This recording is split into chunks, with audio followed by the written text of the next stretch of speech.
Delegates, honored guests, welcome to the ceremonial opening of the high-level segment for heads of state and government on the occasion of the 29th session of the Conference of the Parties, the 19th session of the Conference of the Parties serving as the meeting of the parties to the Kyoto Protocol, and the 6th session of the Conference of the Parties serving as a meeting of the party to the Paris Agreement. Ve Paris Anlaşması'nın paydaşları ve tarafları toplantılarına hepiniz hoş geldiniz. This afternoon, we are honored to have with us His Excellency Philemon Young, President of the United Nations General Assembly, and Professor Jim Skier, Chair of the Intergovernmental Panel on Climate Change. Distinguished delegates, it is my pleasure to invite the Executive Secretary of the United Nations Climate Change Secretariat, Simon Steele, to address the plenary. Executive Secretary, you have the floor.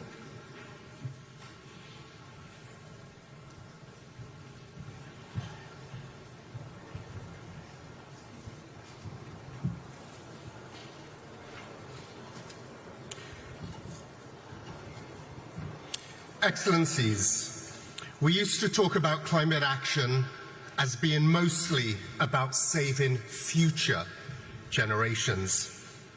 But there's been a seismic shift in the global climate crisis, because the climate crisis is fast becoming an economy killer right now, today, in this political cycle.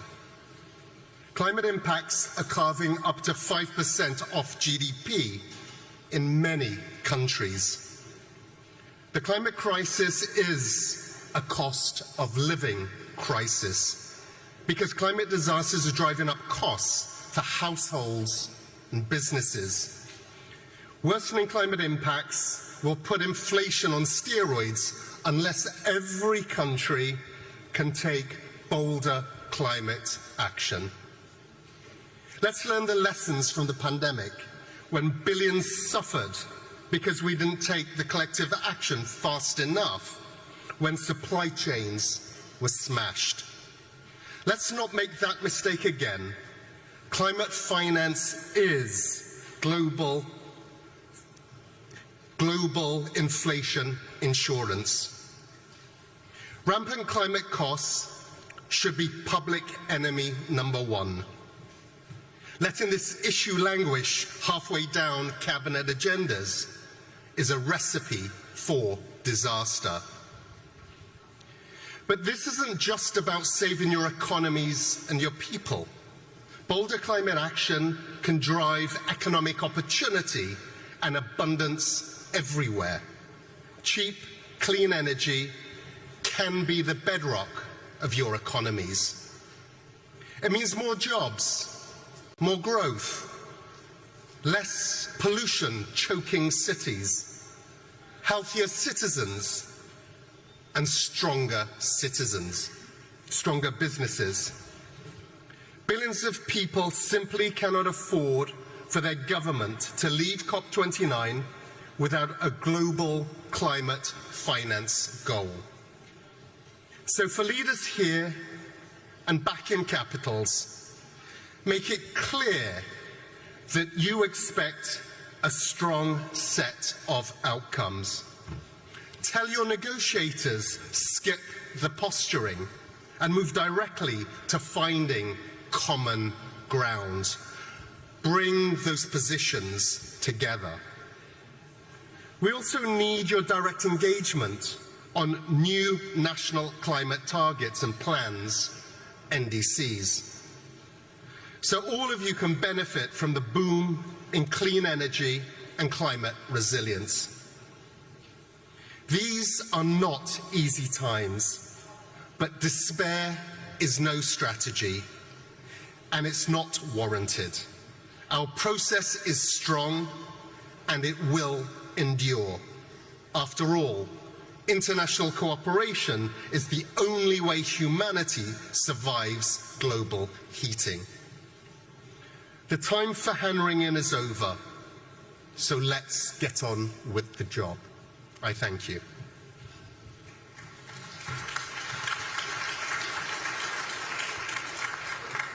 Thank you, Executive Secretary.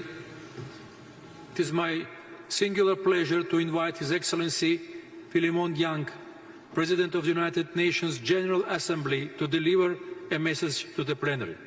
Your Excellency, you have the floor.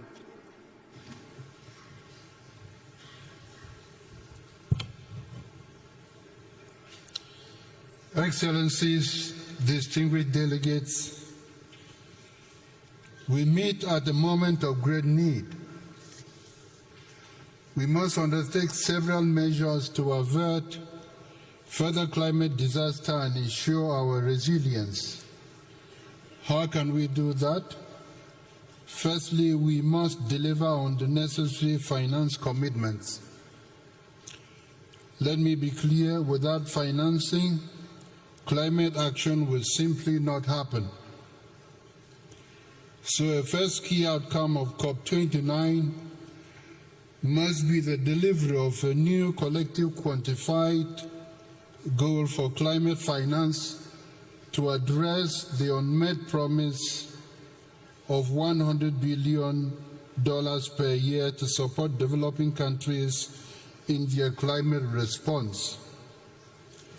Climate finance should be additional to official development assistance. To put it simply, no developing country should have to choose between sustainable development and addressing climate change. We need to achieve both at the same time. I am pleased to note that the Loss and Damage Fund exists since last year, and I hope to see ambitious pledges towards it as we go forward. Excellencies, a second key outcome of COP29 must be to continue to pursue efforts while reaffirming our goal to limit global temperatures as we agreed to in Paris and last September with the Pact for the Future. Our third outcome at COP29 is to fix the adaptation dilemma. As it stands, current global financial flows for adaptation, both private and public, remain insufficient, as highlighted by the 6th assessment report of the Intergovernmental Panel on Climate Change. As a result, our capacity to implement effective adaptation strategies and build resilience, particularly in developing nations, remains severely limited. We must do much better, striving to build momentum from the Pact for the Future, which member states adopted last September. The Pact was crafted to reinvigorate our multilateral system and make much needed progress in achieving the Sustainable Development Goals. COP29 is an opportunity to do just that, delivering meaningful outcomes that demonstrate solidarity in the face of immense adversity. As we look towards COP30 to be hosted by Brazil, we must recognize the need to significantly enhance international cooperation and the international enabling environment to stimulate ambition in the next round of nationally determined contributions. Excellencies, we commend Azerbaijan's presidency of COP29. The COP29 presidency's initiatives, such as the Climate Action Finance Fund, demonstrate that Azerbaijan is leading correctly and should be an example for all of us. Excellencies, the urgency of the climate crisis requires decisive action. To do that, we must commend the establishment of a COP Troika. This initiative will be crucial in maintaining continuity and coherence in our efforts ensuring that each conference builds on the progress of the last with greater focus and ambition. The lives and livelihoods of future generations depend on our decisions here today. Let's seize the moment. Thank you.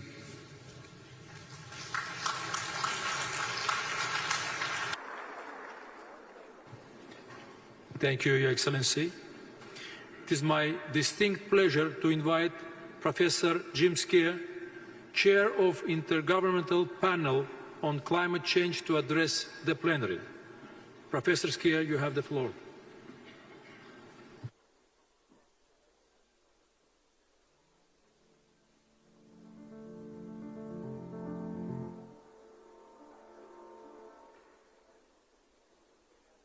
Ladies and gentlemen, as the chair of the Intergovernmental Panel on Climate Change, the IPCC, it's an honour to address the high-level segment of COP29. Climate change is no longer an abstract threat for a distant future. It's been unfolding in front of our eyes. In the 12 months since the last COP in the UAE, people across Asia and in the Sahel have endured extreme temperatures. Communities in the Americas have fought against devastating wildfires, and flood defences were put to the test in Central Europe when confronted with intense rainfall. Not to mention more recent events in Valencia. Many people have lost their homes, their livelihoods and their lives. Communities have been shaken to their core.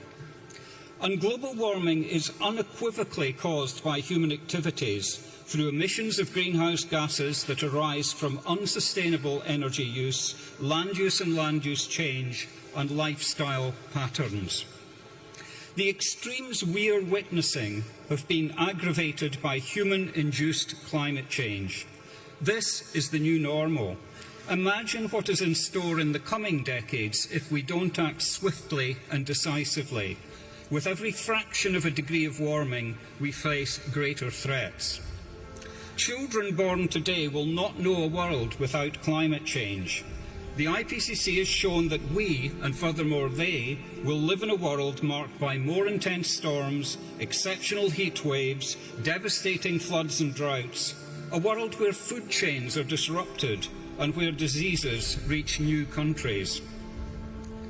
Today, our chances of limiting warming to 1.5 degrees Celsius are hanging on a very slender thread. The recent UNEP GAP report concluded that global emissions would need to fall by 7.5% per year through to 2035 to return us to a 1.5 degree pathway.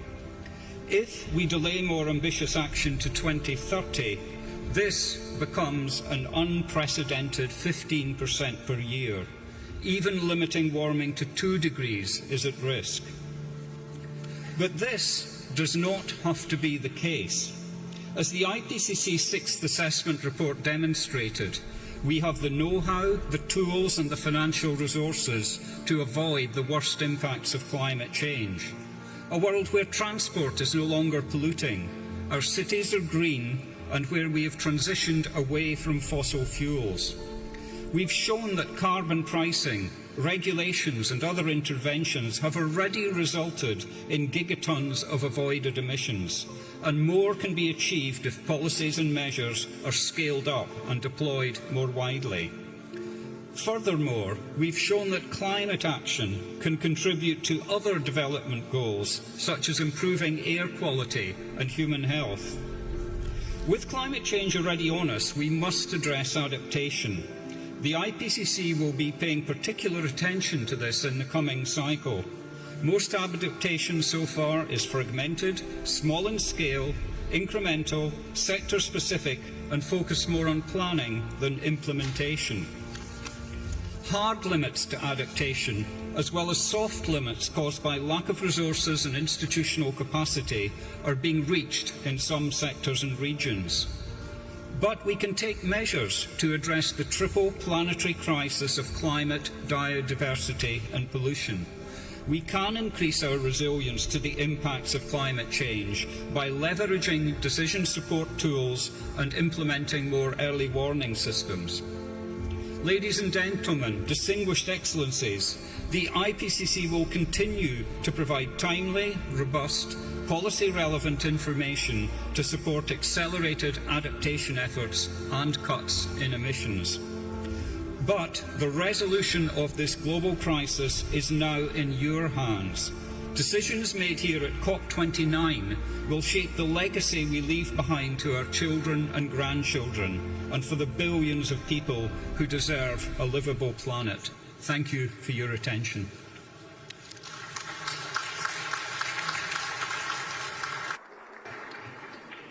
Thank you, Professor Ski.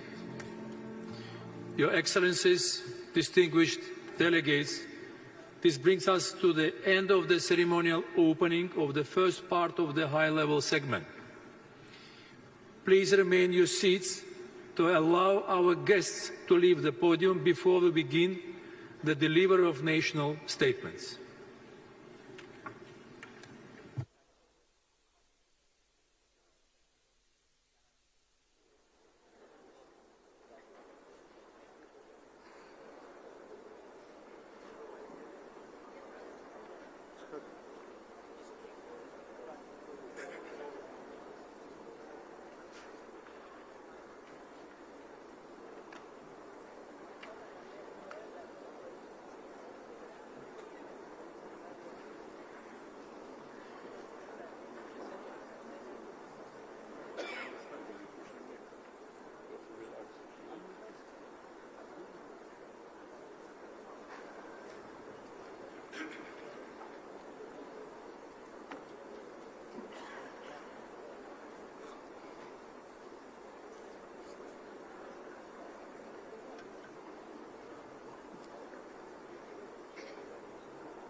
Your Excellencies, distinguished delegates, honorable guests, today heads of state and government will deliver their national statements.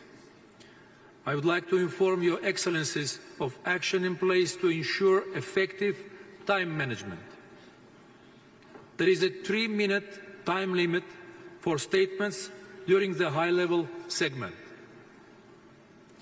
Statements should be as concise as possible, nothing that full text of the official statements will be made available on the UNFCCC website.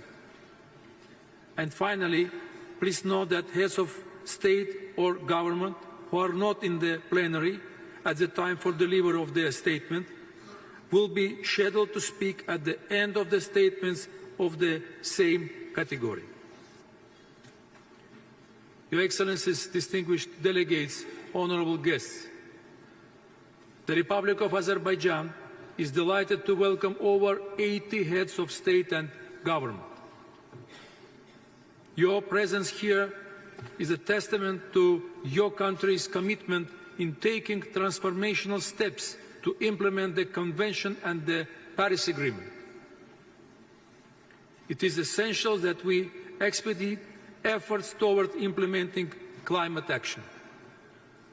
I am looking forward to hearing about your achievements toward that end. Let us begin. It is my pleasure to welcome His Excellency Mr. Kassym-Jomart Tokaïev, President of Kazakhstan. Your Excellency, you have the floor.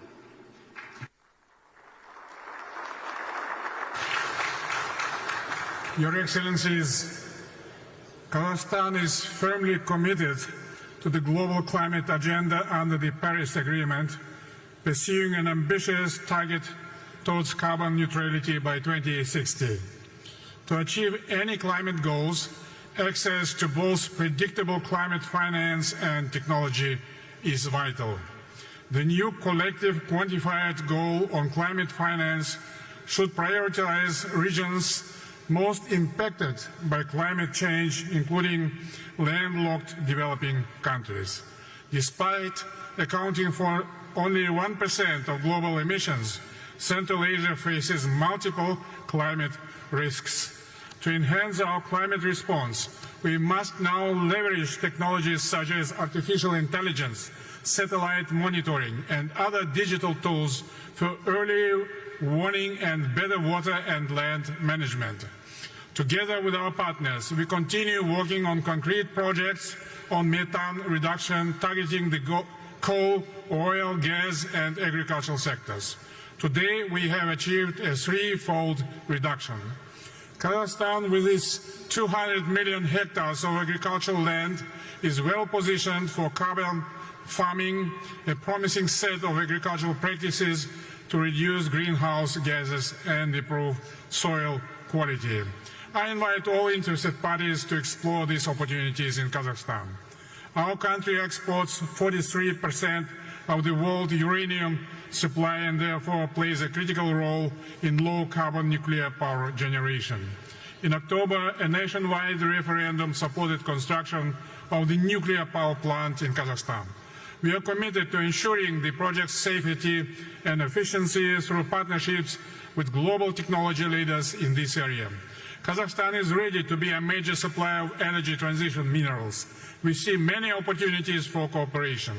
Our principal position that the demand in these minerals should be responsible and socially just. Climate change is affecting global water cycle.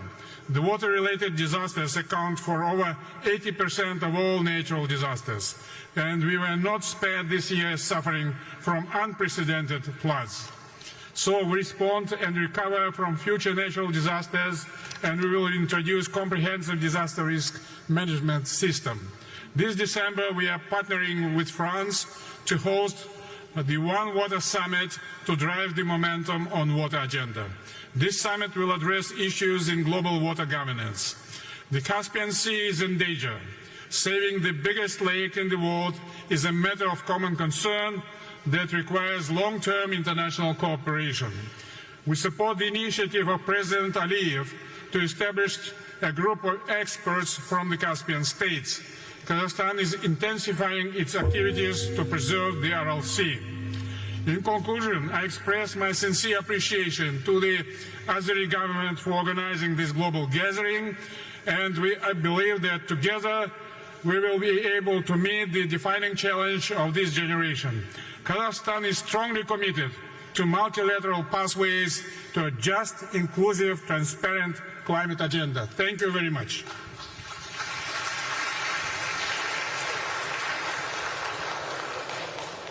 Thank you, Excellency. It is my pleasure to welcome His Excellency, Mr. Aleksandar Vucic, President of Serbia. Your Excellency, you have the floor.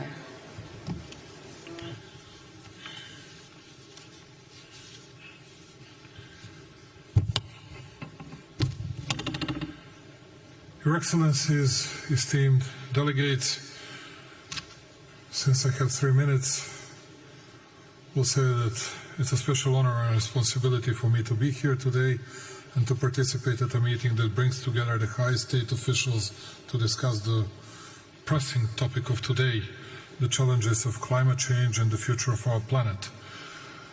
But in the meantime, as I was saying last time in Dubai, we have several prerequisites to start tackling the issue of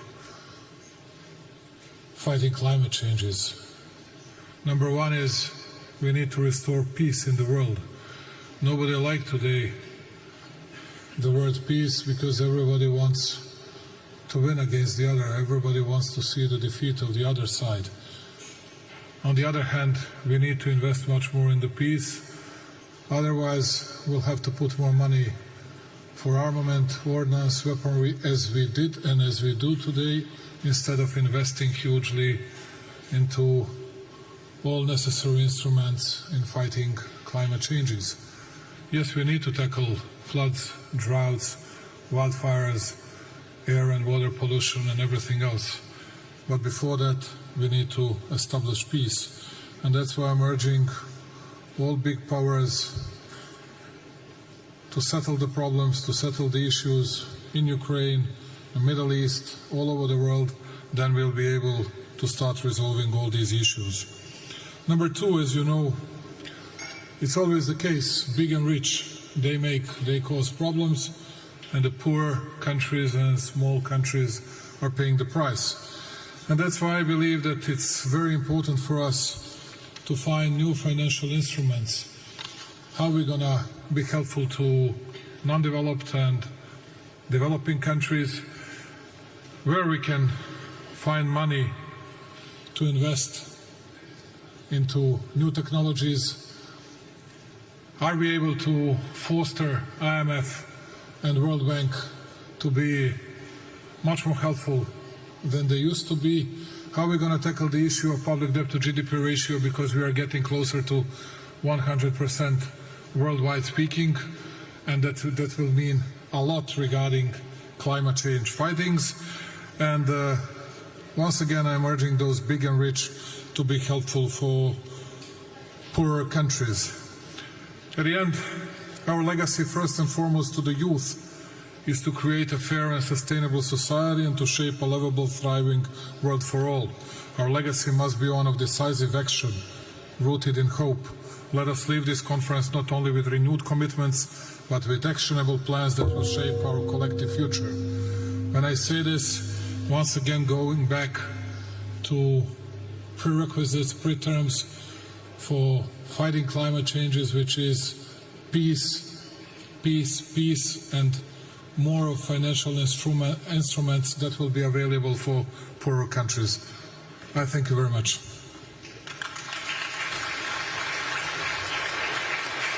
Thank you, Your Excellency. It is my pleasure to welcome His Excellency Mr. Emerson Dambudzo Mnangagwa, President of Zimbabwe.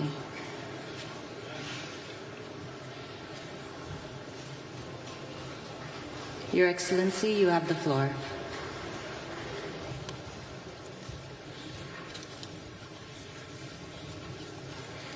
Your Excellency, President of the Republic of Azerbaijan, President Aliyev, Excellencies, distinguished ladies and gentlemen, I extend my profound gratitude to you, Your Excellency, President Aliyev, the government and people of Azerbaijan, for the warm hospitality and superb facilities put at our disposal.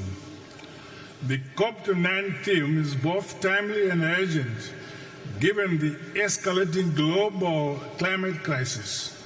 Science warns of the need to drastically reduce greenhouse gas emissions.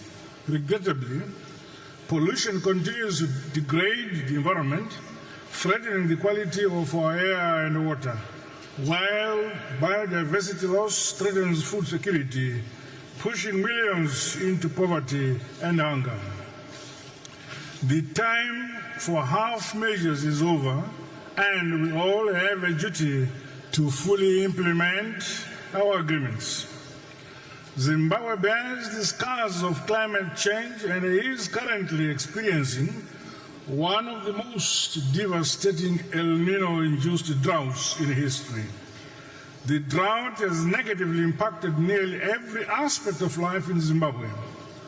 My government, in April this year, declared a national state of disaster. The crisis extends beyond Zimbabwe and is affecting the entire Southern Africa region.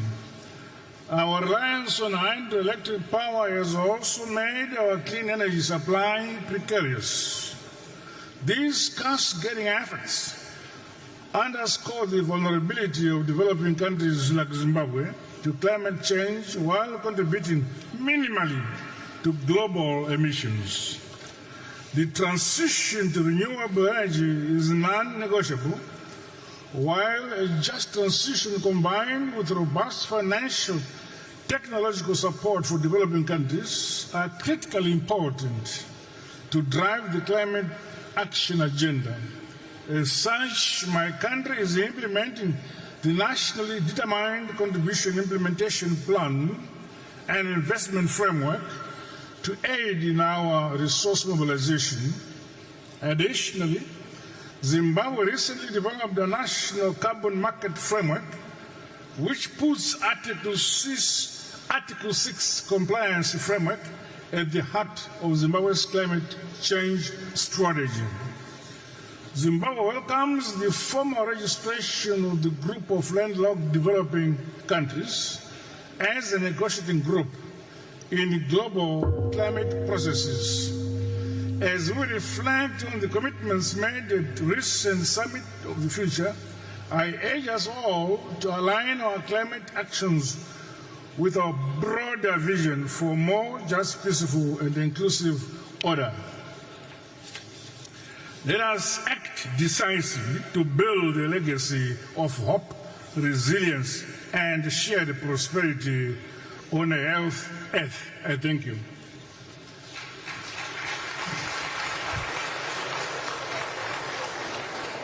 Thank you, Your Excellency. It is my pleasure to welcome His Excellency, Mr. Recep Tayyip Erdogan, President of Turkey. Your Excellency, you have the floor.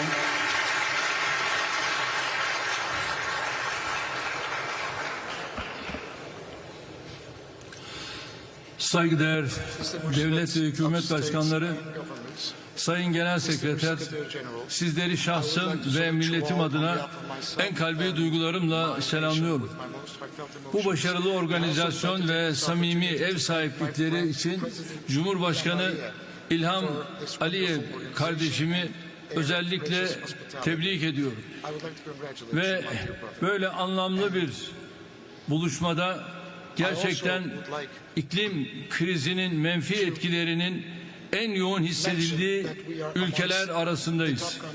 2053 yılı için net sıfır emisyona ulaşma ve yeşil kalkınma vizyonumuz ekseninde kilit sektörlerimizi dönüştürüyoruz. Yeşil finans stratejisini uygulama ve ulusal yeşil taksonomi oluşturma gayretlerimiz devam ediyor. Emisyon ticaret sistemini de ihtiva eden iklim kanunumuzu çok yakında meclisimize sunacağız. COP29 öncesinde 2 yıllık şeffaflık raporumuzu ve uzun dönemli iklim stratejimizi yazmanlığa ilettik. 2024-2030 yıllarını kapsayan iklim değişikliği azaltım ve uyum strateji eylem planlarımızı uygulamaya aldık. Toplam kurulu güç içerisinde yenilenebilir enerjinin payını %59'a yükselttik. Bu oranla Avrupa'da 5. dünyada 11. sıradayız.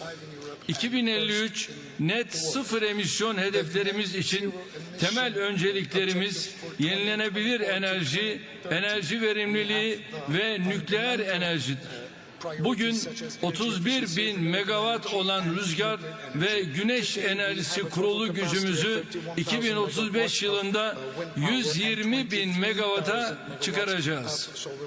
Nükleer enerjide ise 2050 senesinde 20 bin megawattlık bir kapasiteye ulaşmayı hedefliyoruz. 2024-2030 yıllarını kapsayan ulusal enerji verimliliği eylem planımızla 100 milyon ton karbondioksit eş değeri emisyon azaltımı öngörüyoruz. Elektrikli milli otomobilimiz TOG'u yaygınlaştırmaya devam ediyoruz. Eşim Emine Erdoğan'ın himayesinde başlatılan ve küresel düzeye taşınan sıfır atık projesi iklim değişikliği ile mücadelemize ilave güç katıyor. Bu sayede projenin başlangıcından bu yana 5,9 milyon ton sera gazı emisyonunun önüne geçtik. Su kaynaklarımızın etkin kullanımı için su verimliliği seferberliği ilan ettik. Milli Ağaçlandırma Günü olarak belirlediğimiz her 11 Kasım'da milyonlarca fidanı toprakla buluşturuyoruz. Tabii tüm bu gayretlerin ekonomik maliyeti çok yüksektir. Küresel mücadelemizi daha güçlü ve etkili kılmak bakımından bilhassa gelişmekte olan ülkelerin ihtiyaçlarına cevap verecek bir iklim finansmanı hedefinin bu zirvede belirleneceğine inanıyorum. Kıymetli katılımcılar, gelecek nesiller için adil, sürdürülebilir ve doğaya saygılı bir dünyayı inşa etmek için Birleşmiş Milletler 79. Genel Kurulu'nda Gelecek Paktı'nı kabul ettik. Bugün burada gelecek nesillere daha adil bir dünya bırakmayı konuşurken İsrail'in Filistin ve Lübnan'ı hedef alan hukuk, ahlak ve vicdan dışı saldırıları devam ediyor. Mevcut hükümet maalesef çocuk, kadın ve yaşlı demeden insanları katletmeyi, büyük bir çevre kıyımına yol açmayı sürdürüyor. İsrail saldırıları nedeniyle toprağa ve yeraltı sularına sızan kimyasallar Gazze'li çocukların geleceğini şimdiden karanlığa bürümüştür. Bu ağır insani ve çevre felaketine sebep olanların uluslararası mahkemelerde bunun hesabını vermeleri gerektiğini düşünüyoruz. Kıymetli dostlarım, 2026 Birleşmiş Milletler İklim Değişikliği 31. Taraflar Konferansı'na ev sahipliği yapmak için adaylığımızı açıkladık. Adaylığımıza destek veren ülkelere teşekkür ediyor, değerlendirmeleri sürenlerin desteğini bekliyoruz. Bu düşüncelerle sizleri bir kez daha saygıyla selamlıyor. Aziz kardeşim İlham Aliyev'i bu önemli zirve için canı gönülden tebrik ediyorum.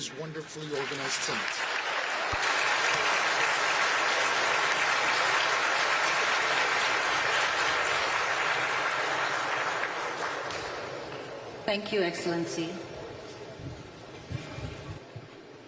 It is my pleasure to welcome His Excellency Mr. Mohammed Ould Sheikh El Ghazouani, President of Mauritania. Your Excellency, you have the floor.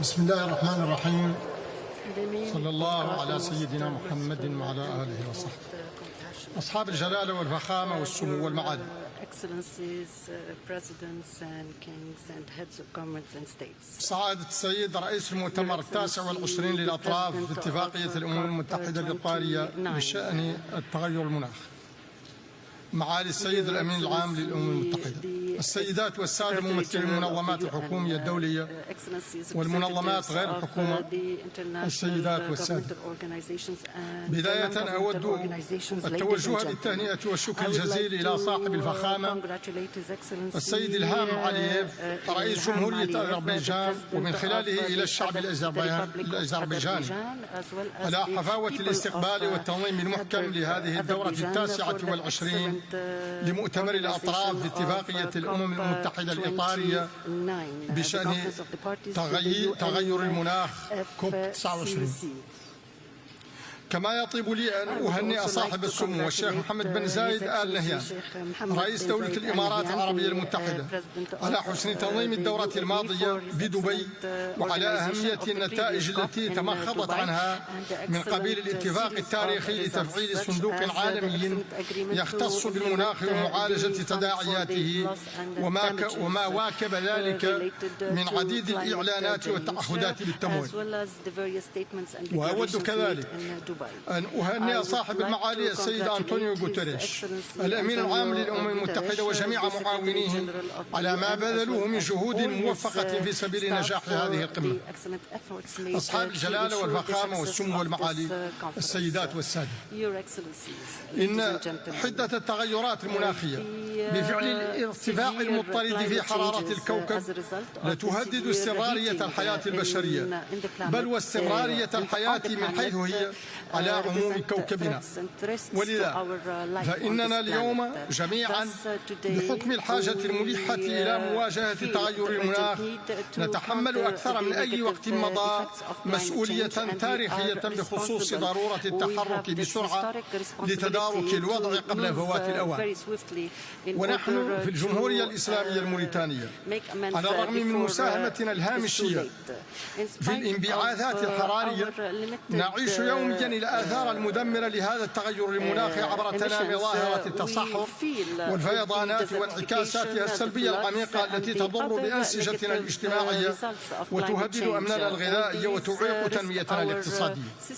واعتبارا لذلك بذلنا ونبذل جهودا كبيرة للتقيد بمقتضيات اتفاق باريس، وذلك من خلال مكافحة التصحر عبر مبادرة السور الأخضر الكبير والمساهمة النشطة في لجنة المناخ لمنطقة الساحل واعتماد ميثاق مبادرة الشرق الأوسط الأخضر التي أطلقتها المملكة العربية السعودية الشقيقة. كما اتخذنا إجراءات قوية في سبيل الحد من الانبعاثات الحرارية من قبيل فرض ضريبة على منتجيها داخل البلاد والاستثمار في زيادة مساحات المحميات البحرية والساحلية والقارية واستعادة الأراضي المتدهورة. كل هذا علاوة على ما نبذله من جهود كبيرة في سبيل استغلال مخزوننا الطاقوي المتجدد الذي يفوق 4000 جيجا وات بما يتيح لنا إنتاج الهيدروجين الأخضر وزيادة حصة الطاقات المتجددة في مجمل استهلاكنا الطاقوي والتي وصلت حتى الآن إلى 48% في هذه السنة مع التخطيط للوصول إلى نسبة 60% سنة 2030. وفي هذا الإطار نجدد دعوتنا للمؤسسات المالية والشركات المهتمة بدعمنا في هذا التوجه.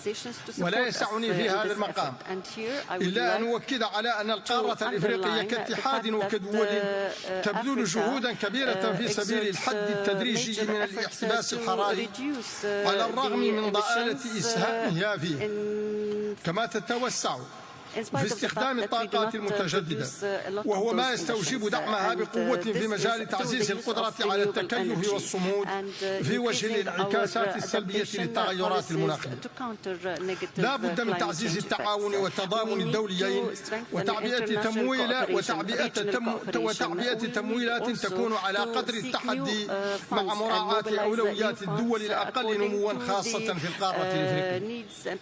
وإنني أتمنى لأعمال دورتنا هذه كل نجاح والتوفيق، لراجٍ بأن تسهم مخرجاتها في تعزيز وتنفيذ ما أعلن عنه في الدورة السابقة وفي تسريع تعبئة الموارد الضرورية لضمان فعالية جهودنا المشتركة في مواجهة مختلف التحديات المناخية. أشكركم والسلام عليكم.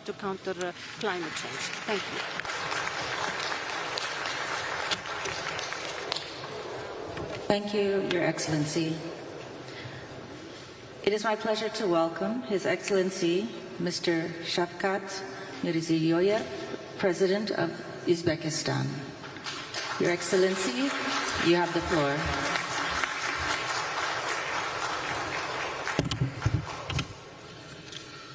Hurmatli delegatsiya rahbarlari, avvalambor Azerbaiyjon Respublikasi Prezidenti Ilhom Aliyev janob olilarining bugungi tarixiy konferensiyani go'zal Baku shahrida yuksak darajada tashkil etgani bilan samimiy tabriklayman.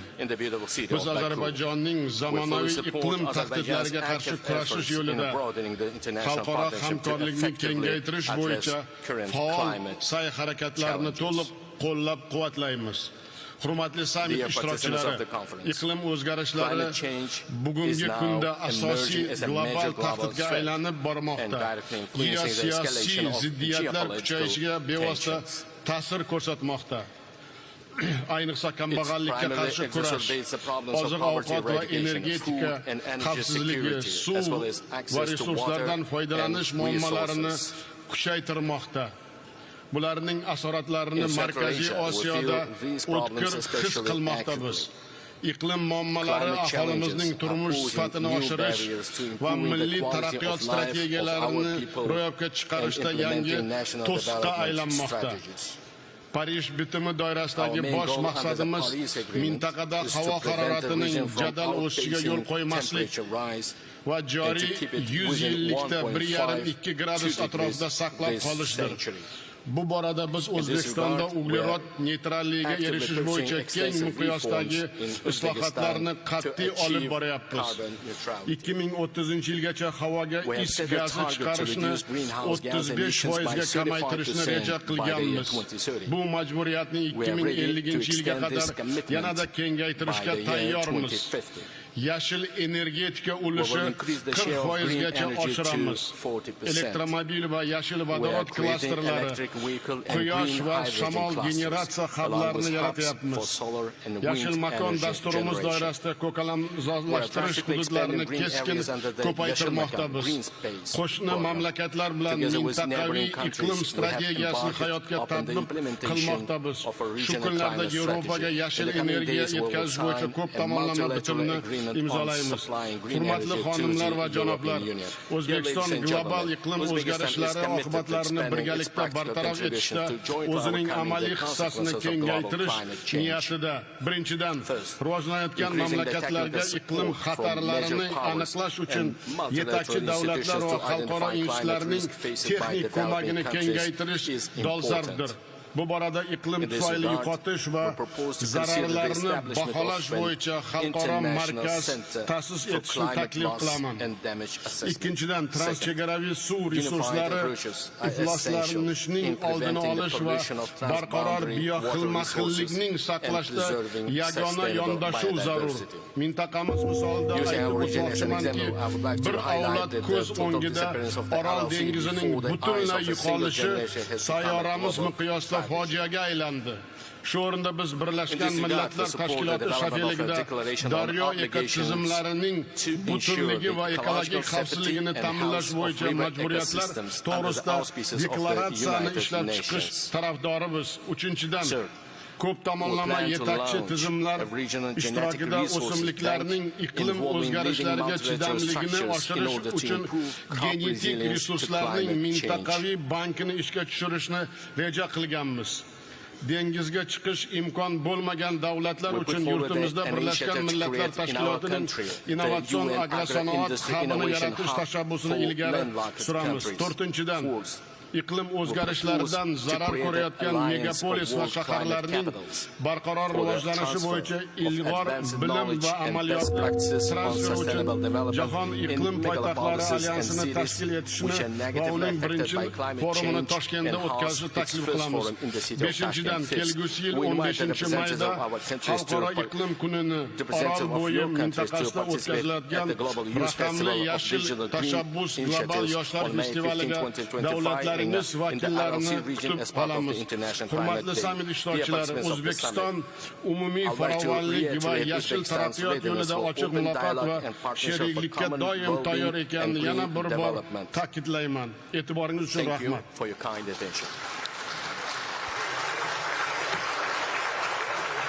Thank you, Excellency. It is my pleasure to welcome His Excellency Mr. Umaro Sissoco Embalo, President of Guinea-Bissau. Your Excellency, you have the floor.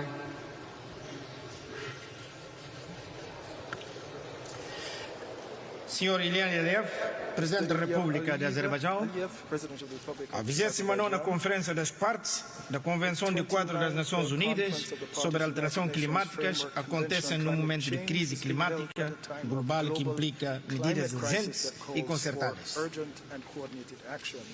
Devemos ter a vontade política de assumir as nossas responsabilidades e de coletivamente encarar os desafios atuais com o necessário espírito de cooperação e de solidariedade.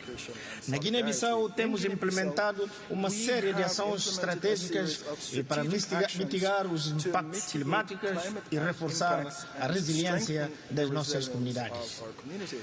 Iniciamos projetos de reflorestação e proteção dos mangás fundamentais para a preservação da biodiversidade e para a absorção de carbono. Estamos também a promover iniciativas de conservação da água e fortalecimento da agricultura sustentável.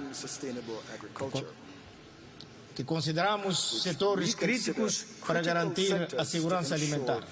Tais medidas reforçam as capacidades adaptáveis das nossas comunidades e dos nossos ecossistemas. Intensificaremos esses esforços com a realização de novos projetos previstos na nossa estratégia nacional. Excelências, minhas senhoras e meus senhores, reafirmamos o papel crucial do multilateralismo na luta contra as alterações climáticas. Precisamos de cooperação para implementar as políticas adequadas e garantir o financiamento climático de que necessitamos.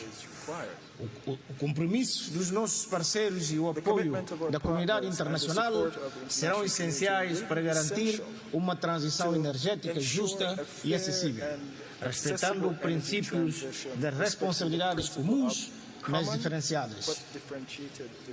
No que respeita aos compromissos desta COP29, a Guiné-Bissau reitera a sua determinação em levar a cabo várias ações, nomeadamente nas seguintes áreas prioritárias. 1. Adaptação e resiliência para o efeito. É necessário um acompanhamento internacional para continuarmos a investir em programas que fortalecerão as resiliências dos nossos ecossistemas e das nossas comunidades, principalmente através de estratégias de conservação da biodiversidade e de mitigação de riscos climáticos. Ponto 2. Perdas e danos em razão das consequências climáticas já sentidas no nosso país. Defendemos e plena perda e danos de Varsóvia e precisamos de recursos financeiros que permitam compensar os prejuízos causados por fenómenos climáticos. Terceiro, financiamento climático. Lembramos a necessidade urgente de um financiamento climático justo e acessível para os países em desenvolvimento. A afetação de recursos adequados para os países vulneráveis, tal como a Guiné-Bissau, é uma prioridade, é uma condição necessária para permitir uma maior resiliência e capacidade de adaptação. Estamos empenhados em desenvolver fontes de energia renováveis e reduzir a nossa dependência de combustíveis fósseis, promovendo uma transição energética diretamente às nossas populações. Excelências e distintos delegados, as alterações climáticas não conhecem fronteiras. Precisamos de agir de maneira global e avançarmos com decisões corajosas e medidas propícias. A Guiné-Bissau reafirma o seu compromisso em contribuir para uma resposta coletiva adequada em prol de um futuro resiliente e sustentável.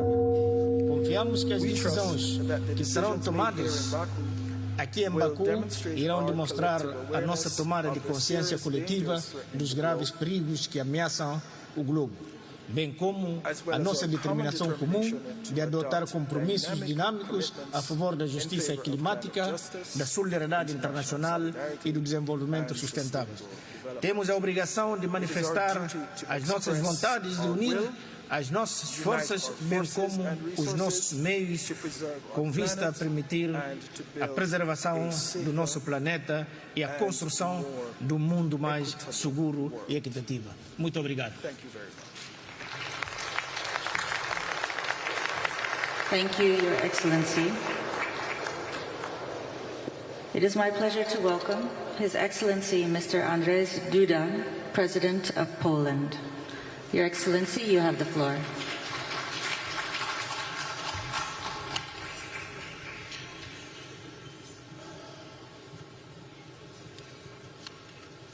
Distinguished Madam President, distinguished Mr. Secretary General, distinguished President Aliyev, distinguished Presidents, heads of the states and the governments, ladies and gentlemen, I warmly congratulate Minister Mukhtar Babayev on taking over this year's presidency of the 29th session of the Conference of the Parties of the United Nations Framework Convention on Climate Change.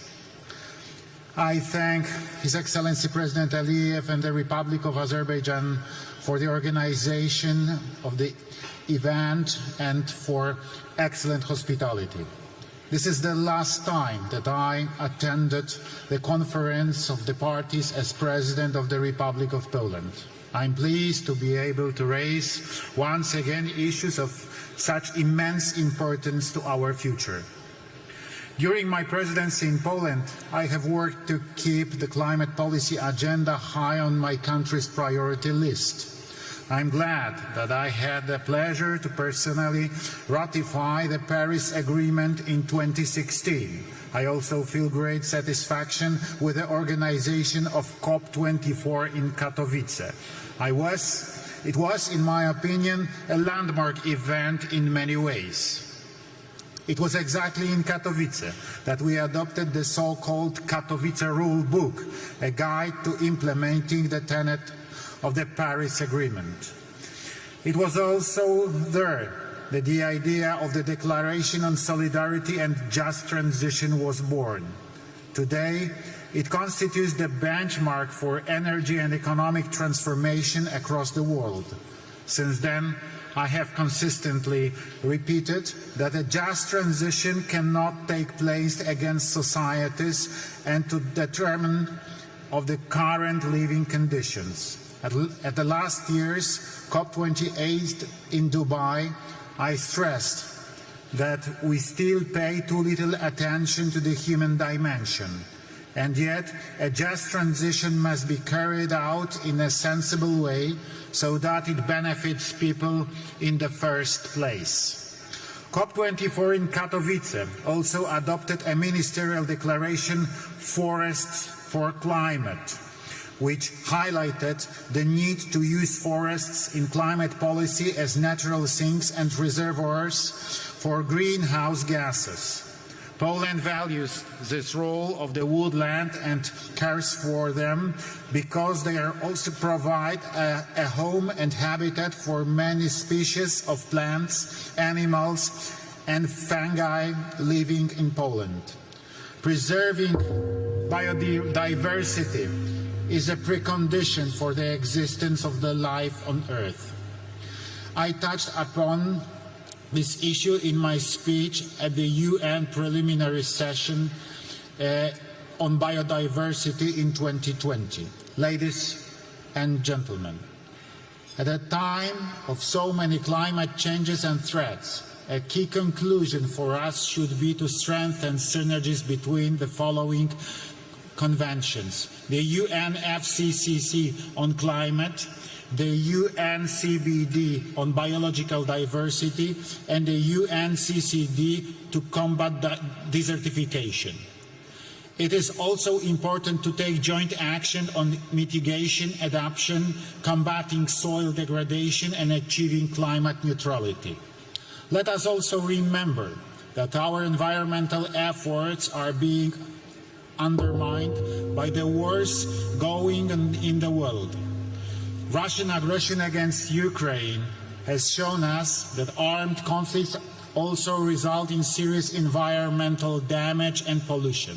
Therefore, our actions must be comprehensive, because environmental protection is also conflict prevention. Excellencies, despite challenges, Poland fulfills all its obligations and is consistent in following the path of sustainable development and just transition. A year ago in Dubai, I mentioned Poland's plans and efforts to create a balanced energy mix that will ensure our energy security, along with the development of renewable energy sources. In Poland, the wind power sector continues to grow, and we have a surge in home and large-scale photovoltaic installations. At the same time, we are drilling more wells for the development of geothermal energy. A year ago, I also presented Poland's ambitions to build a stable nuclear power industry. I am glad that in Dubai, I was able to take part in the event accompanying the adoption of the declaration of tripling nuclear power capacity. I signed it with full conviction because I believe that nuclear is the future. And it is only nuclear that will help us to achieve our climate goals and guarantee clean, safe, and stable energy. We are an example of a country which for years has been able to ensure both a steady GDP growth and a decrease in the carbon intensity in our economy. This is the best confirmation that our actions are correct and that Poland is following the path of sustainable development set by the UN. Listening to the current and previously held speeches by other heads of state, I know that Polish solutions are appreciated in the world. I am glad that many Polish ideas, including mine, are being implemented by other countries. Let's cooperate and inspire each other in order to jointly bring about new pro-climate solutions that are beneficial to humans, the environment, and the climate. Thank you.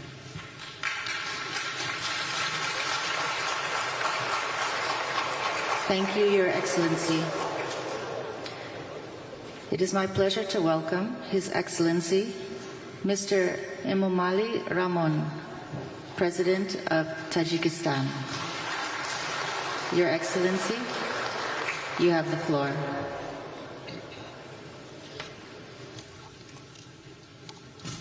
Muhtaram Janobi Rais, Xonmo va Janobon, با حکومت جمهوری آذربایجان و سازمان ملل متحد برای مهمان نوازی و در سطح بلند برگزار نمودن چهارمین امروزه سپاسگزارم. در 5 سال آخر ما پیوسته شاهد سالماهای گرمترین در تمام دوره‌های مشاهده ها گشته ایستاده‌ایم. طبق گزارش کارشناسان سال 2024 نیز همچون سال گرمترین ثبت شد. وابسته به این ما را ضرور است که تلاش و عملهای خود را جهت حل مشکلات اقلیمی به مراتب زیاد کنیم. حاضرین گرامی، ما در اساس استراتژی رشد اقتصادی سبز خود نیت داریم که تا سال 2032 استحصال از انرژی را در کشور پوره از حساب منبع‌های تجدید شونده برآمده تا سال 2037 تاجیکستان را به کشوری سبز تبدیل کنیم. امروز علاقه 98% برق ما از حساب گرد و انرژتیکا یعنی انرژی سبز استحصال می شود و حصه تاجیکستان با کمترین نشانداد حجم پرتوهای گازهای گلخانه‌ای ما را در جهان در جای 130 قرار داده است. نقطه مهم دیگری میخوام که توجه شما را به آن جلب نمایم مسئله پیوستگی زیچ آب و اقلیم می باشد. باعث خوشنودی است که در کاپ 29 اعلامیه آب برای عمل در ساحه اقلیم قبول می گردد. وابسته به این ما را ضرور است که به مسئله آبشوی با صورت پیریک‌ها که در نتیجه پیامدهای تغییر اقلیم صورت می گیرد توجه مخصوص ظاهر نماییم. در این راستا با تشبث تاجیکستان مجمع عمومی سازمان ملل سال 2025 را سال حفظ پیریک‌ها اعلام کرد. مطابق این قطعنامه روز جهانی پیریک‌ها معین گردیده در نزد سازمان ملل بنیاد اعتماد حفظ پیریک‌ها تأسیس داده شد. تاجیکستان حصه خود را در این بنیاد گذاشته از همه شریکان نیز دعوت به عمل می‌آورد که این اقدام را دستگیری کنند. همچنین در اساس این قطعنامه ماه می سال آینده در دوشنبه گذرانیدن کنفرانس بین‌المللی سطح بلند عاید به حفظ پیریک‌ها به نظر گرفته شده است. در ادامه این موضوع با تشبث تاجیکستان و فرانسه از جانب مجمع عمومی سازمان ملل سالهای 2025 2034 هم 10 ساله عمل برای دستگیری علم‌های یخشناسی اعلام گردید. با در نظر داشته اهمیت مسائل مذکور پیشنهاد می‌نمایم که با سرپرستی سازمان جهانی آب و هوا شناسی و در همکاری با دیگر شریکان رشد در شهر دوشنبه مرکز هم آهنگسازی منطقوی عاید به یخشناسی تأسیس داده شود. از توجهتان سپاسگزارم.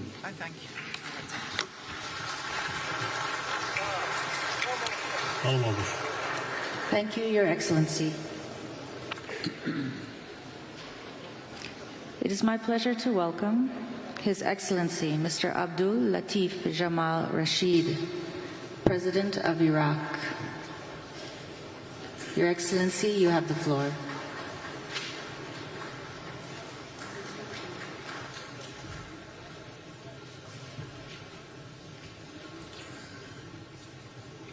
أصحاب السعادة والفخامة والسمو والمعالي، السيدات والسادة، السلام عليكم ورحمة الله وبركاته. نحن هنا للمشاركة في مؤتمر الأطراف 29 لاتفاقية المناخ، التي تشمل موضوعا خطيرا ومهما يمسنا جميعا، وهذا نتقدم بخالص الشكر إلى جمهورية أذربيجان لاستضافتها لنا وعلى حفاوة الاستقبال وكرم الضيافة. بعد مضي أكثر من عام على قصف المستمر وأمام هذا العدد المتراكم من الضحايا المدنيين من النساء والأطفال، أدعو المجتمع الدولي كما دعونا مرارا إلى تحمل مسؤولياته في فرض وقف إطلاق النار وتقديم المعونة الإنسانية العاجلة للضحايا واعتراف بحق الشعب الفلسطيني في تقرير مصيره وإقامة دولته. نأمل أن نثمر مناقشات هذا المؤتمر عن مقررات تتناسب مع التحديات العالمية المتزايدة الناجمة عن تغيير المناخ، والتي شاهدناها آثارها في الفيضانات التي اجتاحت منطقة كثيفة السكان في إسبانيا ومناطق أخرى في العالم، تسببت مع الأسف الشديد في سقوط ضحايا. نقدم لأهاليهم خالص تعازينا ومؤاساتنا. إن هذه التحديات تؤثر بشكل كبير على دول العالم وبالأخص الدول النامية، وتهدد أمنها المائي والغذائي والصحي والمجتمعي. إن تأثيرات التغيير المناخي باتت ملموسة في العراق، حيث نعاني من موجات حرارية قاسية وعواصف ترابية متصاعدة وتراجع كميات الأمطار، مما أدى إلى انحسار المسطحات المائية والمساحات الخضراء وزيادة الجفاف والتصحر وتدهور الأراضي الطبيعية والتنوع البيولوجي. بل إن هذه التغييرات المناخية أدت إلى نزوح مجتمعات تراثية تقليدية تاريخيا مثل سكان الأهوار جنوب العراق المدرجة على لائحة التراث العالمي، والتي تواجه تقاليدهم خطر الاندثار. كل ذلك بالرغم من أن مشاركة العراق التاريخية في انبعاثات الغازات دفيئة عالميا كسائر الدول النامية ضئيلة جدا. لذا يجب أن تكون العدالة المناخية في صميم مداولاتنا، وهي حق إنساني، ونحن مطالبون بذلك ليس فقط لشعوبنا الآن بل وللأجيال التي تأتون بعد، والتي يتوقف مستقبلها على قرارات التي نأخذها اليوم. إننا نتطلع إلى أن تؤدي هذه المفاوضات إلى خطوات ملموسة وآليات واضحة ومؤثرة، مثلا تفعيل صندوق الخسائر والأضرار الذي أقر تأسيسه في مؤتمر الأطراف 28 العام الماضي. ومن المبادئ التي نؤيد عليها مبدأ العدالة والإنصاف والمسؤوليات المشتركة تجاه التغيير المناخي.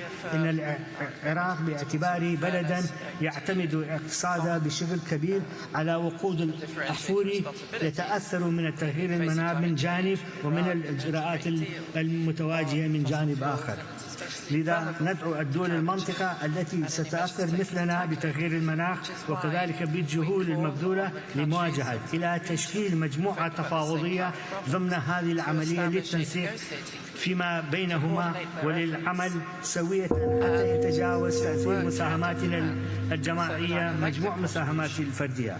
وبناء على نفس المبدأ نوجه نداءنا إلى الاقتصاديات الكبرى في العالم لتعزيز التزاماتها تجاه العمل المناخي، وفي حالة قررت أي من الاقتصاديات الانسحاب من هذه العملية فإننا ندعو الجهات الفاعلة داخل تلك الدول سواء الكيانات السياسية المحلية أم القطاع الخاص إلى الاستمرار في التزامها، فالعالم لا يمكن أن يمضي قدما دون جهود الجميع من أجل تحقيق المستقبل.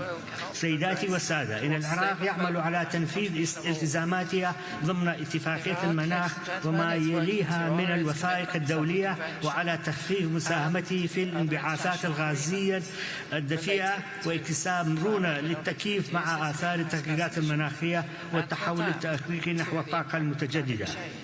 لقد عملت الحكومة العراقية على إعداد مجموعة من الوثائق والاستراتيجيات الوطنية للمساهمة في الوفاء بالتزامات العراق الطوعية تجاه اتفاق باريس، كما أكملنا أعداد وثيقة تقديم الاحتياجات التكنولوجية ووثيقة تخفيف الملائمة وطنيا التي تهدف إلى تحديد احتياجات العراق من التكنولوجيات المناخية في قطاعات ذات الأولية. كما إننا على وشك الانتهاء من إعداد خطة الاستثمار المناخي التي تهدف إلى تمهيد مسارات عملية للقطاعين العام والخاص للوفاء بالالتزامات العراق المناخية من خلال جذب استثمارات محلية وأجنبية وتعبئة الموارد المالية لمواجهة تحديات التغيير المناخي والسير نحو مستقبل أكثر استدامة. لقد اتخذ العراق خطوات جادية لحد من انبعاثات غاز الميثان، حيث كان أول من انضم إلى العهد العالمي بشأن ميثاق من بين أعضاء الأوبك. يشارك العراق في أعمال تحالف المناخ والهواء النظيف والمرصد الدولي لانبعاثات الميثان، ونعمل على تحقيق هدف تصفير الحرق الغازي المصاحب بحلول عام 2028. ختاما أود أن أذكر المجتمع الدولي بأهمية دوره في تعزيز الأمن والاستقرار الإقليمي في منطقة الشرق الأوسط والعمل على تجنب المنطقة من التوترات والصراعات الدولية التي عانينا من تبعاتها الاقتصادية والاجتماعية لسنوات طويلة. شكرا لكم والسلام عليكم ورحمة الله وبركاته.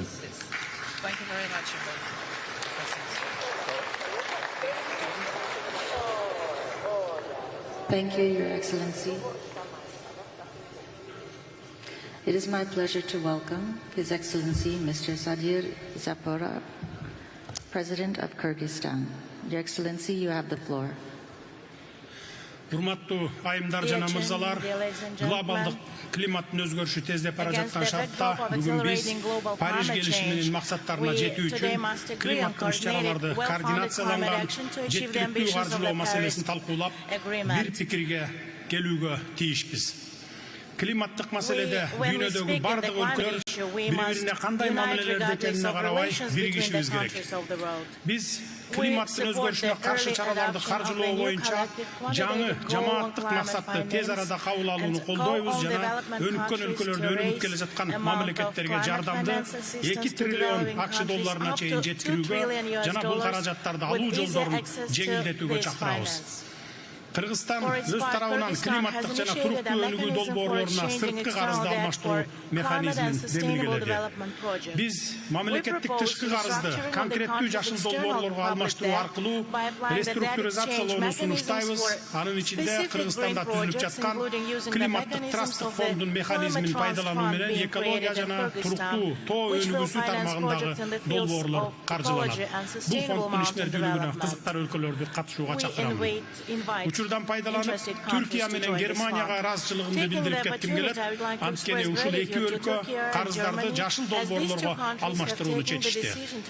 Урматтуу айымдар жана мырзалар, биздин өлкөдө энергияны кайра жаралуучу булактары боюнча ишке ашырылып жаткан долбоорлорду белгилеп кетким келет. Мисалы, коңшу өлкөлөр менен биргеликте аймактагы эң ири гидроэлектростанциялардын бири болгон Камбарата 1 кесин куруу боюнча долбоору ишке ашырыла баштады. Климаттын өзгөрүшү шартында суу ресурстарынын натыйжалуу жана сарамжалдуу пайдалануу маселелери өзгөчө актуалдуу болуп жатат. Ушуга байланыштуу өнүгүү боюнча өнөктөштөрүбүздү энергияны жана ресурстарды үнөмдөөчү технологияларды ишке киргизүү боюнча регионалдык борборду Бишкек шаарында түзүү демилгесин колдоого чакырамын.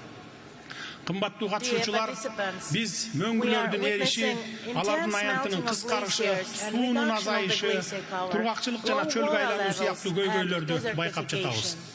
Тоолуу аймактардагы жана экосистемалардагы процесстерге байланыштуу тоолордо гана эмес, ошондой эле төмөнкү аймактарда жашаган адамдардын жашоосу дагы көз каранды экендигине сиздердин көңүлүңүздөрдү бургум келет. Региондогу суу ресурстары климаттын өзгөрүшүнө байланыштуу жылдан жылга азайып, суу энергетикалык жана азык-түлүк коопсуздугуна жана жалпы эле бардык өлкөлөрдүн социалдык экономикалык абалына терс таасирин тийгизүүдө. Тоолуу аймактарды туруктуу өнүктүрүү маселесинин маанилүүлүгүн эске алып, БУнун башкы ассамблеясы биздин демилгебиз менен 77-сессиясында тоолорду туруктуу өнүктүрүү резолюциясын кабыл алып, анын алкагында 2023-2027 жылдар тоо аймактарын өнүктүрүү боюнча аракеттердин 5 жылдыгы деп жарыялады. Бардыгыңыздарды тоолуу 5 жылдыктын жыйынтыгын чыгара турган 2027 жылы Кыргызстандагы Бишкек плюс 25 экинчи глобалдык тоо саммитине чакырамын. Көңүл бурганыңыздар үчүн терең ыраазычылык билдирем.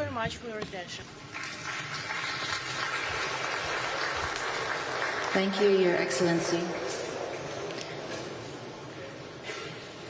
It is my pleasure to welcome His Excellency Mr. Denis Sassou Nguesso, President of Congo. Your Excellency, you have the floor.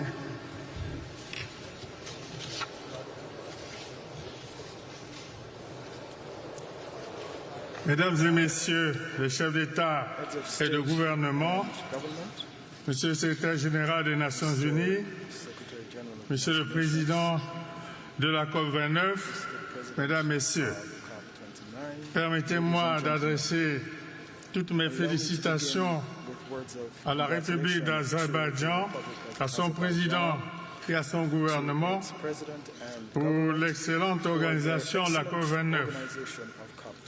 Je leur adresse mes plus sincères remerciements pour l'accueil chaleureux réservé à ma délégation et à moi-même. Mesdames et Messieurs, la République du Congo, la plupart d'entre vous le savent, prend depuis près d'un demi-siècle toute sa part dans l'effort global de lutte contre le changement climatique et l'érosion de la biodiversité. Mon pays a en réalité placé les questions liées à la préservation de l'environnement au cœur de sa politique nationale et au centre de son engagement sur la scène internationale. Cette année, au mois de juillet, à Brazzaville, la capitale de mon pays, a abrité la première conférence internationale sur la forestation et le reboisement. Liant l'intention à l'acte, afin de consolider le rôle essentiel des forêts dans la régulation du climat et pérenniser l'initiative d'un reboisement planétaire général.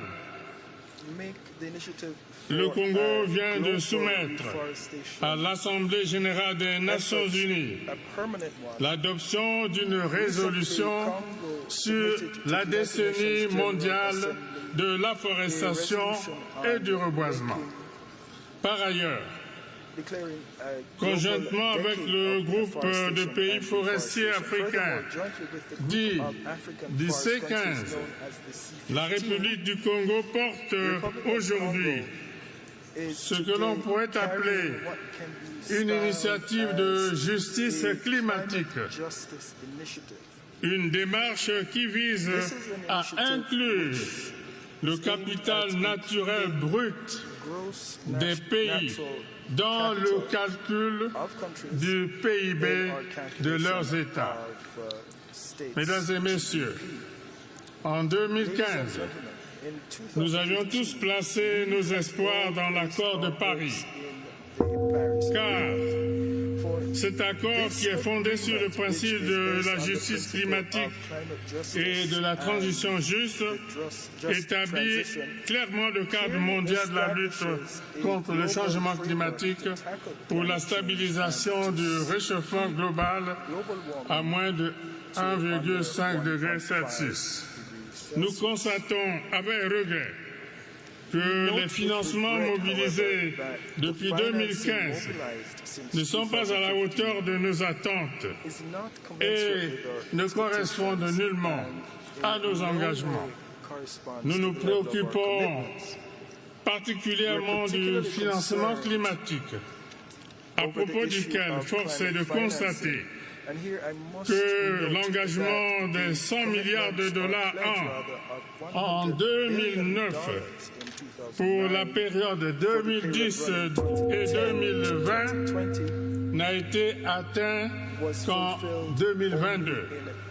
Le nouvel objectif collectif quantifié pour le financement climatique devra s'appuyer sur des données scientifiques qui tiennent compte de l'impact et des besoins des pays en développement pour y faire face. On sait que ces besoins s'élèvent désormais à plus de 1 000 milliards de dollars. Notre souhait le plus ardent est que le montant de ce nouvel objectif soit fixé et défini dans une perspective de justice climatique et de transition juste. Cet objectif doit permettre à nos pays de réduire le fardeau de la dette plutôt que de l'aggraver. Enfin, ce nouvel objectif doit couvrir l'atténuation et l'adaptation de manière équilibrée. Pour ce faire, des efforts substantiels devraient également être fournis pour que les pertes et dommages soient pris en compte, car il nous faut disposer de moyens substantiels pour faire face aux événements extrêmes et pour parer à toute autre éventualité. C'est ici le lieu de saluer ce pas encourageant qu'est l'adoption ici, à Bakou, du point 4 de l'article 6 de l'accord de Paris.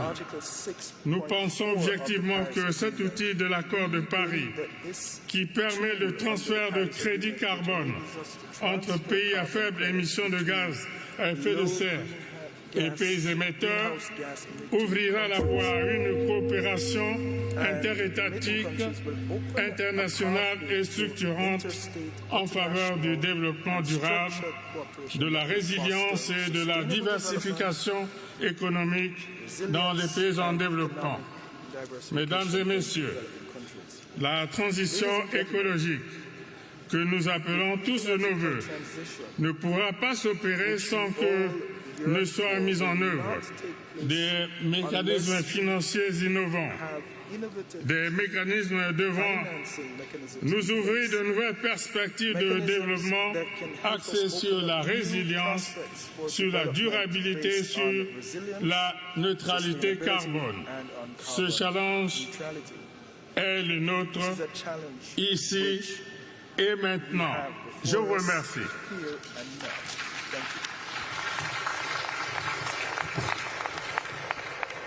Thank you, Your Excellency.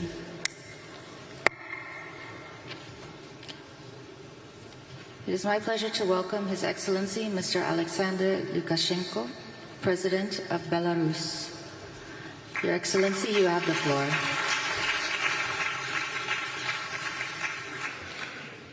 Уважаемые друзья, здесь очень много говорили о том, кто сколько сделал по улучшению климата, но я сравниваю последний период после предыдущего нашего саммита.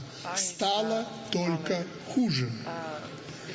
Война на Ближнем Востоке, война в Украине, война в Южном Йемене, всего более 50 конфликтов в мире, которые жестоко влияют на климат, на нашей планете. Так что стало лучше? Кто стал платить за выбросы? Достаточно сказать, что сегодня, которые так озаботились прежде улучшением климата, отсутствуют на этой конференции. Более того, саботируют. То ли еще будет после президентских выборов в Соединенных Штатах Америки. Встает вопрос, так какова же эффективность нашей деятельности на подобных саммитах? Когда-то президент Франции чуть ли не великим себя считал за Парижское соглашение. И где этот президент сегодня? Неужели это не актуально? Вот наша эффективность нашей работы. Так что рапортовать пока не о чем. Единственное, хотел бы поздравить своего коллегу с прекрасной организацией этого сложного саммита. Но те, кто сегодня думают, что принесет отсутствие на этом саммите, не принесет. Шторм в Соединенных Штатах Америки, недавно в Валенсии погибли люди. Это говорит о том, как мы улучшаем наш климат. Я это откровенно говорю, потому что мою страну упрекнуть в этом плане не за что. Мы жестко выполняем все обязательства, которые взяли на себя. Но поскольку из-за вот такого махрового бюрократизма секретариата ООН за 3 минуты практически сказать невозможно что-то, я ограничусь буквально несколькими предложениями. Первое. Климат изменился, это данность, поэтому первостепенная задача перенастроить национальные экономики, прежде всего сельское хозяйство с учетом изменившихся условий, адаптировать его к новым условиям. Беларусь активно этой темой занимается и готова делиться опытом. Второе. Необходимо помочь развивающимся странам получить равный доступ к зеленым технологиям без ущерба для их национальных интересов. Сделать так, чтобы они в результате этой помощи не попали в кабалу. Нужно отменить все, что мешает международной торговле технологиями, обмену инновациями и наилучшими практиками. Третье. Мы сегодня уже столкнулись с ситуацией, когда новая продукция, позиционируется как более экологически безопасная альтернатива, но в то же время наносит не меньший вред. Объективно нужны новые подходы к комплексной оценке потенциального воздействия инноваций на окружающую среду на протяжении всего жизненного цикла данной продукции. Эти и другие направления требуют консолидации международных усилий не на словах, а на деле. Поэтому пора от слов перейти к делу. И тот, кто должен платить, а не отсиживаться у себя в кабинетах. Благодарю вас за внимание.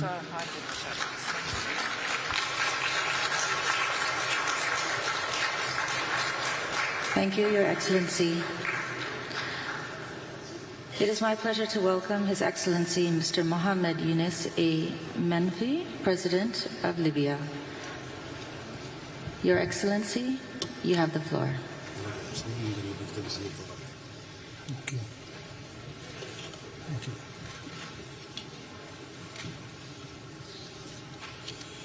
بسم الله الرحمن الرحيم. السيدة الرئيسة، السيدات والسادة، نتوجه بالشكر إلى فخامة الرئيس إلهام علييف وإلى حكومة وشعب أذربيجان على هذه الاستضافة الكريمة. لقد أصبحنا ندرك ليس من خلال التنبؤات بل من خلال المعايشة لشدة وتكرار وتوسع انتشار الكوارث الطبيعية أن تغير المناخ له آثار مدمرة على كوكب الأرض. في ظل ذلك لازلنا نرى أن هناك من يشعل الحروب ويوسع مداها ليضاعف الأضرار والخسائر على الأرض والبشر بدل الانشغال الجماعي في مقاومة أخطار التغير المناخي. وهنا نشيد بنداء الهدنة كوب 29 للحد من الانبعاثات من الأنشطة العسكرية، وندعو الرئاسة إلى تكرار إصدار مثل هذا النداء في أكثر من موعد ومناسبة لتعزيز فرص السلام العالمي. السيدات والسادة، أذكركم بالكارثة البيئية التي تعرض لها جزء غال من بلادي قبل 14 شهرا في مدينة درنا ومناطق الجبل الأخضر، وبما حصل ويحصل من كوارث مشابهة في مناطق أخرى من العالم. لنصل إلى حقيقة أننا لن نستطيع منفردين التعاطي مع هذه المخاطر المباغتة لأعلى أسس مشروط إلا على أسس مشروطة بتوفير التمويل الميسر والموجه وفق ظروف كل دولة، وتقديم الدعم المعرفي ونقل التقنية وبناء القدرات الوطنية وتوسيع المشاركة المجتمعية للقطاع الخاص ومنظمات المجتمع المدني، والتركيز على تحسين مستويات المعيشة وتعزيز الوصول إلى الطاقة النظيفة والأمن الغذائي والمائي لجعل البلاد أكثر مرونة بمواجهة تأثيرات تغير المناخ. نؤكد الحاجة إلى مراجعة وسائل التنفيذ التي التزمت بها الدول المتقدمة الأطراف في اتفاقية الأمم المتحدة الإطارية في شأن تغيير المناخ، مثل التمويل وتطوير التكنولوجيا. ولقد أعلنت المؤسسة الوطنية للنفط في بلادنا عن مبادرة تفكر بالغد في قمة كوب 28 بإطلاق حملة للتوسع في الغطاء النباتي في مختلف مناطق ليبيا، وذلك لتقليل الانبعاثات الكربونية، كما نسعى في مستهدف لتخفيف والتكييف مع التغير المناخي للوصول إلى ما يقارب 0 حرق غاز عام 2030، وإلى تنظيف البحيرات التي تحتوي على تسريبات نفطية وتأسيس مصرف للرصيد الكربوني. وبما أن السؤال الرئيسي في هذه الدورة هو التمويل، فإننا هدفنا انسجاما مع الموقف الأفريقي هو سد الفجوة الهائلة في تمويل، وذلك بالتحرك لحشد التمويل من مصادر متنوعة من خلال إصلاح الهيكل المالي العالمي، متمثلا في المؤسسات المالية الدولية، البنك الدولي وصندوق النقد الدولي، واستبدال الإقراض التمويلي بالشراكة في مشروعات التخفيف والتكيف، وتحويل تلك المشروعات إلى فرص استثمارية. نجدد استعدادنا للمشاركة الفاعلة في المبادرات العالمية وتبادل الخبرات والتعليم من أفضل الممارسات في البلدان الأخرى، ومصممون على الانخراط في الجهود العالمية للتخفيف من انبعاثات الغاز الدفينة والتكيف مع التغيرات المناخية ولتعزيز حماية التنوع البيئي. وشكرا لكم.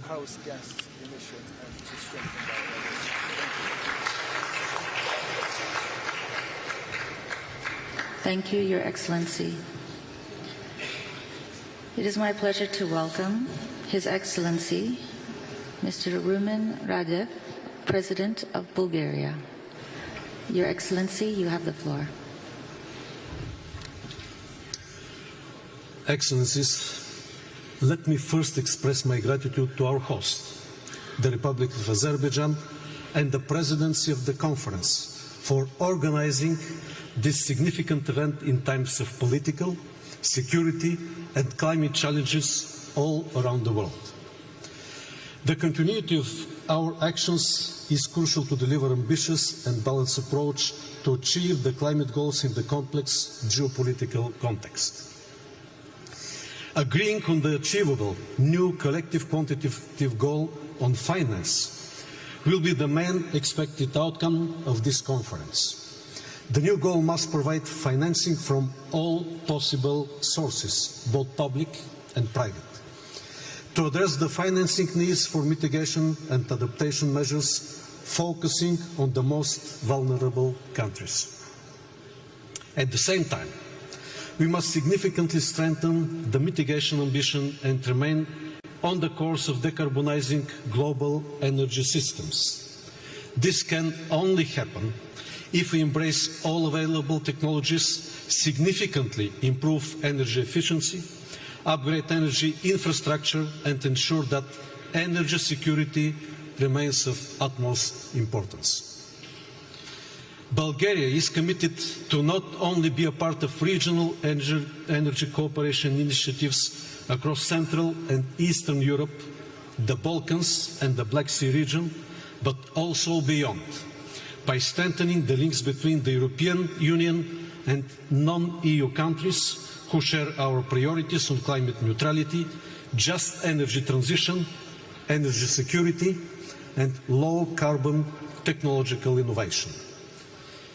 As no region is spared from deadly and costly climate-related disasters, all parties should undertake greater efforts to integrate climate change adaptation and resilience into all policies and strategies. We call for continuing support for climate science and education. Bulgaria proudly hosted the IPCC session this summer. Science holds the key not just to reducing our carbon footprint, but also to improving human lives in an age of climbing instability.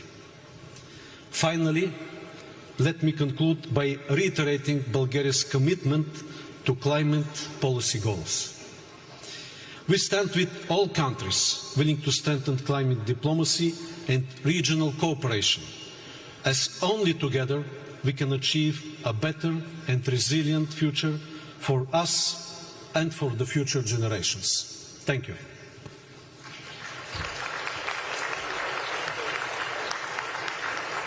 Thank you, Your Excellency.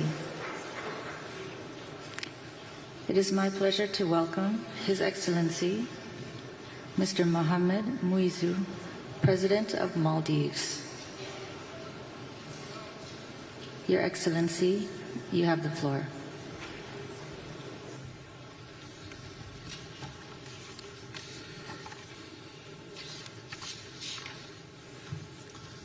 Bismillahirrahmanirrahim. Excellencies, ladies and gentlemen, I extend our gratitude to the government and people of Azerbaijan for the exceptional hospitality and leadership. We pledge our full support to ensure the success of this COP. We also congratulate the UAE for its successful COP29 presidency. Vulnerable, this is how the Maldives is often portrayed. But we are a nation of extraordinary fortitude. We speak not from desperation, but from a belief in the power of collective action. Our story is not of fragility, it is a testament to resilience, leadership, and international cooperation. Since hosting the first Small States Conference 35 years ago, we have called for stronger climate action. Our call has not changed. Our course has not strayed. Because for us, the environment and the ocean are more than resources. They are our cultural identity. Their protection remains our sacred duty. At COP28, I shared my vision for a climate-resilient Maldives. Despite formidable challenges, we are now seeing the dawn of hope. We recently launched our energy policy and roadmap, green initiatives to strengthen food security and affordable housing, and economic diversification through expanding port services, special economic zones, in addition to new development banking, unlocking new investment opportunities. We will soon unveil our 20-year vision, the blueprint for a sustainable, climate-resilient, developed nation by 2040. Mr. President, it is the lack of finance that inhibits our ambitions, which is why this COP, the finance COP, we need to deliver. The new climate finance goal must reflect the true scale of the climate crisis. The need is in trillions, not billions. It must consider the special circumstances of small island developing states. It must include adaptation, mitigation, and loss and damage. and increase contributions to it. As we approach the next round of nationally determined contributions, developed nations must increase their ambition to close the emissions and finance gap and align with the 1.5-degree goal. Mr. President, as we look around the globe, we see funds flowing freely to wage war, but scrutinized when it's for climate adaptation. We need to reprioritize, revise the international financial system. We must choose the path that changes lives, not the climate. My delegation here is determined that the finance goal should be scored right here in Azerbaijan. Mr. President, 28 COPs later, emissions still rise, finance falls still short, and our hopes fades. Let us prove this time it will be different. I thank you.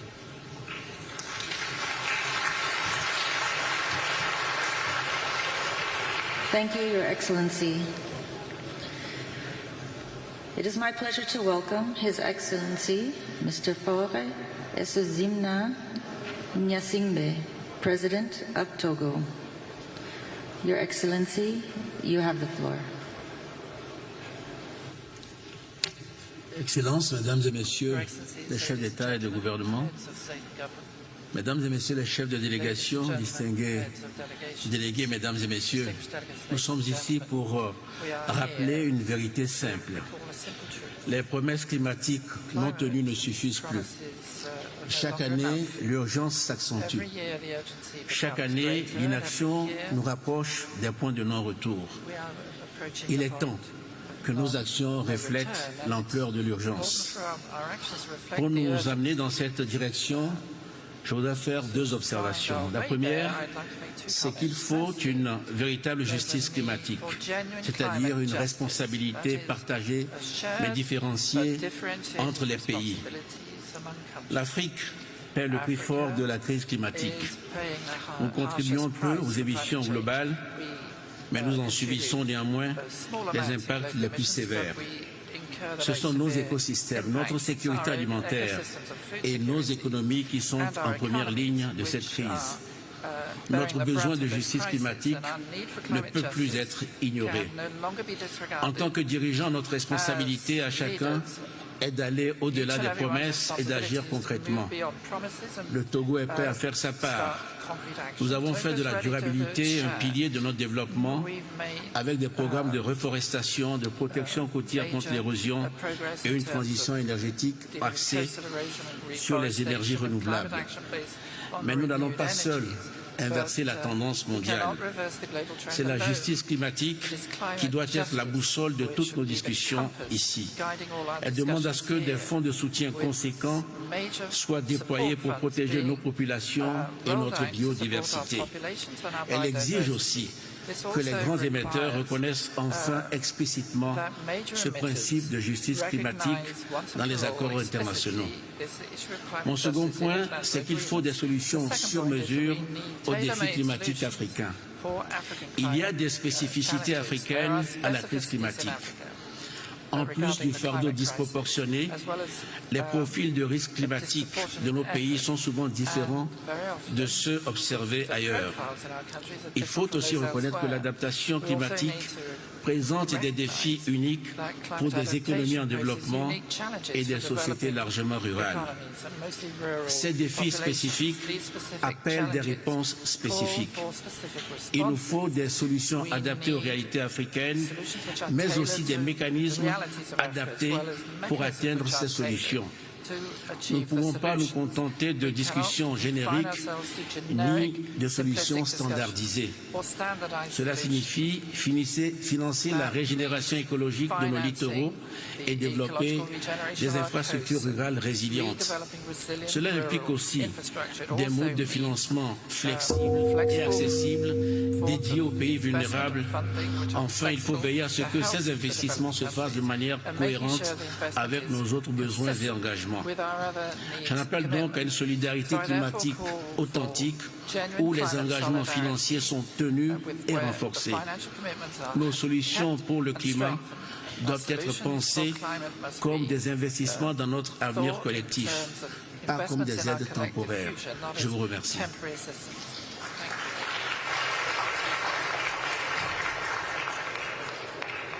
Thank you, Excellency. It is my pleasure to welcome Her Excellency, Dr. Hilda Heine, President of Marshall Islands. Your Excellency, you have the floor.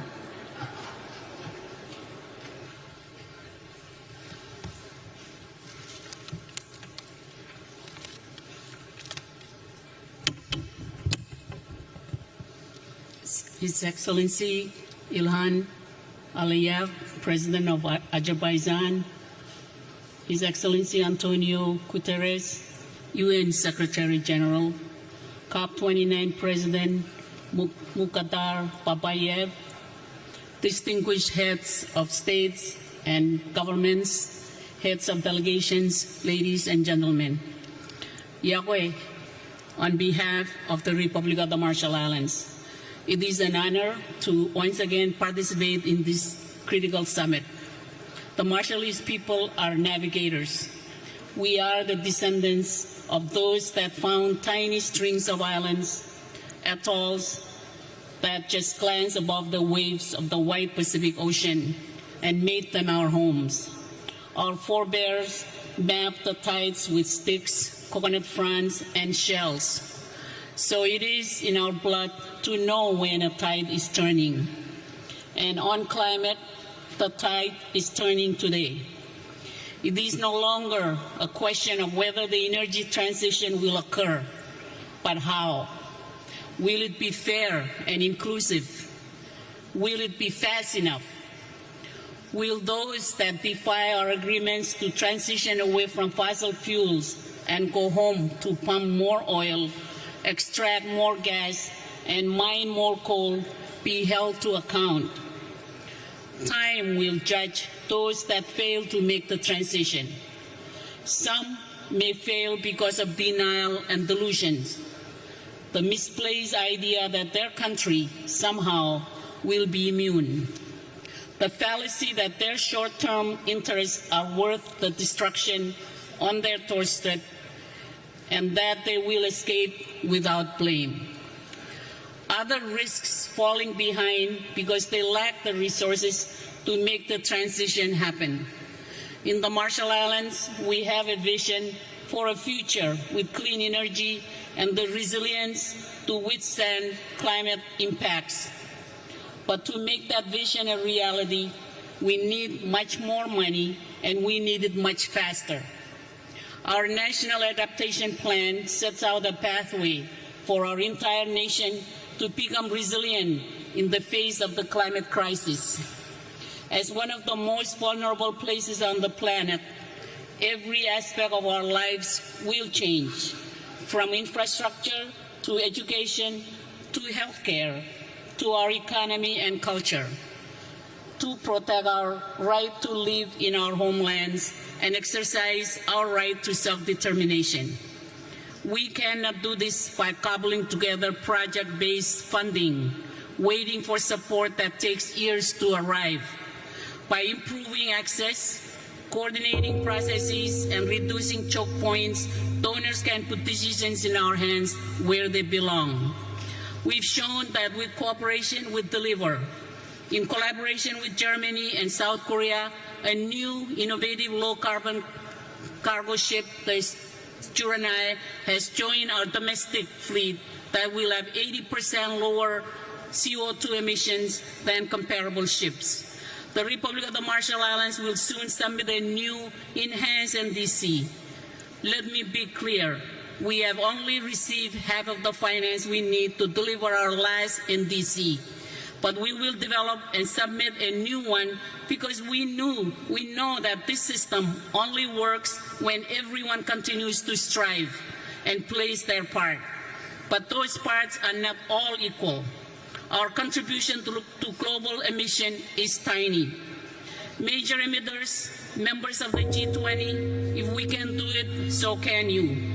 You can and must submit 1.5-degree aligned NDCs that set absolute economy-wide reduction targets, and that cover all greenhouse gases and categories. The urgency of these commitments and the urgency to act on them before 2030 is paramount. The repercussions of low ambition and inaction will only get worse. We will be watching for 1.5 greenwashing. You can and must spell out to the rest of the world whose safety relies on your action, how you will deliver, and the energy goals set in Dubai last year. President and Excellencies, the winds are shifting too on climate finance. With the explosive increase in the cost of the climate crisis, it is obvious to everyone that the system isn't working. We can no longer afford to be unrealistic and unresponsive about the cost of the crisis, which we all know are in the trillions of dollars per year. Anyone who is here to fight over who pays for a small share of those needs rather than engage in a collective effort to find the trillions is no friend to islands like mine. Nor can we afford empty promises.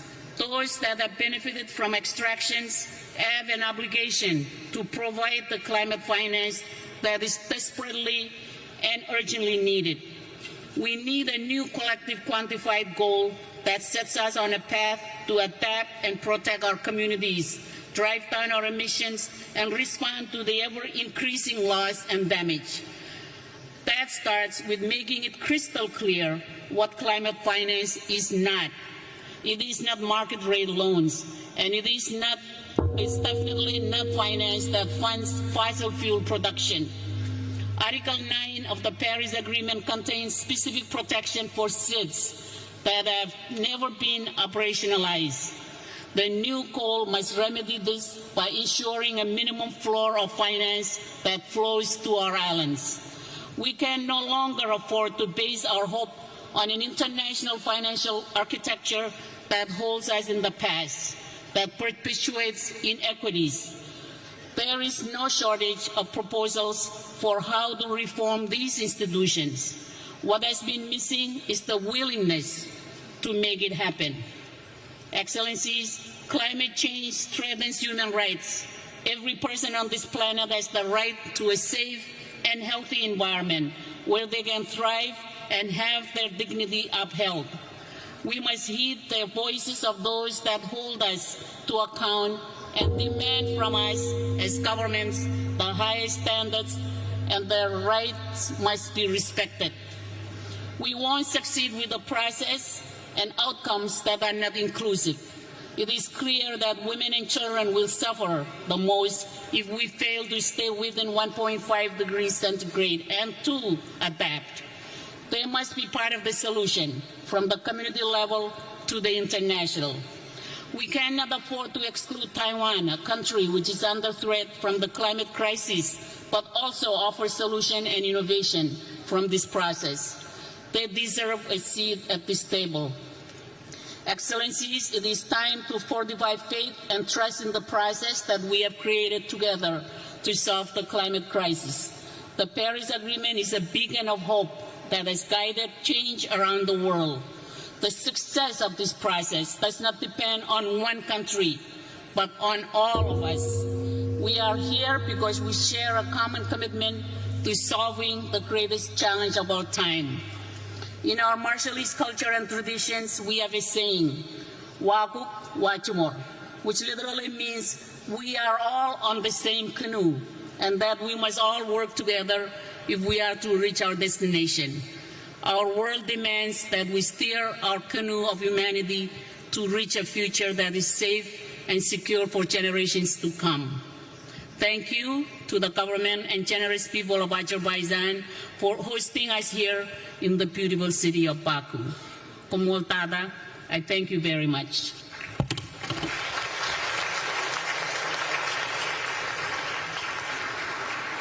Thank you, Your Excellency. It is my pleasure to welcome His Excellency Mr. Nikos Christodoulidis, President of Cyprus. Your Excellency, you have the floor. Excellencies, at the outset, I would like to extend my gratitude to the government of Azerbaijan for hosting COP29. Today, the world's attention is focused on our deliberations here in Baku, as the outcomes of this conference are critical to our shared commitment to securing a sustainable future for our planet. Dear friends, I address you today with feelings of honor, but also of great concern. We stand at a critical juncture as the impacts of climate change are intensifying with alarming speed. In the Mediterranean region, we are witnessing a rise in extreme weather events, raging wildfires, severe and prolonged droughts, extreme heats, sea level rise and catastrophic, deadly flooding, as we very recently saw happening in Spain. Speaking also from my own country experience, these extreme weather events are impacting our ecosystem, our economies, including agriculture and tourism, our communities, and the quality of life of our people. They act as a stark warning and also are highlighting the urgent need for decisive, coordinated action. We need immediate, targeted responses at both the national and regional levels. My country has taken proactive steps by implementing a national adaptation strategy since 2017. We are currently updating this strategy in order to strengthen our capacity to manage complex and interlinked climate risk. Despite our small carbon footprint, Cyprus is committed to contributing to global emissions reduction. Within the European Union framework, we submitted an enhanced nationally determined contribution in 2020, pledging to reduce greenhouse gas emissions by at least 55% by 2020 compared to the 1990 levels, and the European Union as a whole remains resolute in its legally binding commitment to achieve net zero emissions by 2050. At regional level, my country recently relaunched the Eastern Mediterranean and Middle East Climate Change Initiative, aiming to develop synergies to mitigate the impact of climate change with focus on cross-border projects. Dear friends, it is crystal clear that government action alone is not enough. We also need to engage our societies, our citizens, our businesses in this collective mission and fundamentally rethink the relationship between our economies and nature. Green investments, the transformation of the energy and industrial sectors, and the eventual decarbonization across sectors can be the answer to more competitive and healthier markets. Excellencies, as I already stressed, only by acting collectively with urgency and ambition we can avert the most severe consequences of climate change. With this in mind, we need to successfully conclude COP29 with a determined and forward-looking outcome, crystallizing pathways and opportunities for climate resilient and sustainable development. Before closing, dear friends, I would like to acknowledge the importance of youth. Young voices have been instrumental in pushing for an ambitious climate agenda. Let's hear their voices and let's heed their call. If we ignore these voices, our children and grandchildren will inherit a climate and natural dystopia. Let us resolutely walk together the path of climate neutrality. Only together we can build resilient, sustainable and green societies for the generations that will inherit our planet. Thank you very much.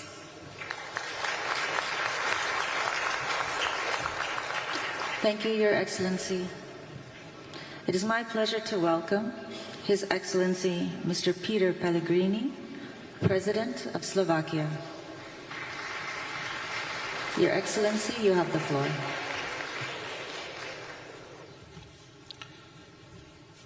Excellencies, ladies and gentlemen, this year my country, Slovakia, as others in Europe, has experienced the hottest summer on record. It brought heavy rains and devastating floods. The greenhouse gas concentrations are the highest in the humankind. We have crossed critical 1.5 Celsius degrees in 12 consecutive months. And this gives us a real taste of what the planet can become.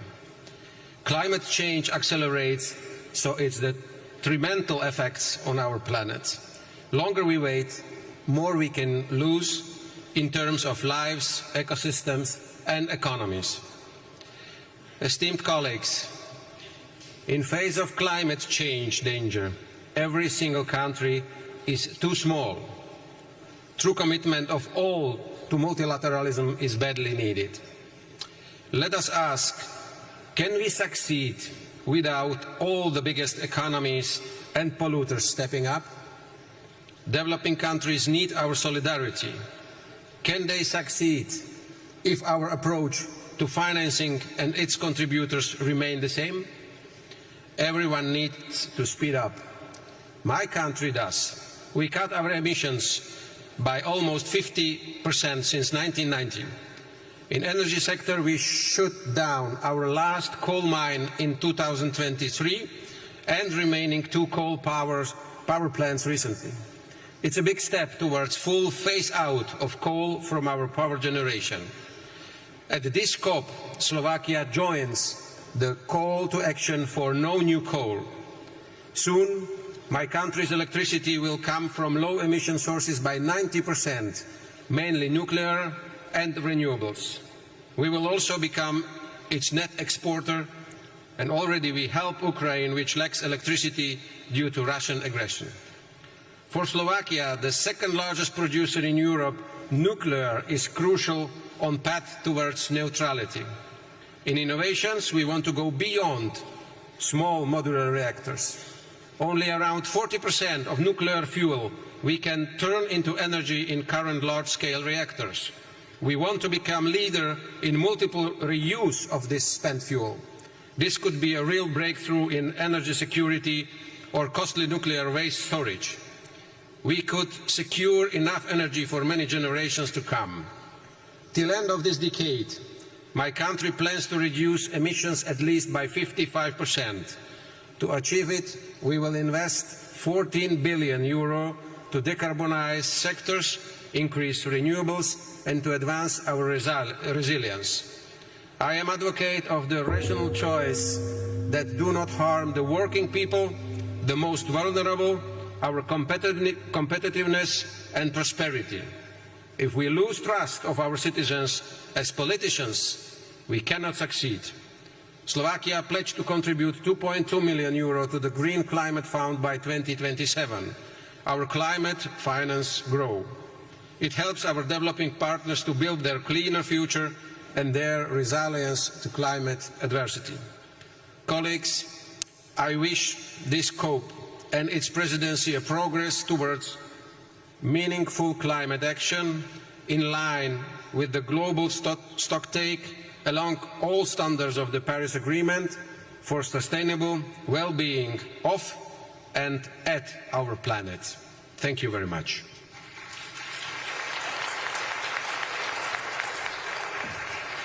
Thank you, Your Excellency. It is my pleasure to welcome His Excellency, Mr. Charles Michel, President of the European Council, speaking on behalf of the European Union. Your Excellency, you have the floor.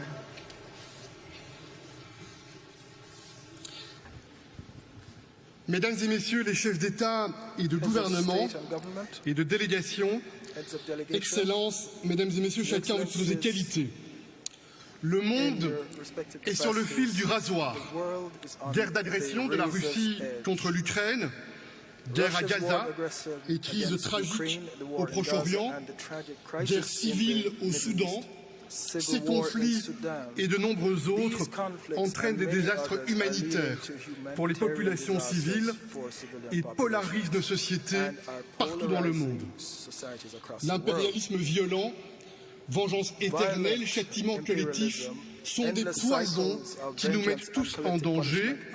L'Union européenne croit profondément dans un monde et un ordre fondé sur des règles. La force de la loi et pas la loi de la force des règles qui doivent être décidées ensemble. Mesdames et Messieurs, chaque semaine, quelque part dans le monde, nous faisons face aux conséquences dévastatrices des changements climatiques. Cette menace climatique est existentiel pour l'espèce humaine et nous portons la responsabilité, nous, espèces humaines, de cette guerre contre la nature. Et c'est vrai, certains portent plus que d'autres cette responsabilité, les pays dits développés. Et c'est ainsi que les accords de Paris doivent constituer notre traité de paix avec la nature. Le principe de coopération doit être le mode de mise en œuvre de cet accord. Courage et pas procrastination, solidarité plutôt qu'égoïsme, ambition plutôt que renoncement, choisir l'instinct de survie plutôt que le suicide collectif. Vous pouvez compter sur l'Union européenne. Nous sommes au rendez-vous du financement. 31 milliards de dollars dans le cadre de la promesse des 100 milliards. C'est plus que la part équitable de l'Union européenne et nous encourageons tous nos collègues à suivre cet exemple, y compris nos collègues du G7 et des économies émergentes. Nous insistons sur la nécessité d'inclure une base plus large et nous pensons qu'il faut élargir le groupe des contributeurs en tant que condition préalable pour réaliser un nouvel objectif ambitieux. Nous soutenons une approche à plusieurs niveaux. Nous croyons dans la tarification carbone comme étant un puissant levier et nous croyons également que le commerce international et que les banques de développement doivent être mobilisées pour rencontrer cet accord. L'euro est la monnaie du climat. L'euro est la monnaie du financement pour les obligations vertes et plus d'un tiers d'entre elles qui sont émises en euros. Nous sommes déterminés à soutenir les pays en développement. Nous le faisons avec les partenariats pour une transition énergétique équitable. Afrique du Sud, Indonésie et d'autres pays sont des pays que nous supportons. Il y a quelques semaines, à New York, et je conclus, nous avons déjoué les pronostics un accord, le pacte pour le futur. Dans ce moment sombre pour l'ordre multilatéral fondé sur des règles, ce pacte offre quelque peu de lumière. Je forme le vœu que cette COP soit celle de la confiance, de la ténacité et des actes qui se joignent aux paroles. Vous pouvez compter sur l'Union européenne. Je vous remercie.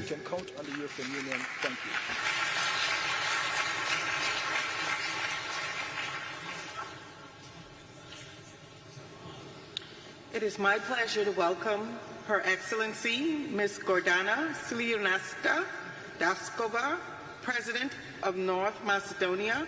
Your Excellency, you have the floor.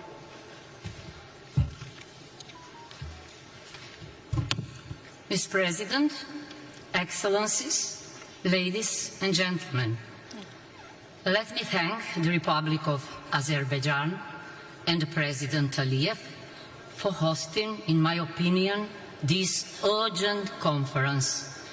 We have gathered at COP29 in the midst of a war.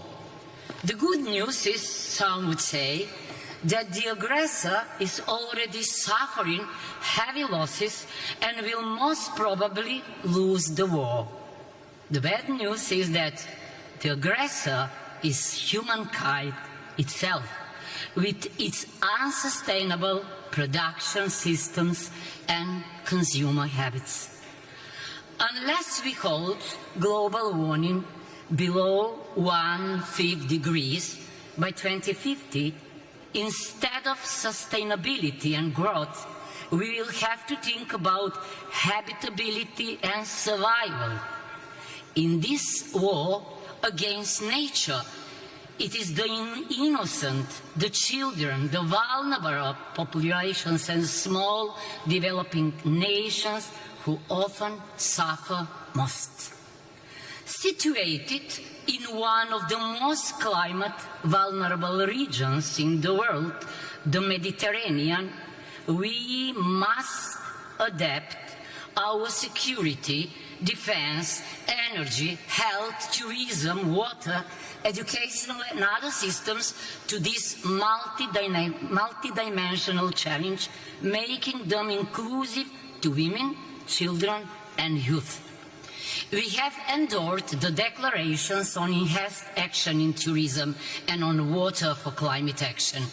In addition, I have appointed a climate expert in my National Security Council, and we have joined the group of friends on climate and security. Our goal is to accelerate the transition to a low-carbon economy across all sectors, including energy, transport, industry, and agriculture. To achieve green growth, we'll invest in green jobs and reskill workers, moving away from carbon-based energy production. Sustainable energy transition must be environmentally and socially just. We adopted a law on climate action. We will introduce a legal framework for monitoring, reporting, verification and accreditation. In parallel, we will adopt a revised law on energy and a new law on renewables. These laws support the implementation of the challenging green agenda and sustainable connectivity cluster in EU membership negotiations, requiring €3.1 billion for renewable energy and energy efficiency. The Economic and Investment Plan and the Green Agenda for the Western Balkans provide funding for this. Regardless of progress in the EU accession process, countries should have ongoing access to climate action funds before membership. Esteemed Excellencies, we need a peace agreement, a natural contract, as Michel Serra would say, to stop treating nature as adversary and start treating it as partner.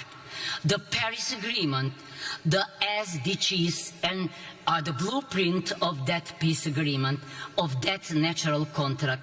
Let's implement them in the line with the principle Pacta sunt servanda.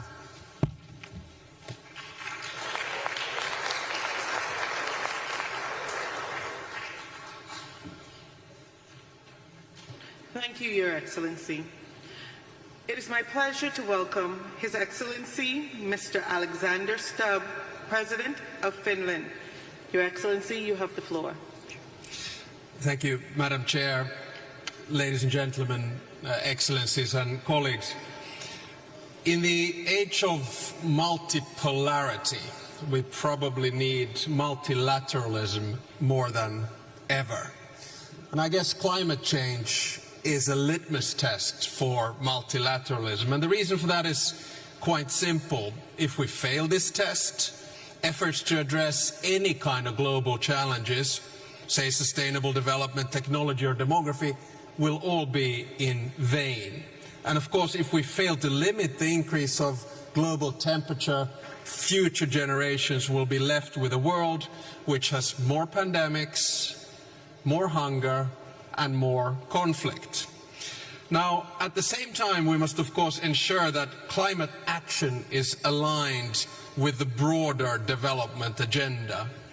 And I don't say the following thing just because I have a daughter of 23 years old, but I do want to emphasize the importance of women and youth in the fight against climate change.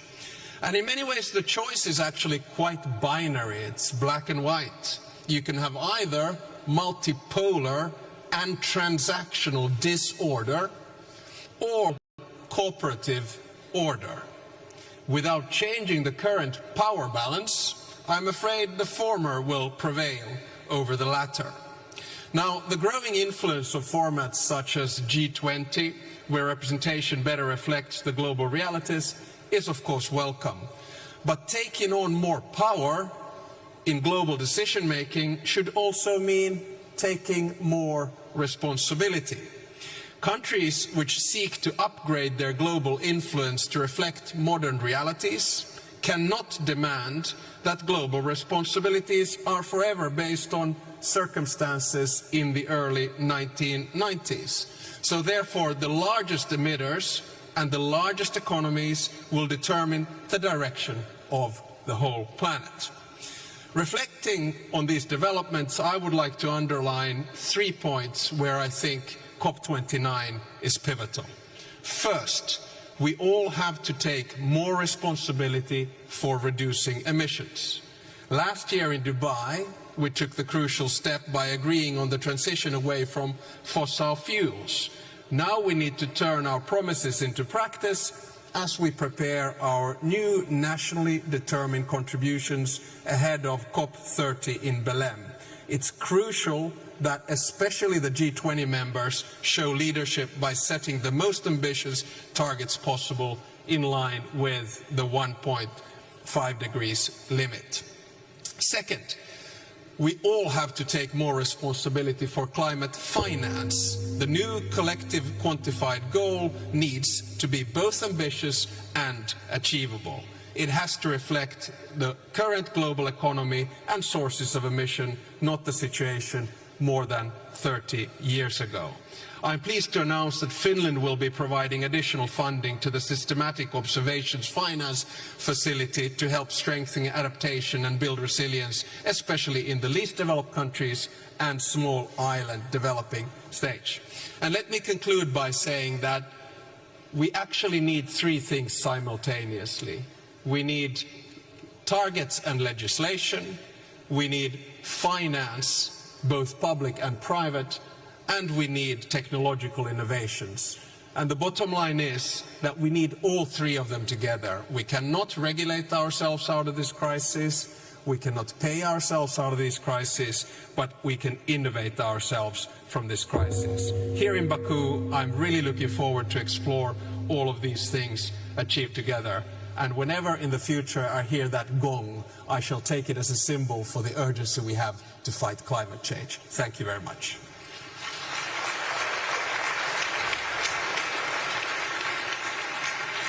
Thank you, Your Excellency.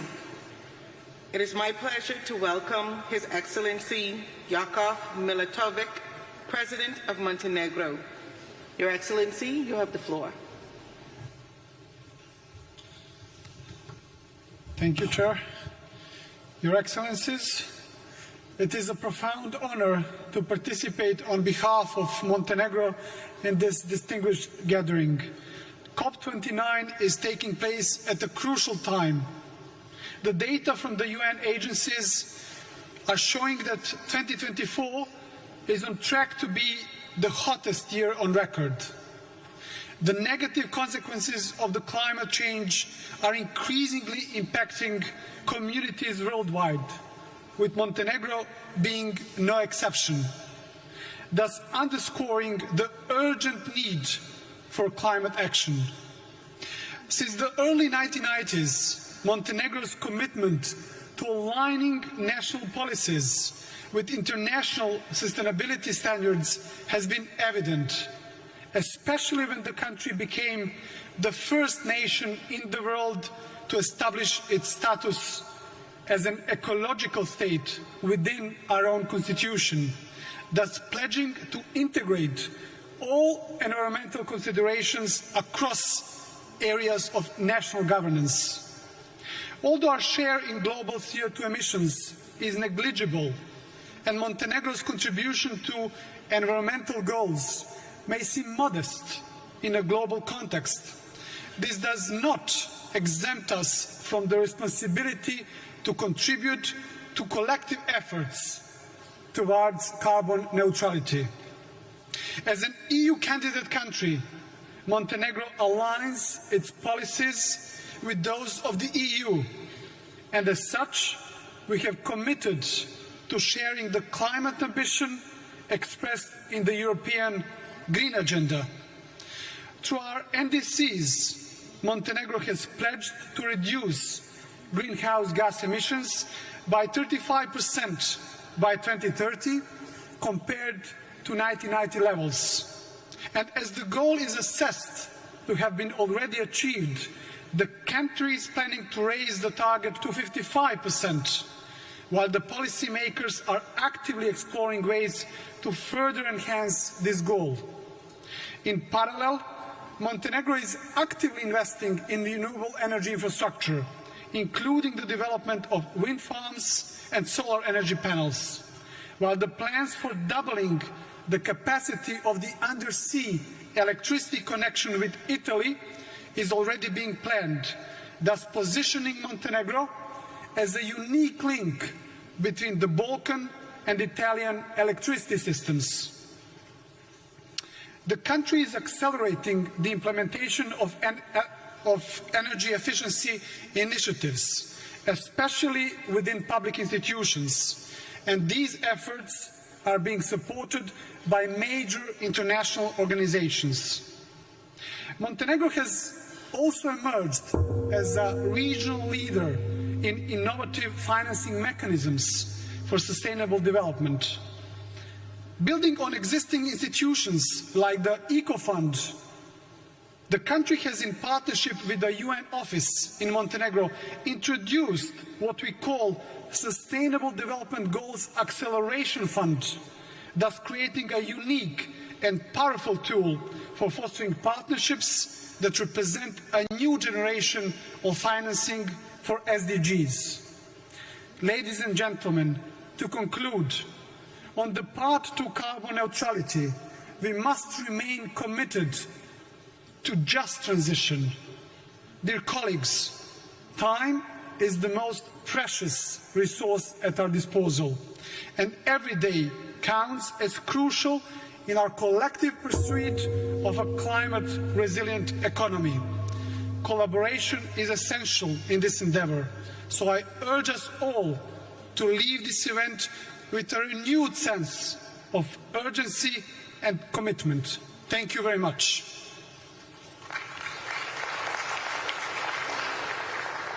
Thank you, Your Excellency. It is my pleasure to welcome His Excellency, Mr. Ramchandra Paldale, President of Nepal. Your Excellency, you have the floor.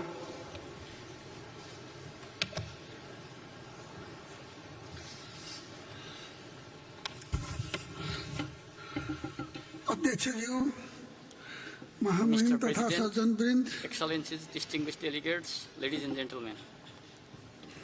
Mr. President, climate justice and climate finance, including reparations for loss and damage, are my paramount concerns today. Even though Nepal's carbon emission is negligible, we are suffering terrible consequences of global warming and climate change.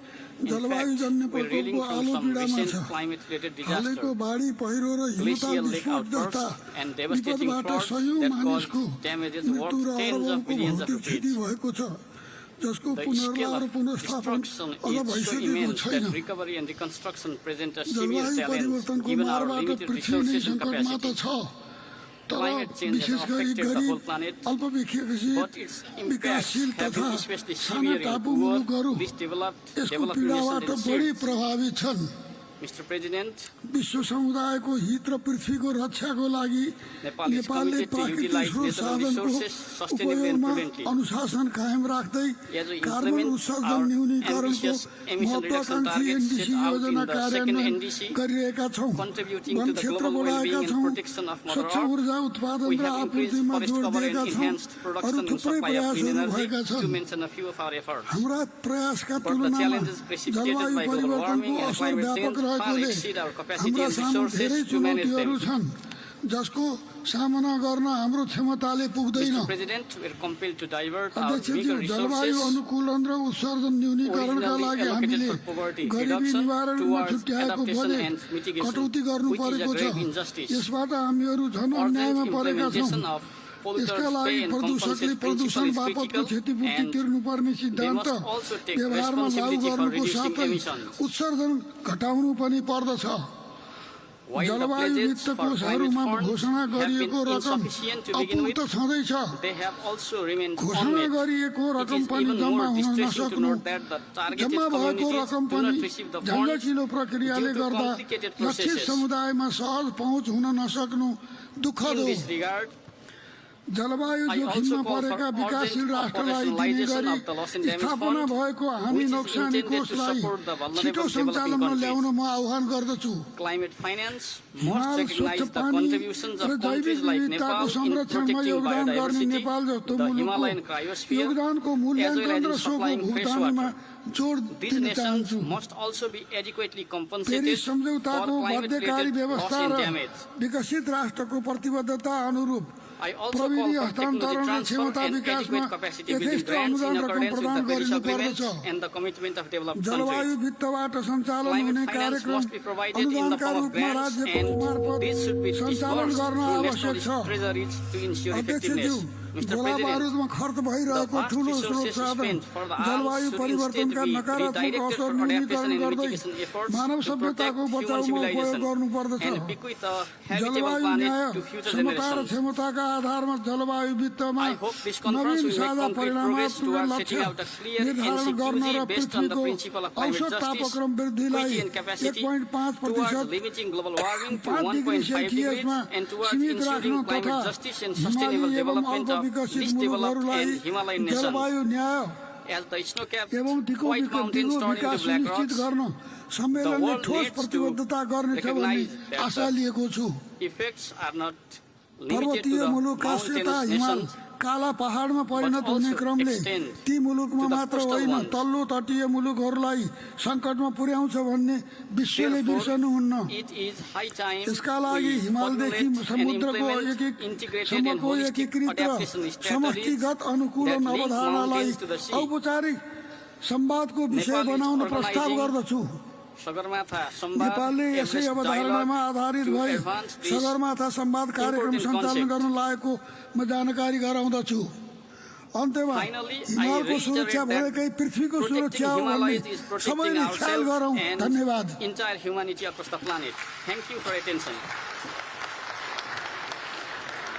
Thank you, Your Excellency. It is my pleasure to welcome His Excellency Mr. Chandrika Prasad Santokhi, President of Suriname. His Excellency, you have the floor. Thank you, Madam President. Good afternoon.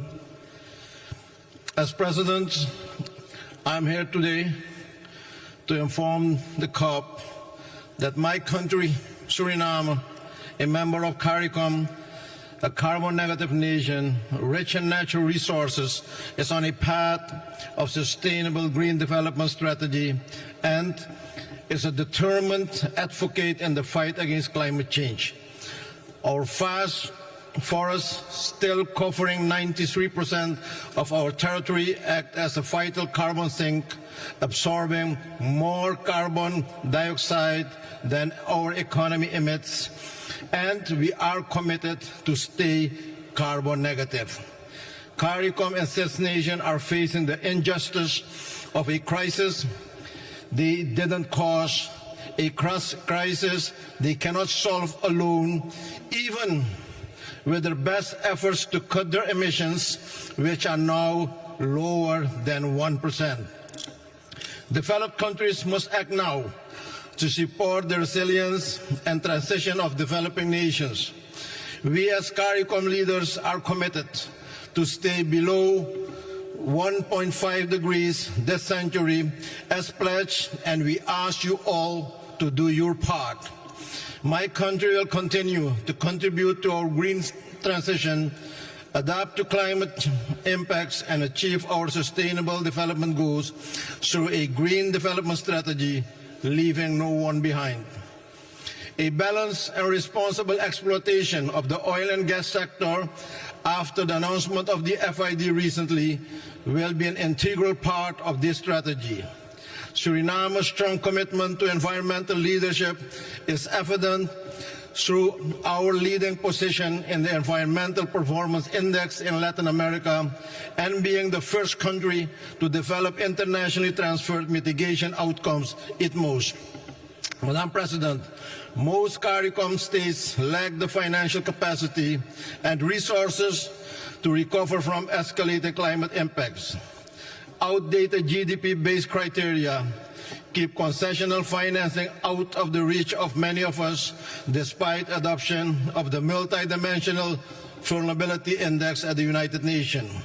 Yet international financial institutions have not implemented it. CARICOM calls for a binding commitment to allocate at least 15% of climate finance to CITs instead of the unacceptable 1.5% CITs now receive. We call for easier, more tailored access to climate finance for CITs, including simplified applications, capacity building, direct funding, and affordable financing. Developed nations have a duty to support those less responsible and more vulnerable to climate change, requiring immediate action to correct this imbalance and climate injustice. The Loss and Damage Fund must be made functional and effective urgently. This must be fixed in 2025. Without significant increases in climate finance, CITs cannot adapt the climate impacts or achieve sustainable development. Inaction threatens their very existence. Finally, Mr. President, it is time to take bold action now to help CITs confront the urgent threat of climate change. I thank you, and may God bless you all. Thank you. Thank you, Your Excellency. It is my pleasure to welcome His Excellency, Mr. Denis Bersirovic, Chairman of the Presidency of Bosnia and Herzegovina. Your Excellency, you have the floor.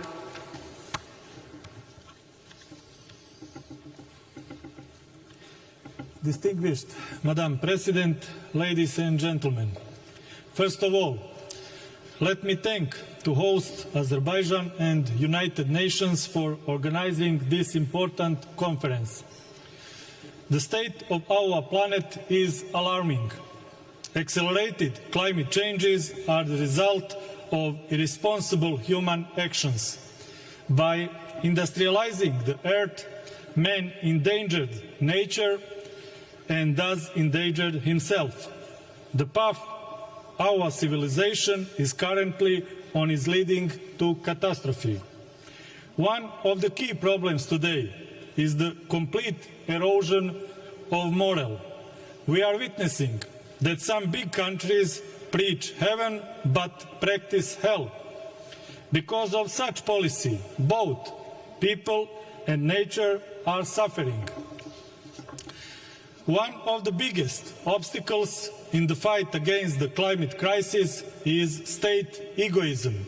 Unfortunately, certain countries consider that this is not a critical issue for the current generation and choose to defer its resolution to future generations.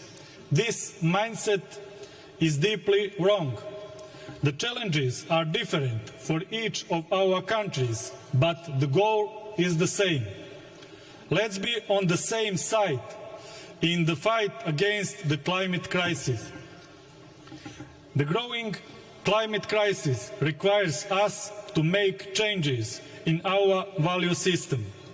To mitigate the climate crisis, we need to focus, among other things, on more responsible policies that promote nature protection, improvement of green financing standards, strengthening climate diplomacy, educational programs that will encourage climate innovation, and empowering a new generation of climate leaders. Bosnia and Herzegovina is determined to contribute to the reduction of greenhouse gas emissions, achieve climate neutrality, carry out the energy transition, and to contribute to the implementation of the Paris Agreement on climate change. Bosnia and Herzegovina is actively working on the adoption of the Integrated National Energy and Climate Plan. The document outlines Bosnia and Herzegovina's strategic determination, direction in the process of decarbonization of the energy sector until 2030 with a clear vision to 2050. Finally, let's not forget, the earth does not belong to humans, but humans belong to the earth. Let's continue our fight against climate change. It is a fight for our future. Thank you for your attention. Thank you, Your Excellency. It is my pleasure to welcome His Excellency Nana Addo Danwa Kufuor-Addo, President of Ghana. Your Excellency, you have the floor.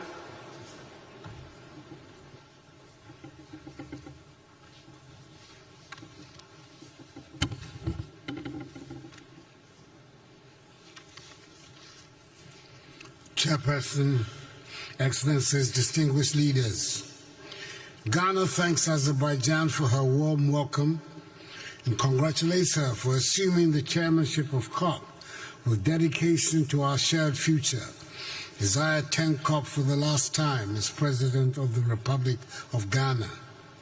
Today we gather not merely as leaders or policymakers, but as individuals bound by our love for our lands and future generations. We're here to declare we stand in solidarity for a green world. For Ghana, climate change is real and immediate, affecting our farmers, coastlines, and communities. Rising temperatures and unpredictable weather threaten our livelihoods daily. Yet we respond with resilience and commitment. In 2021, Ghana submitted updated nationally determined contributions to the United Nations, encompassing 47 programs to mitigate and adapt to climate impacts. Our goal is to cut emissions by 64 million metric tons by 2030. Demanding investments between 10 and 15 billion United States dollars. Despite financial and technical hurdles, we're determined to meet the Paris Agreement's goals across agriculture, transport, forestry, energy, and other sectors. We have made strides. The Green Ghana project has planted 50 million trees, and forest restoration efforts have covered 721,000 hectares since 2017 when I came to office. 13 mitigation actions have cut annual greenhouse gas emissions by 43% since 2021. Ghana's national electric vehicle policy, backed by tax incentives, promotes sustainable mobility, and our energy transition framework steers us towards a green future. Through Article 6 of the Paris Agreement, Ghana has mobilized 800 million United States dollars by trading carbon credits with nations like Switzerland and Sweden. However, we cannot reach our climate goals alone. We call on our global partners to honor their commitments, ensuring accessible concessional financing for sustainable development in Africa without unsustainable debt. As a father and a grandfather, I question what we will leave behind.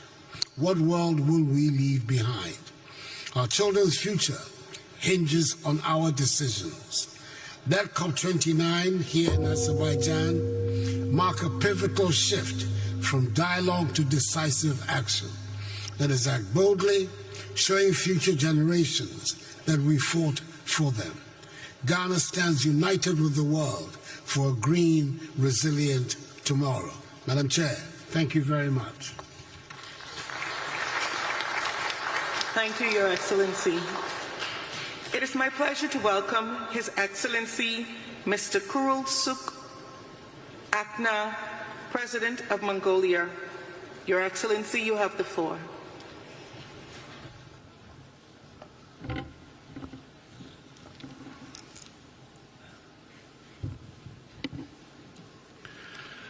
Бүгднайрамдах Азербайджан улсын ерөнхийлөгч ноён Илхам Алиев, Эрхэмүндэт нэгдсэн үндэсний байгууллагын ерөнхийлөгчийн шинэ дарга Антонио Гутерриш, Эрхэмүндэт зочид төлөөлөгчд хатагтай ноёдоо.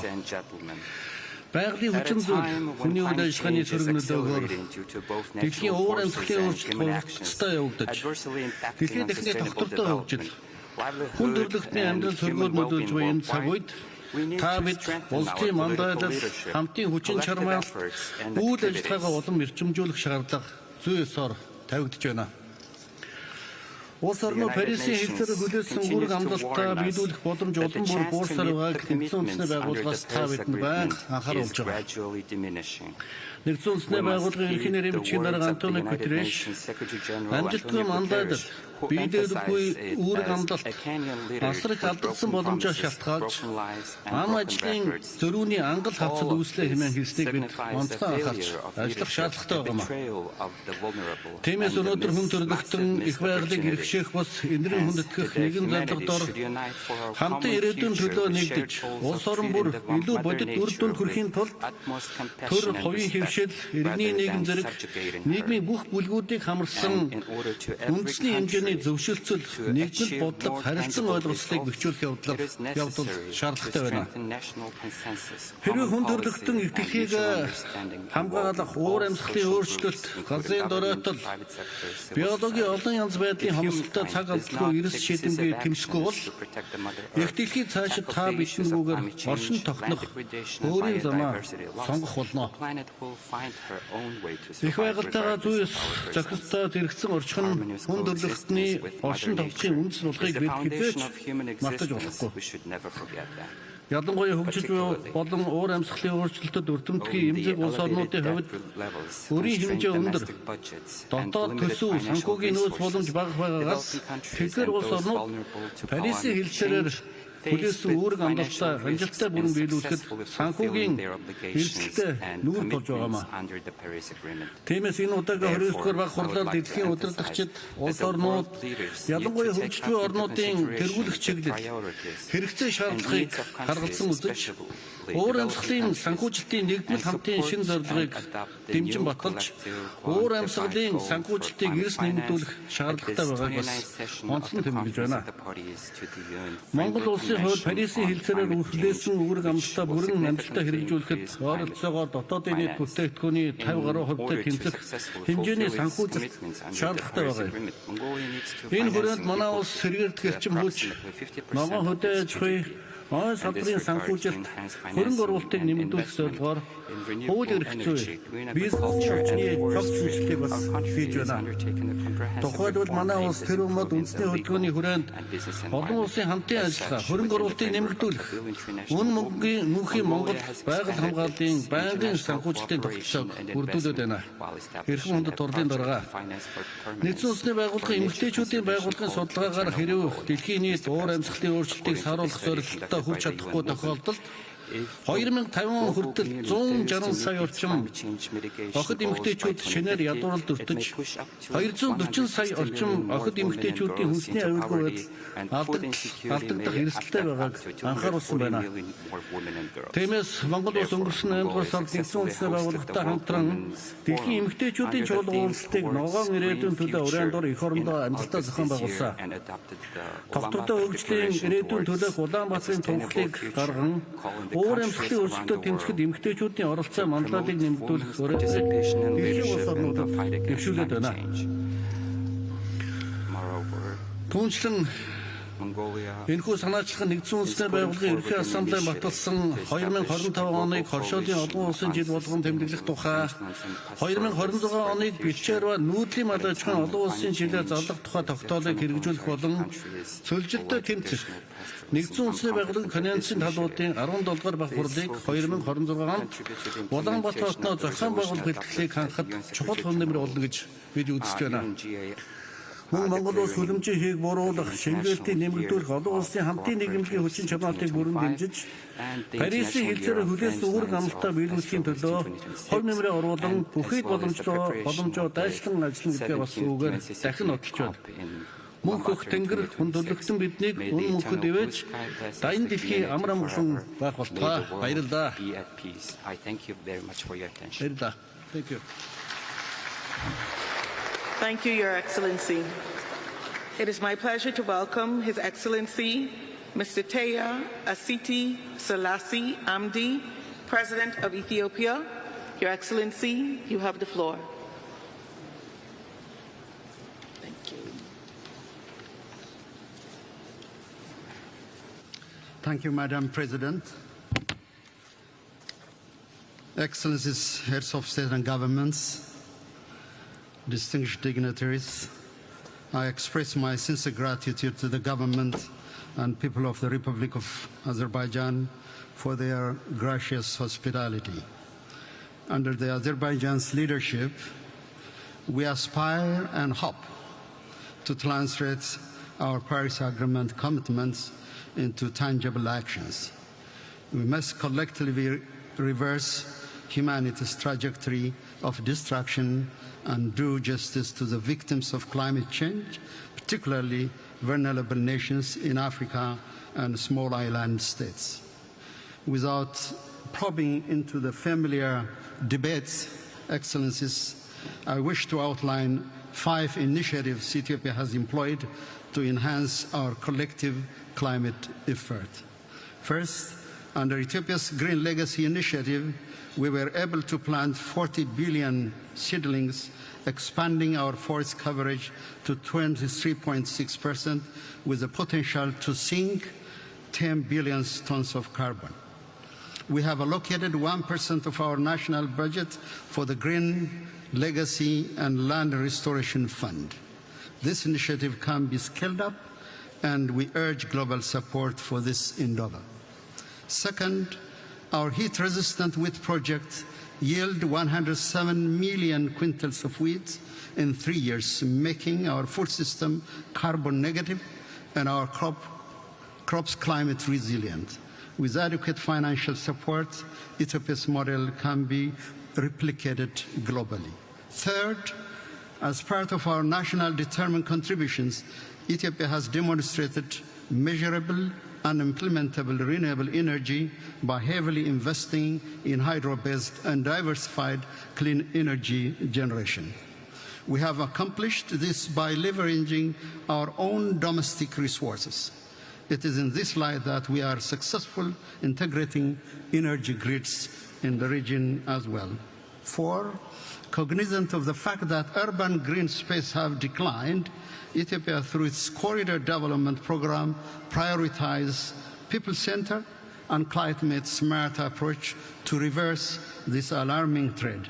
Addis Ababa is a testament to this. 5th, Ethiopia has now become among the few nations in the world to pass a law banning fuel automobiles as part of reducing the impact of greenhouse gas emission. Finally, the debate on climate finance has become overly complex and painstakingly slow-paced. We have to simplify the process and focus on practical solutions. We must finalize the new collective quantified goal on climate finance and make it operational. While we demand increased financial support, we express deep concern over the inadequate, complex and delayed disbursement of existing funds. Many African nations are leading by example to the best of our abilities. In light of this, Ethiopia has developed its subsequent NDCs, long-term low emission development strategy, and national adaptation plan that guides our collective commitment to significantly lessen the impact of climate change. We therefore urge all countries, particularly developed nations and major emitters, to follow suit. Indeed, the clock is ticking. Therefore, there is no time to lose, and let us join hands to build a sustainable future for generations to come. I thank you, Madam President. Thank you, Your Excellency. It is my pleasure to welcome His Excellency First Lieutenant General Abdel Fattah al-Burhan, Abdurrahman al-Burhan, President of Sudan. Your Excellency, you have the floor.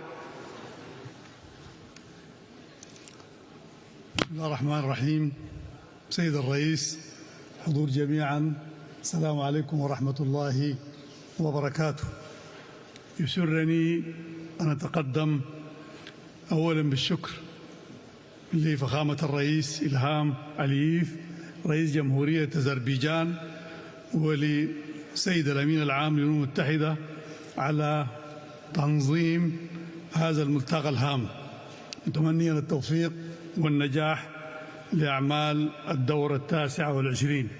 سيد الرئيس، نجتمع اليوم وكوكبنا يزداد تحديات وتزداد مخاطره جراء آثار تغير المناخ وانعكاساته السالبة على قطاعات هامة في حياة الناس في المياه والزراعة والأمن الغذائي والصحة والموارد الطبيعية. وقد طالب السودان كغيره من الدول بضرورة تنفيذ اتفاقية باريس كأولوية رئيسية، وما زالت بلادي تساهم بفعالية في تنفيذ الاتفاقية على المستوى العالمي والإقليمي والوطني. وقد ظلت قضية التكيف المناخي على رأس الأولويات في الحكومة لتأثيرها على برامج التنمية الوطنية.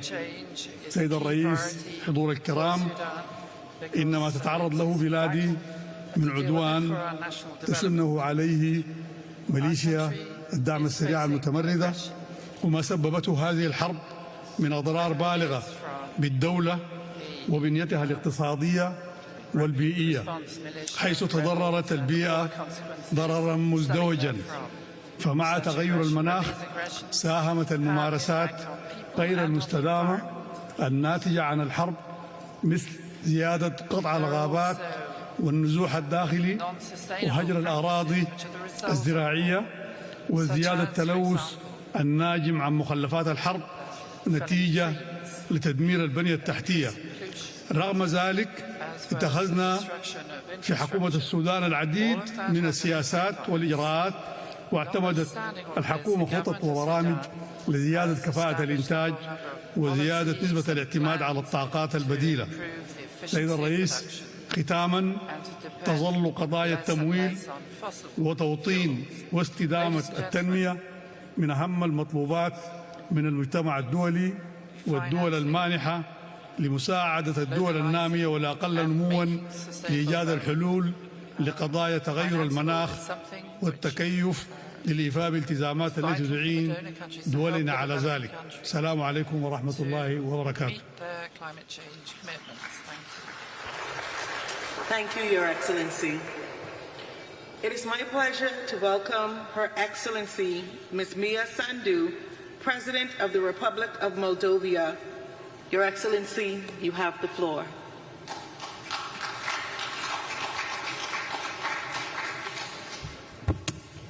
Distinguished delegates, it's an honor to address you on behalf of the Moldovan people.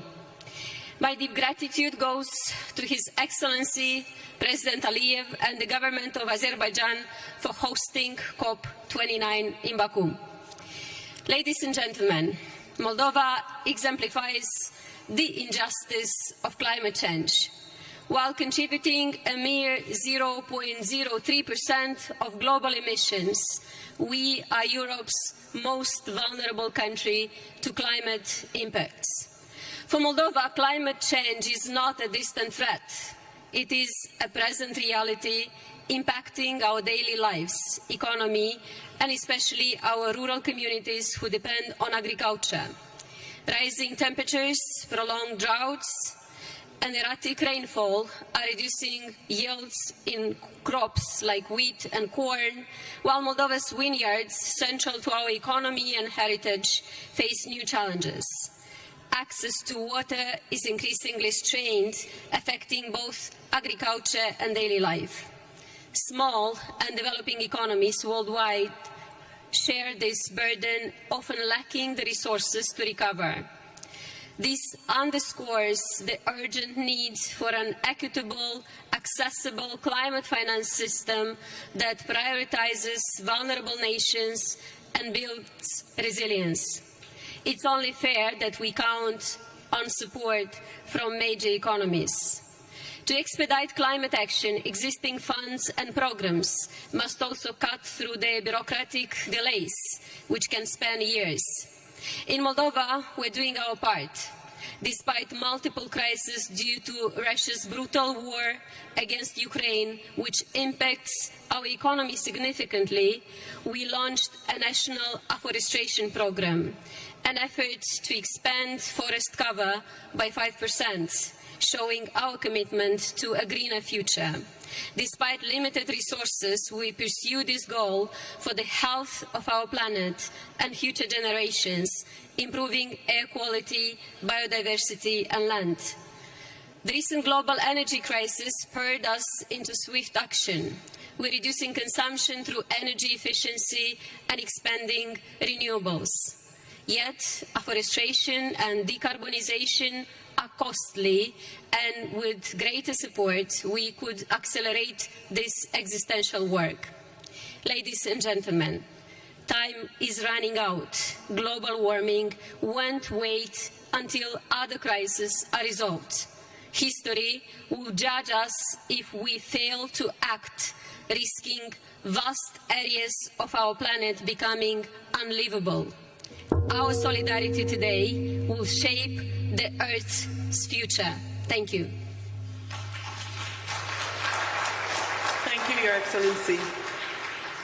It is my pleasure to welcome His Excellency, Mr. Geraldo Alckmin, Vice President of Brazil. Your Excellency, you have the floor.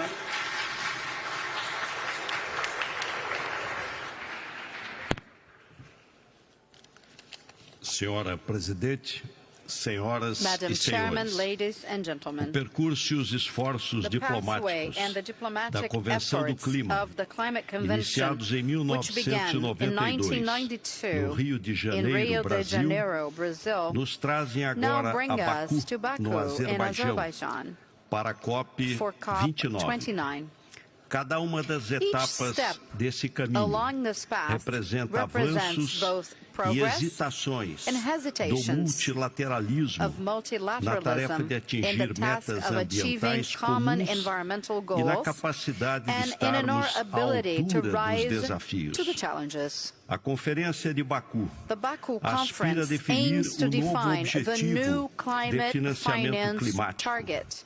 Esse The objetivo new deve ser financial ambicioso, target must be de ambitious modo a limitar o aumento in da a way as to temperatura limit the a temperature increase to 1,5 graus 1.5 Celsius. degrees Celsius. Baku tem também o Baku desafio also has the de challenge finalizar as to negociações conclude do mercado carbon de market carbono negotiations e orientar o and lead the caminho way para a for the implementação dos implementation compromissos of the históricos historic commitments atingidos na achieved during COP28, COP28, em particular sobre energia about e energy and florestas. forests. O Brasil é reconhecido Brazil is como uma recognized potência as an ambiental environmental e powerhouse, também líder but also na a leader segurança in food alimentar. security.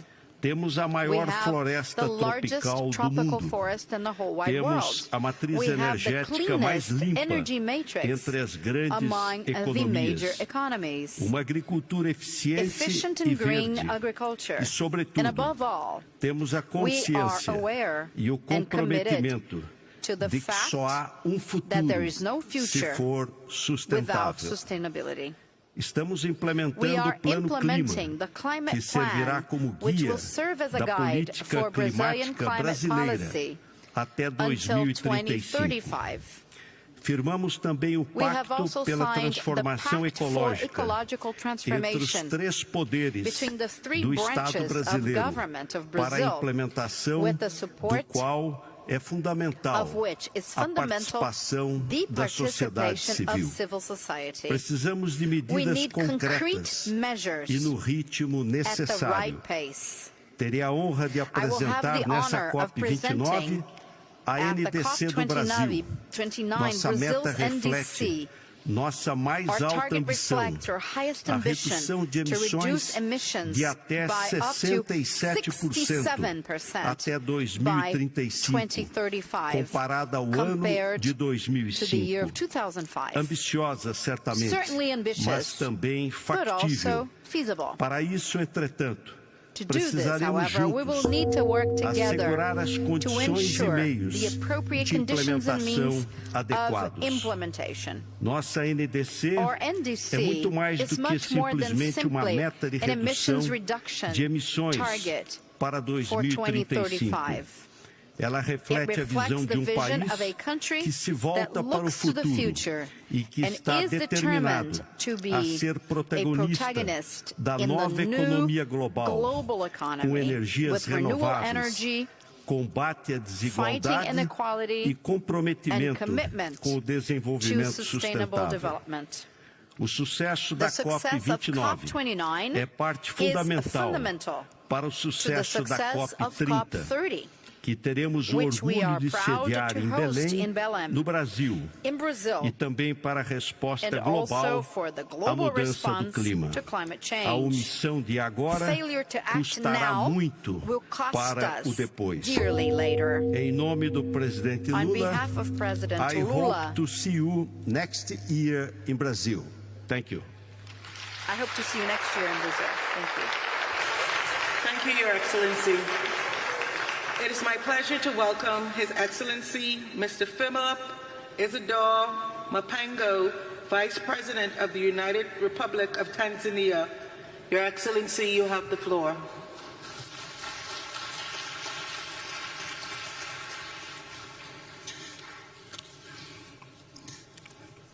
Madam Chair, Excellencies, distinguished delegates, here we are yet for another COP, dubbed as a finance COP, where we need to work together in solidarity for a green world.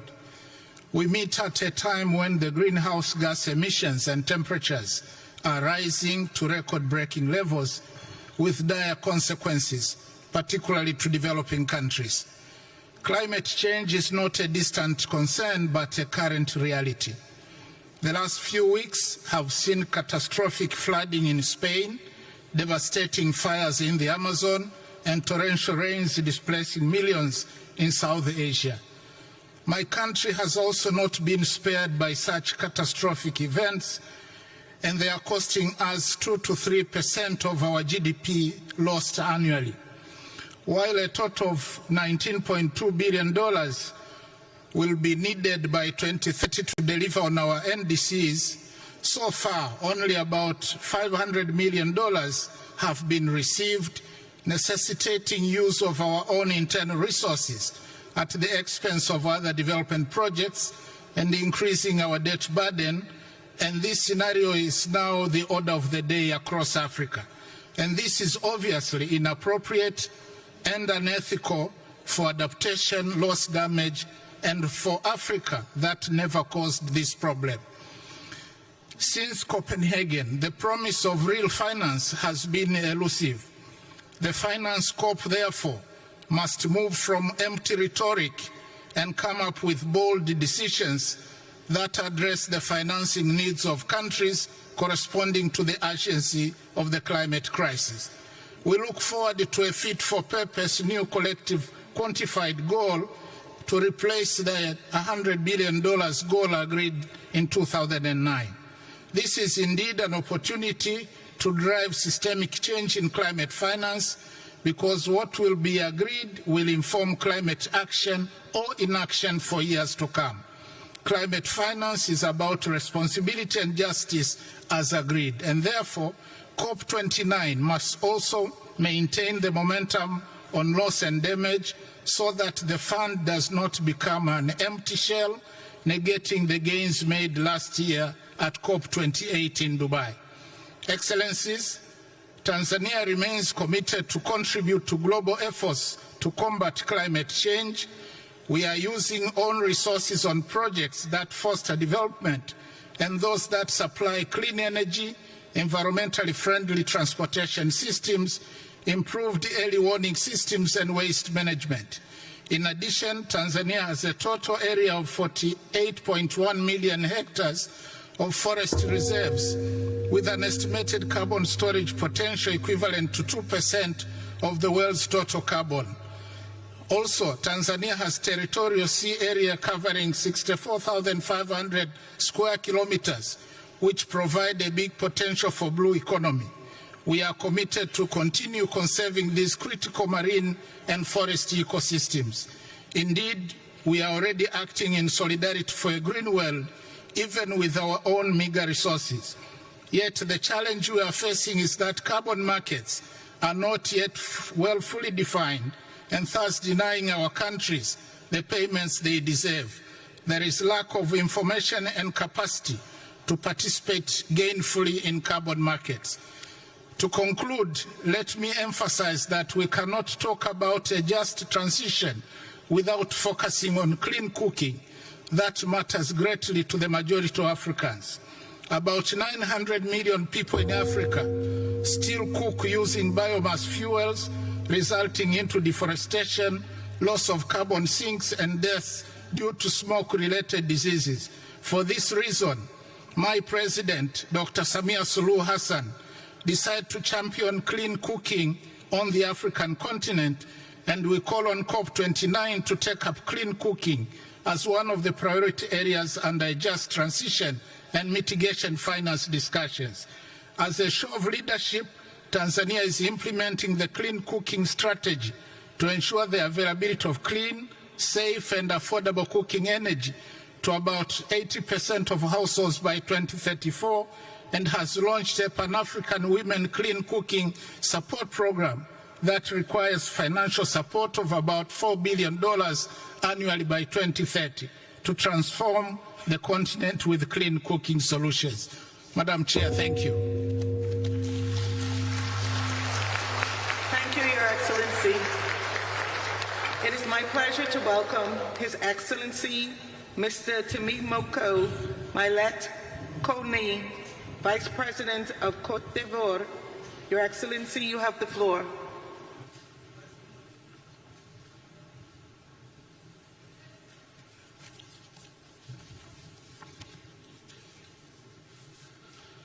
Madame la Présidente, Excellences, Mesdames et Messieurs, notre rencontre de ce jour se tient dans un contexte où la crise climatique a atteint un niveau d'urgence sans précédent.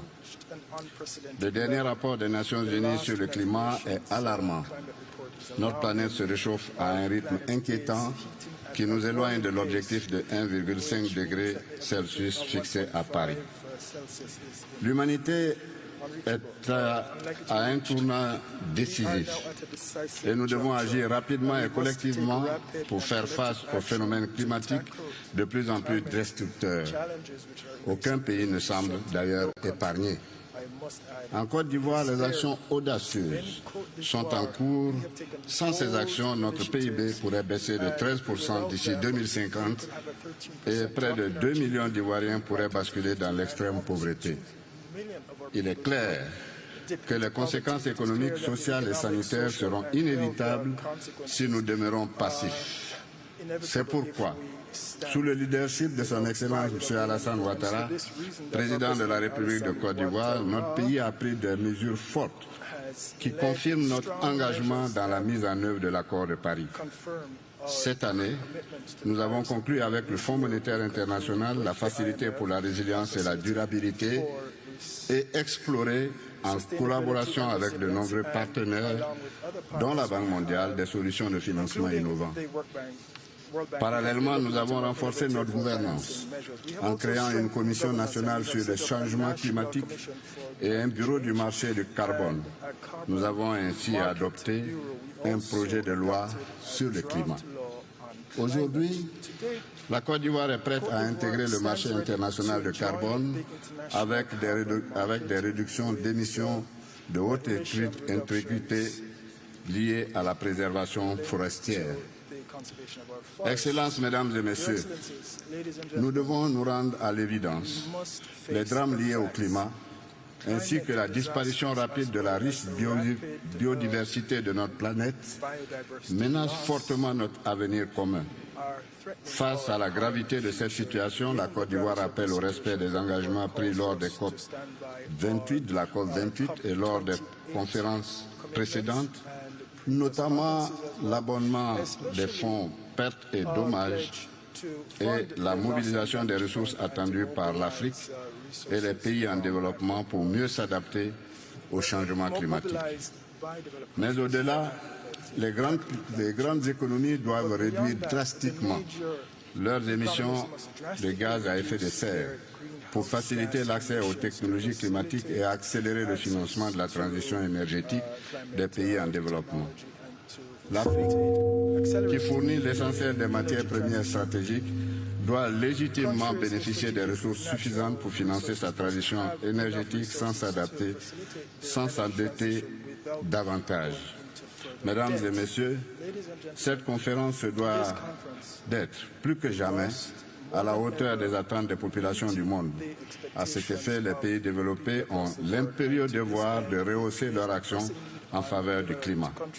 Ils doivent trouver un accord plus ambitieux avec les pays en développement, basé sur un nouvel objectif de financement climatique, tenant compte des besoins spécifiques légitimes des régions les plus vulnérables aux effets de réchauffement. Le lourd tribut payé par nos populations face aux drames climatiques de plus en plus violents recommande que nous puissions dépasser nos divergences et nous accorder sur des financements urgents, indispensables pour parvenir à des solutions pérennes. Faisons ensemble que cette COP29 soit un tournant décisif en forgeant un consensus exemplaire sur ces grands enjeux pour protéger notre planète et assurer un avenir durable aux générations futures. Je vous remercie. Thank you, Your Excellency. It is my pleasure to welcome His Excellency Mr. Hamid Abdullah Afi Didi, Vice President of the Seychelles. Your Excellency, you have the floor.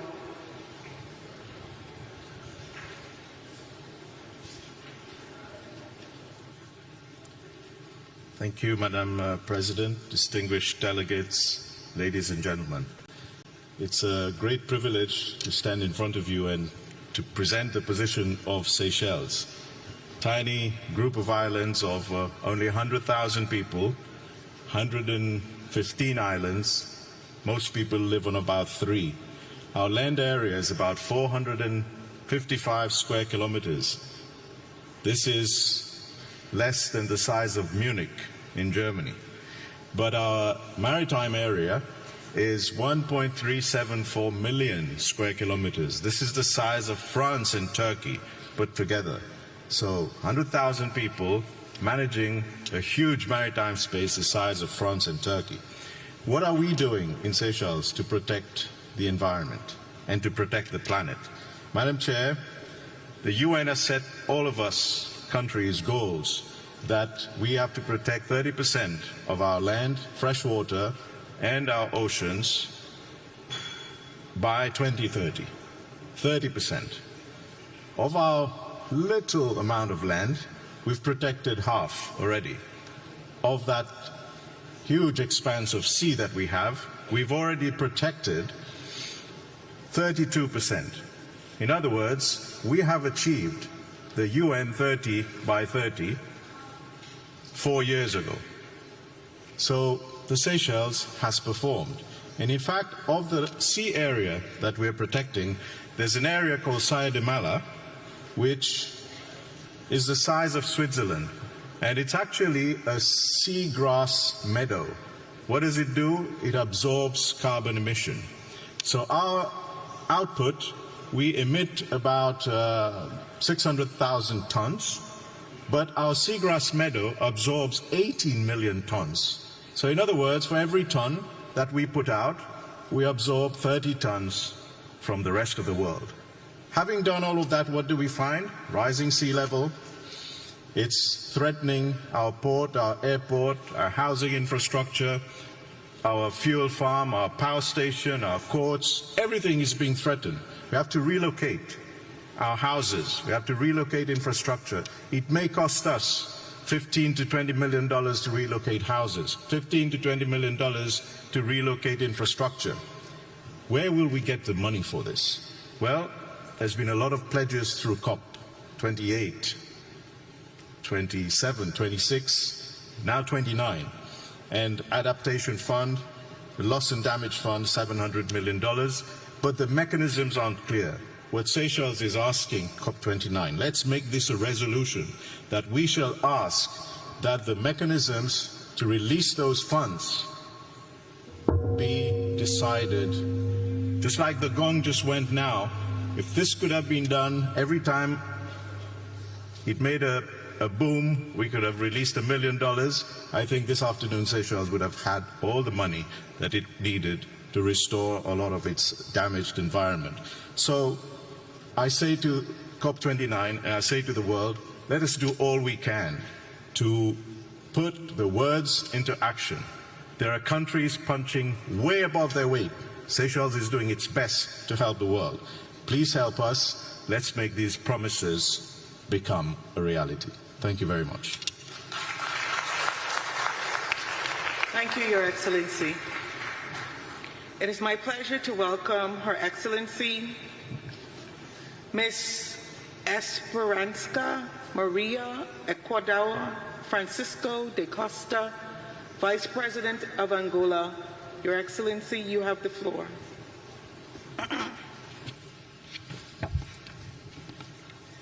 Thank you.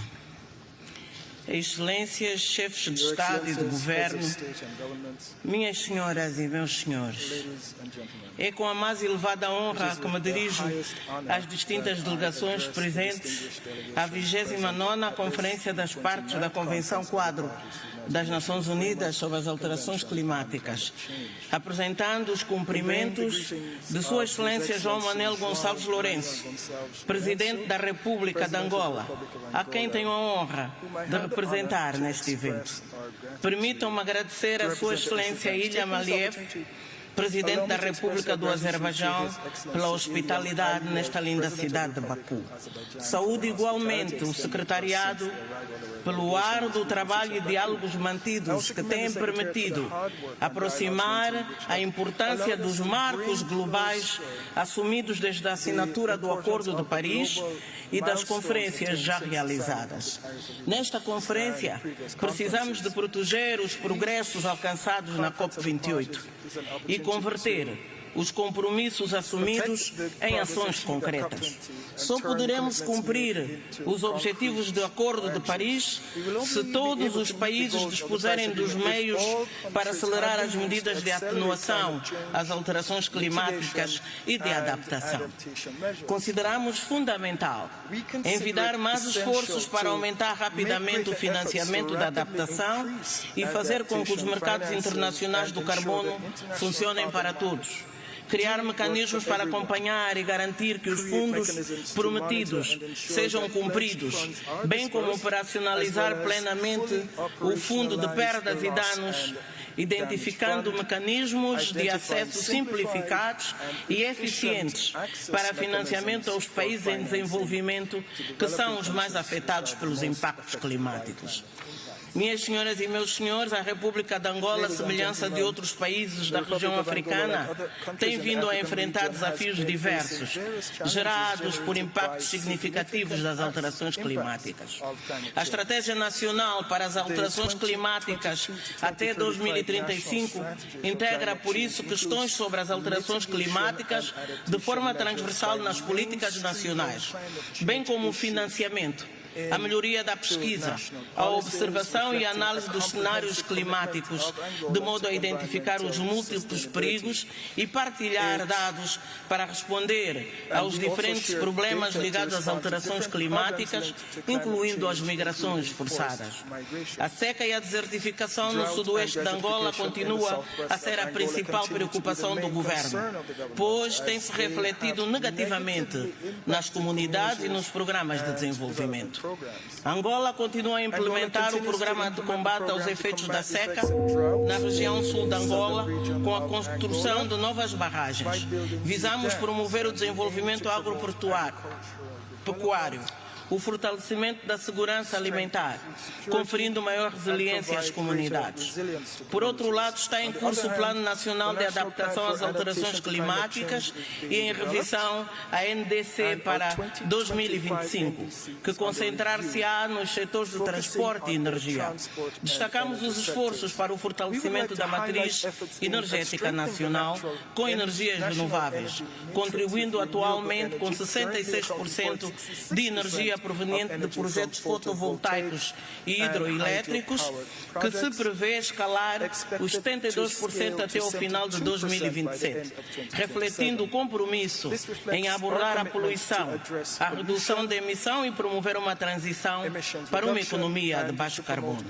Consideramos a valorização das florestas numa nova visão de beneficiar a criação de empregos verdes, para que a juventude e as comunidades possam ser incluídas incluídas na gestão dos ecossistemas florestais.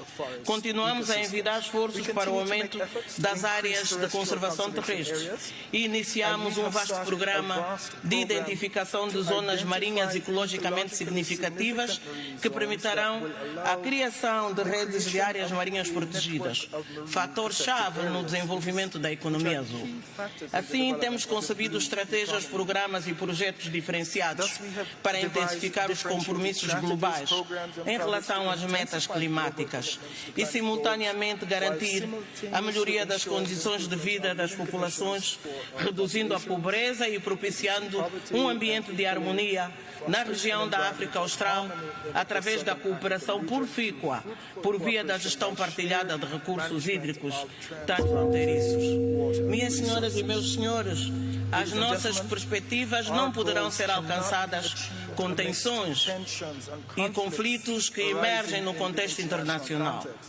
Precisamos de aumentar os nossos compromissos com a estabilidade e com o pacto do futuro que queremos, adotado recentemente na Cimeira das Nações Unidas, para construirmos um futuro melhor, reduzirmos a crise climática, a fome e a pobreza, promovendo a melhoria dos sistemas alimentares, a economia de baixas emissões, a equidade do género, a educação, a inovação e a paz, como novas decisões e legado às novas gerações. Muito obrigada pela vossa atenção.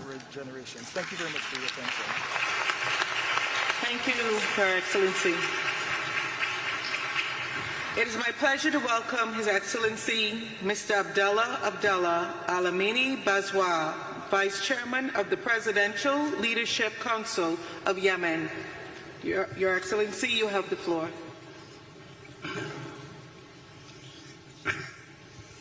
فخامة الرئيس إلهام علييف رئيس جمهورية أذربيجان، أصحاب الفخامة والسيادة والسمو رؤساء الدول والحكومات، السيد الأمين العام للأمم المتحدة، السيدات والسادة، السلام عليكم ورحمة الله وبركاته. أود بداية أن أتقدم ببالغ الشكر والتقدير لجمهورية أذربيجان على حفاوة الاستقبال وكرم الضيافة والتنظيم الرائع لهذا المؤتمر الدولي الهام، والذي يعد فرصة حقيقية لتضافر وتكاتف الجهود العالمية لمواجهة تحدي المناخ الذي بات يشكل تهديدا وجوديا لكوكبنا.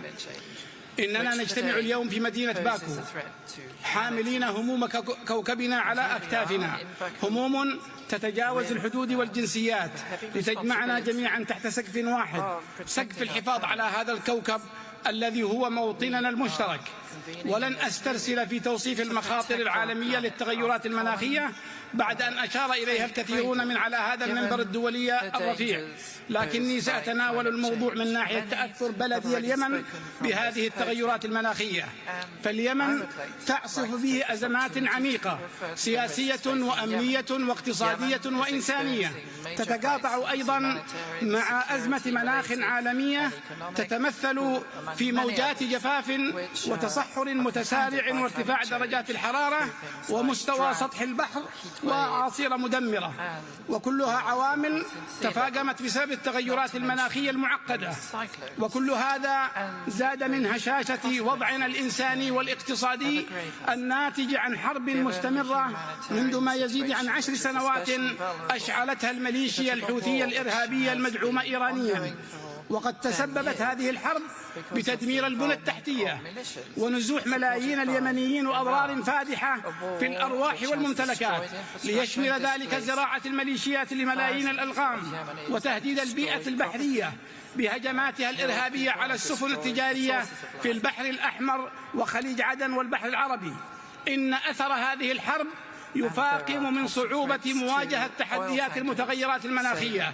وعلى سبيل المثال فإن الأعاصير والفيضانات المفاجئة التي ضربت بلادي هذا العام تسببت بسقوط عشرات الضحايا وأكثر من 100,000 نازح. أصحاب الفخامة والسيادة، السيدات والسادة، إن الحكومة اليمنية تقف اليوم في مواجهة موجة من التحديات، فإلى جانب عملها بكل ما تستطيع للوفاء بالالتزامات الحتمية للمواطنين والدفاع عن كرامتهم وحريتهم في مواجهة مشاريع الميليشيات الحوثية والمنظمات الإرهابية الأخرى المتخادمة معها، فإن حكومتنا ملتزمة أيضا بقيادة استراتيجيات وطنية لمواجهة الآثار السلبية لتغير المناخ، وذلك من خلال تعزيز القدرات المؤسسية وتبني سياسات مستدامة تهدف إلى التكيف مع المتغيرات المناخية والتخفيف من آثارها، وتحسين إدارة الموارد الطبيعية، وتطوير قدرات المجتمعات المحلية على مواجهة الكوارث وخصوصا في المناطق الريفية والساحلية. وهو جهد يعكس إيماننا الكامل بأن الاستثمار في المناخ هو استثمار في المستقبل، استثمار في السلام والاستقرار والاستدامة. وعليه فإنني أتوجه باسم الشعب اليمني بالتحية والتقدير للأشقاء في المملكة العربية السعودية ودولة الإمارات العربية المتحدة الذين بادروا إلى هذا النوع من الاستثمار الرشيد من أجل المستقبل والتخفيف من تداعيات التغيرات المناخية على الشعب اليمني، وهو الدور المعول أيضا على المجتمع الدولي والمنظمات والفعاليات المعنية حول العالم. السيدات والسادة، إن الحديث عن واقع كوكبنا لا يمكن بأي حال من الأحوال أن يغفل آثار الحروب والانتهاكات الجسيمة على مستقبل الحياة البشرية، وهي الصورة التي يجسدها العدوان الإسرائيلي على قطاع غزة ولبنان باعتباره جريمة بحق الإنسانية والطبيعة على حد سواء. إنه جريمة بحق الحياة. ومن هذا المنبر أجدد موقفنا الثابت المتضامن مع كافة الشعوب التواقة للحرية والسلام والعدالة، وفي المقدمة الشعب الفلسطيني الصابر والمناضل في سبيل عزته وكرامته وإقامة دولته المستقلة كاملة السيادة. ونحيي نتائج القمة العربية والإسلامية الغير عادية التي انعقدت يوم أمس بالرياض. ختاما، إن الحفاظ على كوكبنا ليس خيارا بل هو واجب علينا جميعا، فالأرض هي بيتنا وهي الإرث الذي سنتركه لأجيال القادمة. إننا نؤمن بأن مواجهة هذه التحديات يتطلب تعاونا دوليا واسعا وجادا، فمواجهة تلك التحديات ليس مجرد استثمار في الحاضر بل هو استثمار في مستقبلنا المشترك. فدعونا نجعل من هذا المؤتمر نقطة تحول لالتزامنا جميعا بالعمل الجاد من أجل مستقبل أكثر أمانا واستدامة. وشكرا جزيلا. Thank you, Your Excellency.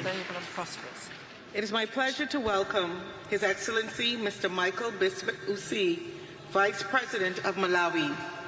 Your Excellency, you have the floor.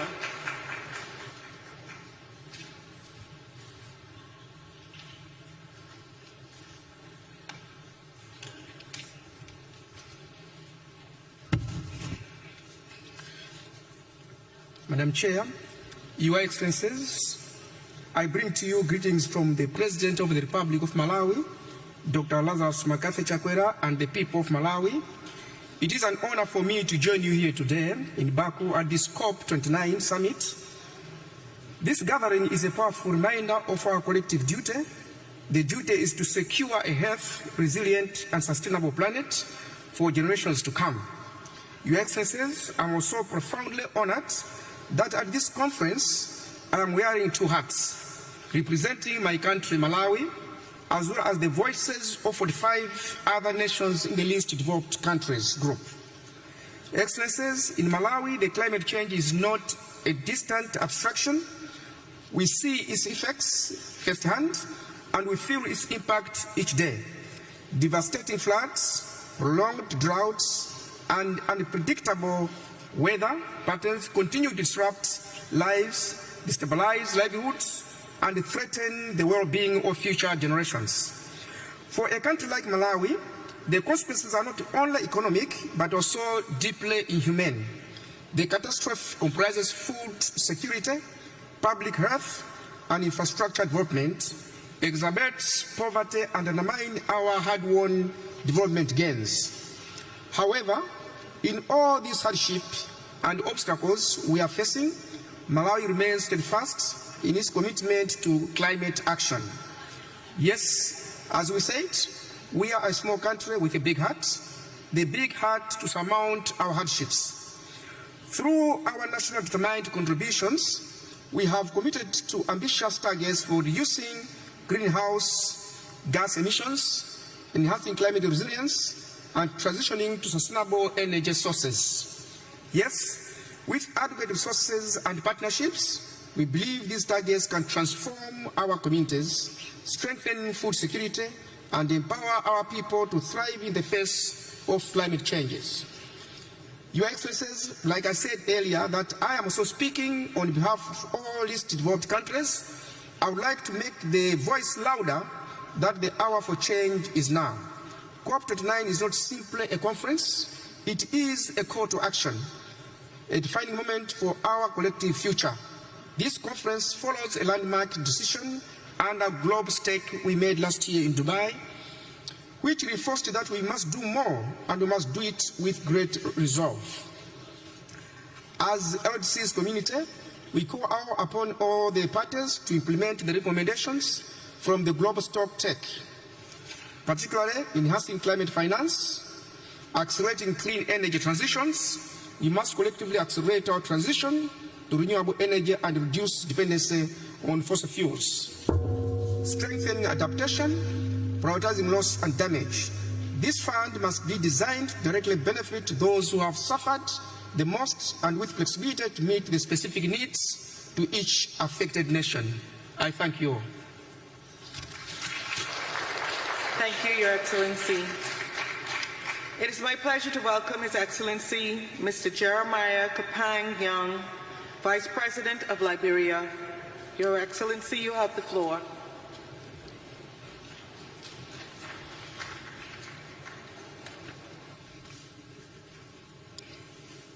Madam President, Excellency, distinguished ladies and gentlemen, Liberia congratulates the government and people of Azerbaijan for assuming the presidency of COP29 and the warm hospitality accorded us.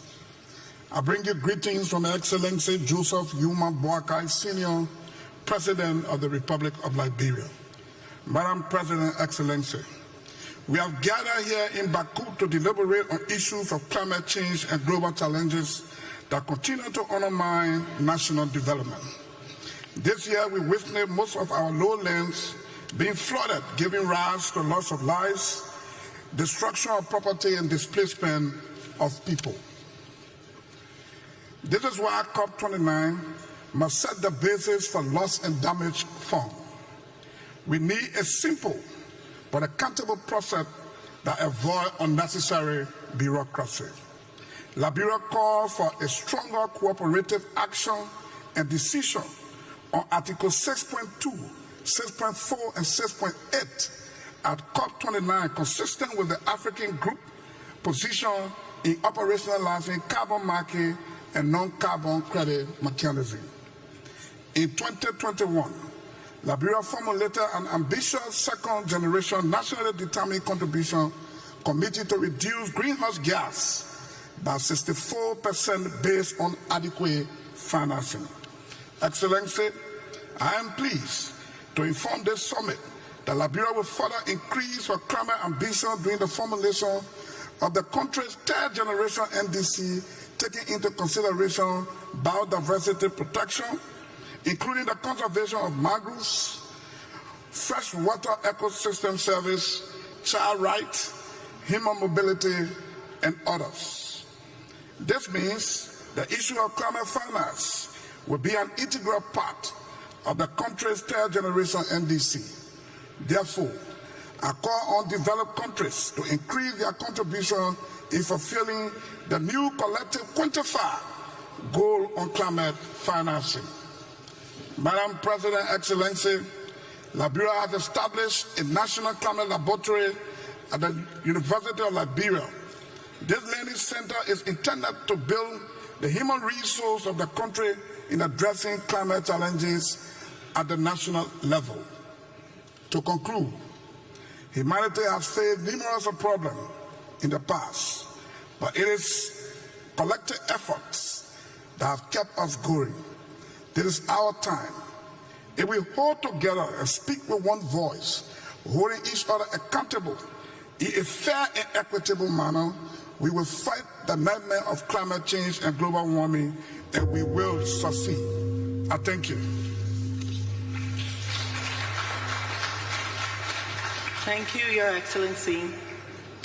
It is my pleasure to welcome His Excellency, Mr. Prosper Bazuma Banza, Vice President of Burundi. Your Excellency, you have the floor.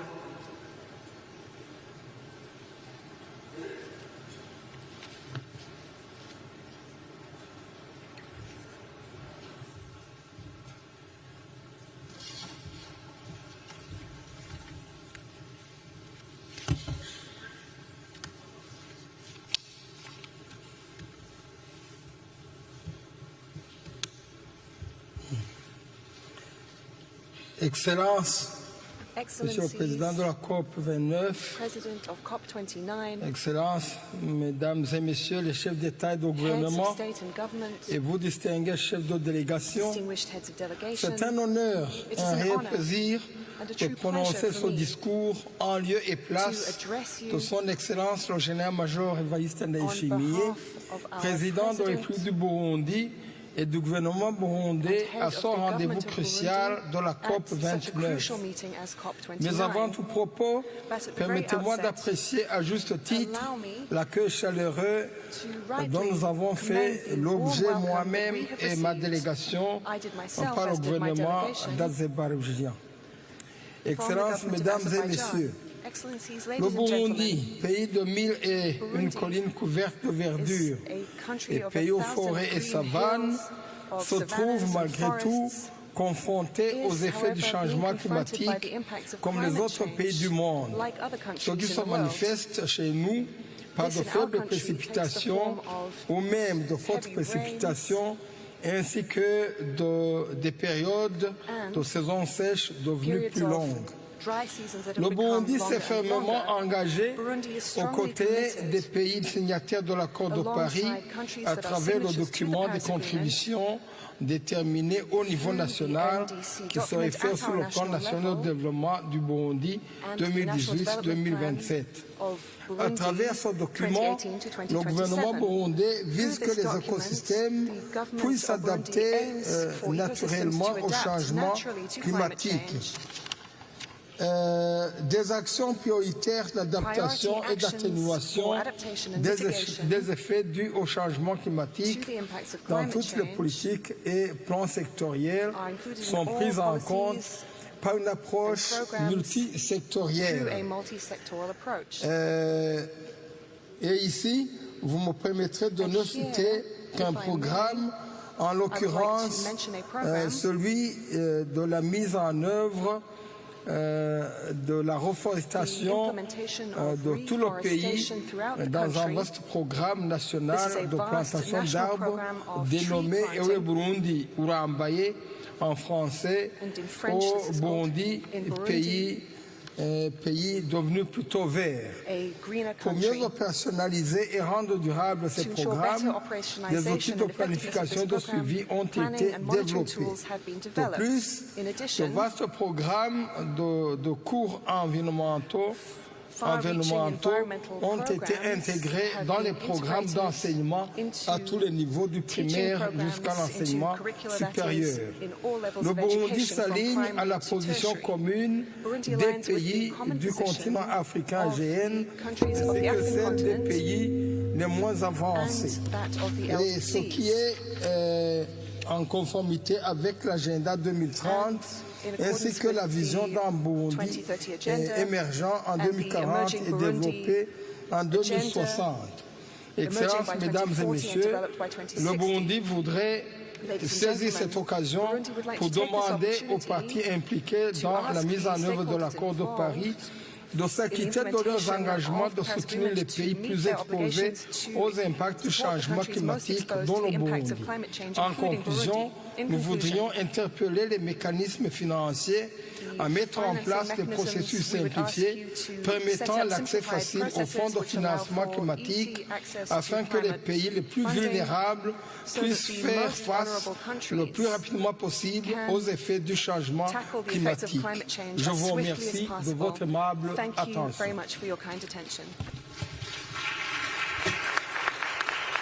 Thank you, Your Excellency. It is my pleasure to welcome His Excellency Mr. Pedro Sanchez Perez Caston, President of the Government of Spain. Your Excellency, you have the floor.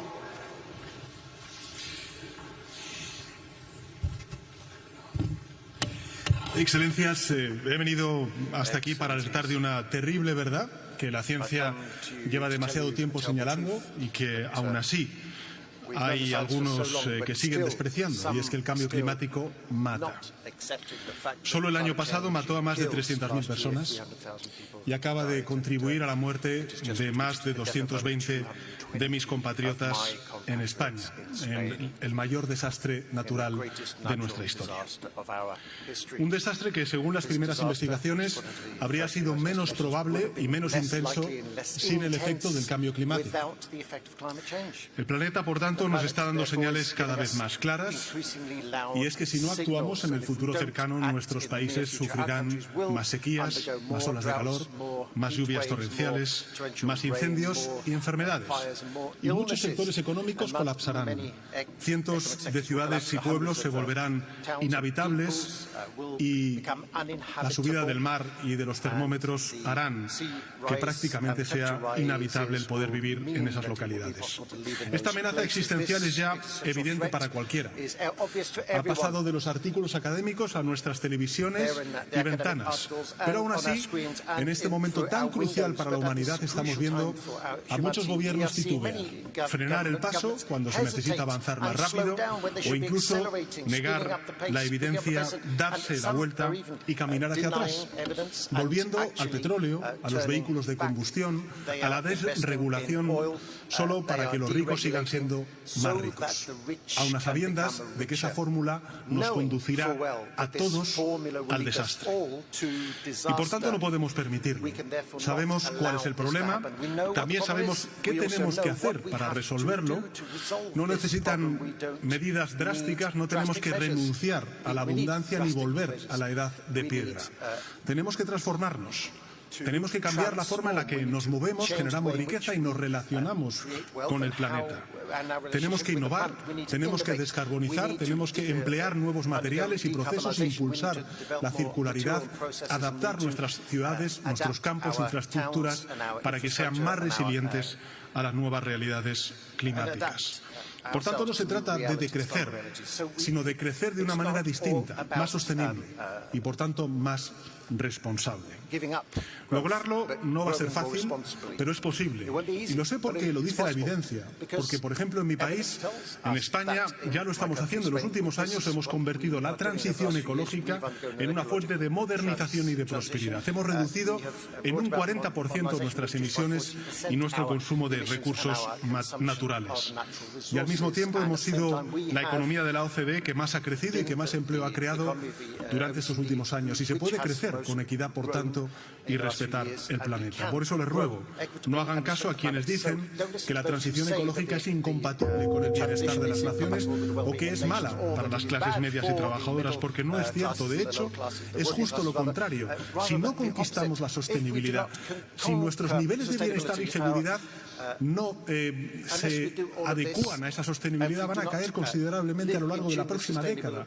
Y los primeros en sufrirlo serán precisamente esas clases medias y trabajadoras, porque son las que trabajan en los sectores y viven en las zonas más amenazadas. Eso es justo lo que ha pasado en España, en concreto en Valencia, donde todavía hay personas desaparecidas y cientos de hogares cubiertos por el lodo. Por eso estoy aquí, Excelencias, porque en este momento solo hay una cosa tan importante como ayudar a las víctimas de esta terrible tragedia en Valencia, y es evitar que se produzca de nuevo, evitar que los desastres naturales se repitan y se multipliquen. España cumplirá, se lo garantizo. Vamos a seguir transformándonos para hacer que antes de 2050 seamos una sociedad neutra en carbono y respetuosa con los límites medioambientales, pero de poco servirá si solo lo hacemos unos y no todos, porque el planeta tiene una sola atmósfera y todos sus patrones climáticos están interconectados. Por eso concluyo pidiendo, como uno de los países más vulnerables ante el cambio climático, que actuemos, que dejemos de arrastrar los pies, que dejemos de negar la ciencia, que cumplamos con la promesa que le hicimos a la humanidad hace 7 años cuando firmamos el Acuerdo de París. Salvemos las vidas de nuestros ciudadanos, salvemos sus economías y salvemos el planeta. Muchas gracias. Thank you, Your Excellency. It is my pleasure to welcome His Royal Highness Al Hussein bin Abdullah II, Crown Prince of Jordan. Your Royal Highness, you have the floor.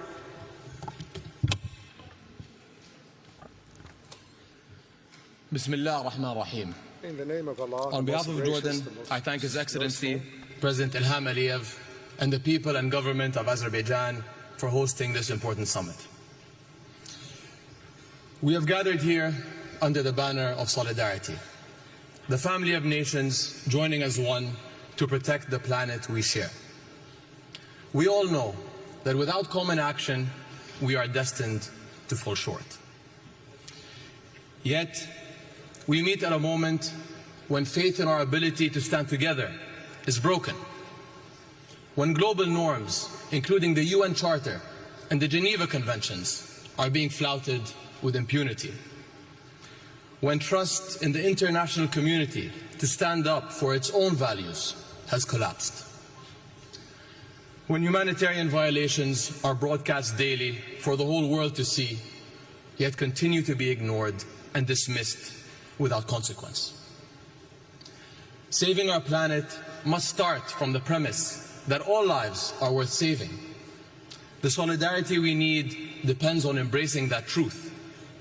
Yet, over the past 13 months, the world has stood by as thousands of Palestinians have been killed in Gaza, the majority women and children. How can we work together for our shared future when some are deemed unworthy of one? The ongoing violence in my region undermines peace and security beyond its borders. In the end, this will benefit no one. My part of the world is already exposed to the harsh realities of climate change, to heat, to drought, to loss of biodiversity. The war is compounding environmental challenges for Gaza and beyond. A recent United Nations Environment Programme study highlighted contamination of land, water and air. Sewage and waste management systems have been destroyed. Entire communities are now graveyards of debris. Another study found that rebuilding Gaza will result in total emissions higher than the annual emissions of more than 135 countries. An inclusive, just approach to the climate challenge requires that we address the links between climate, peace and security. Nowhere is this clearer than among global refugee communities and their hosts, who are some of the most vulnerable to climate change. During COP29, His Majesty King Abdullah II launched the Global Climate Refugee Nexus Initiative. 58 countries have signed on to date, and we invite others to join.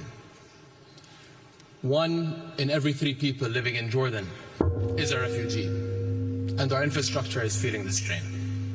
We face rising demand on stressed resources and services, including water, health and education.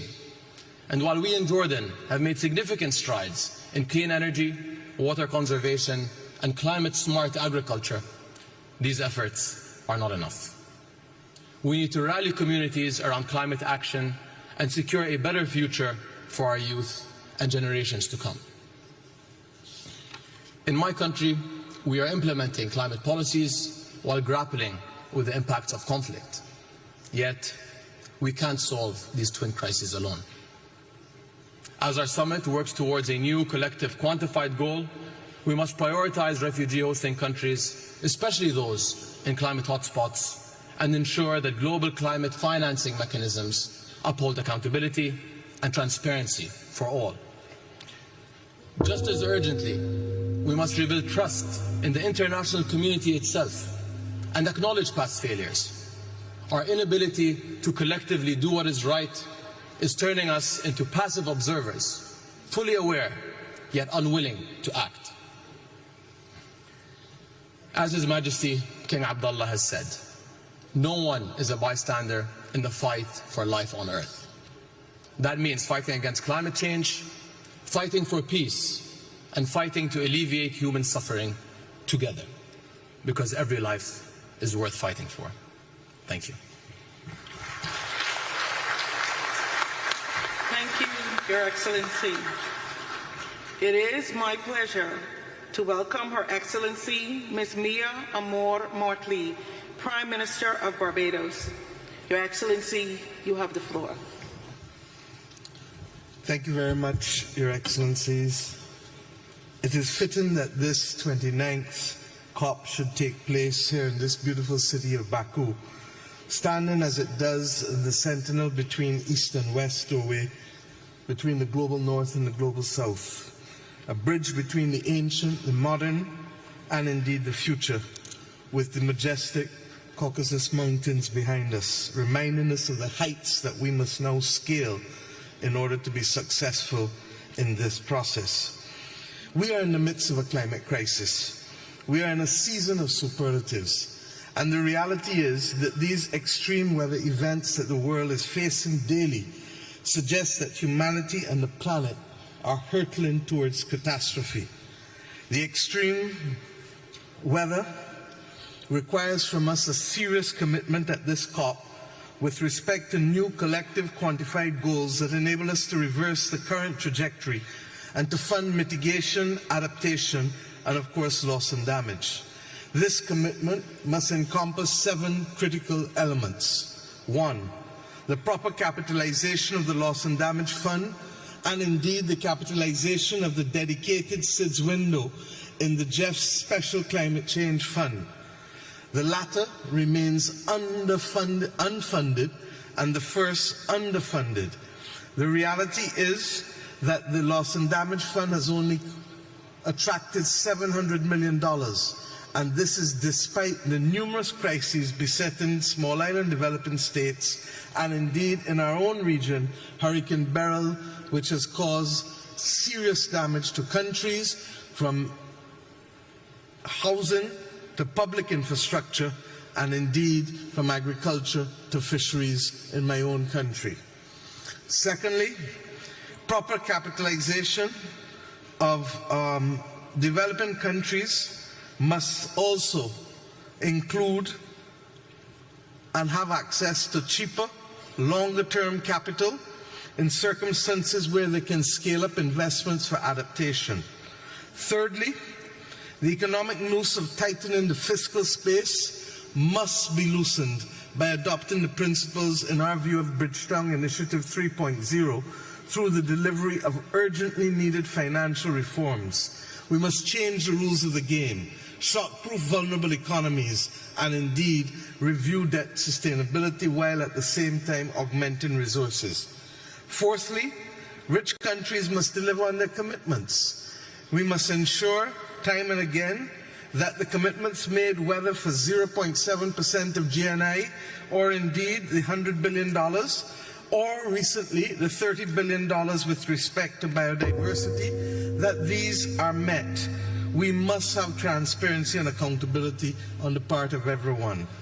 Fifthly, we must agree in principle that developed countries and carbon producers can, in fact, along with others who are willing, help us find new money to augment the resources. We accept that the current commitments with public money may not be sufficient, and therefore we need to consider levies, as the Global Solidarity Levies Committee and Coalition is seeking to do. If we put a $5 per ton on CO2 for fossil fuel extraction, we can raise $210 billion a year. If we put $100 per ton on CO2 for shipping, we can raise in excess of $80 billion a year. And we've not addressed aviation or indeed the elephant in the room, a 0.1% levy on all bonds and stocks that can raise us in excess of $400 billion. Sixthly, we need to deal with methane. Methane is responsible for 45% of current global warming and is 80 times as devilish as CO2 with respect to warming the planet. This makes mitigation of methane the most effective way to slow the rate of warming in our world. And I trust and pray that we can have a global methane agreement, as Pope Francis led the call earlier this year for us to see a parallel track to decarbonization. Finally, we need high-integrity carbon markets to ensure that there is fairness, and that we need a universal carbon pricing mechanism to remove the disparity between countries in the North and South. My friends, every COP must make progress irrespective of the geopolitical dynamics. There is an urgent need to reform this COP process, and I hope that we can meet that as we go forward. As we leave this city of winds and land of fire, may we ensure that our ambitions are not only high, but our actions mimic the ambitions which we have, if we are to ensure that our people are not to be the victims of this awful climate crisis. Thank you. Thank you, Your Excellency. It is my pleasure to welcome His Excellency, Mr. Aleksandar Vucic, Prime Minister of Belgium. Your Excellency, you have the floor.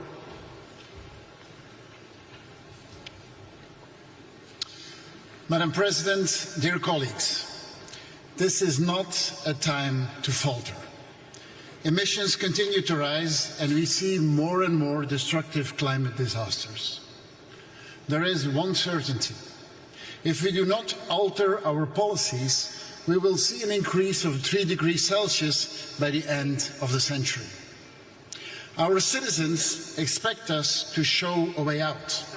They want us to collaborate on a faster and more resolute decarbonization and moving away from fossil fuels. We have to be ambitious in our goals, but effective and flexible in how to achieve them. Dear colleagues, meetings like these are often perceived as talking shops. And yes, these strenuous negotiations are far from perfect. But if you compare climate policy now to a decade ago, we live in different worlds. A strong majority has embarked on the journey to net zero. Yet, many challenges remain. The safest, cleanest and cheapest energy is the one we do not use. We must do more on energy efficiency. It's a win-win. Investment in clean energy is increasing everywhere, but least developed countries are missing out. We are seeing massive amounts of renewable capacity being added to our grids, but interconnectivity and storage capacity have not followed the pace. In this climate challenge, there is no one silver bullet. There is not one solution that will fix all of our issues. We need to use everything we have. Not a policy of less, but a policy of more. More growth, more cooperation, more innovation, more investment, but affordable and achievable for everyone. This is our political objective in order to ensure a just transition. Citizens will buy electric cars and will insulate their homes, but only when it makes economic sense. Allow me as well to emphasize the importance of ensuring a just climate transition. Global competition needs to be fair. In this regard, Belgium and the EU will redouble efforts to strengthen the competitiveness and the sustainability of our economy. A just transition also matters domestically, as a transition for our economies should leave no one behind and should ensure the creation of high-quality jobs. Ladies and gentlemen, let us turn to the objectives for COP29. First, this must be the enabling COP. Let's implement what we agreed upon. Future national plans should align with the 1.5 degrees goal. Second, this is also the financing COP. The new collective quantified finance goal will be its most important deliverable. In reaching this goal, we should prioritize the needs of the least developed and the most vulnerable countries. And only when we mobilize private actors, we will reach the trillions of investments that are needed globally. Dear colleagues, Belgium has doubled its climate finance, given mostly in grants and focused on the least developed countries. On top of this, thanks to public guarantees, we mobilized an additional €500 million to developing countries. Belgium is also an adaptation champion. We have to redouble our efforts in adaptation to reduce the impact of climate change on planet and people. Adaptation is absolutely crucial to convince our citizens that we can make a difference in their lives and ensure their safety. Ladies and gentlemen, humanity could easily despair and lose hope. We could also lose ourselves in the complexity and the impossibility of the task at hand. However, we should find inspiration in what we have achieved so far. Let's create a context where these solutions become accessible to everyone. Only then COP29 will be a success. Let's make this happen. I thank you. Thank you, Your Excellency. It is my pleasure to welcome His Excellency Sir Keir Starmer, Prime Minister of the United Kingdom of Great Britain and Northern Ireland. Your Excellency, you have the floor. Thank you very much. The United Kingdom is determined to stand alongside those countries on the front line of the climate crisis today and to seize the opportunities of tomorrow. Because action on climate now is the route towards economic growth, energy security, better jobs and national security in the long term, to deliver on the Paris Agreement and keep 1.5 degrees within reach. In the first 100 days of my government, we launched Great British Energy to create clean British power. We created a national wealth fund to invest in the green industries and jobs of the future.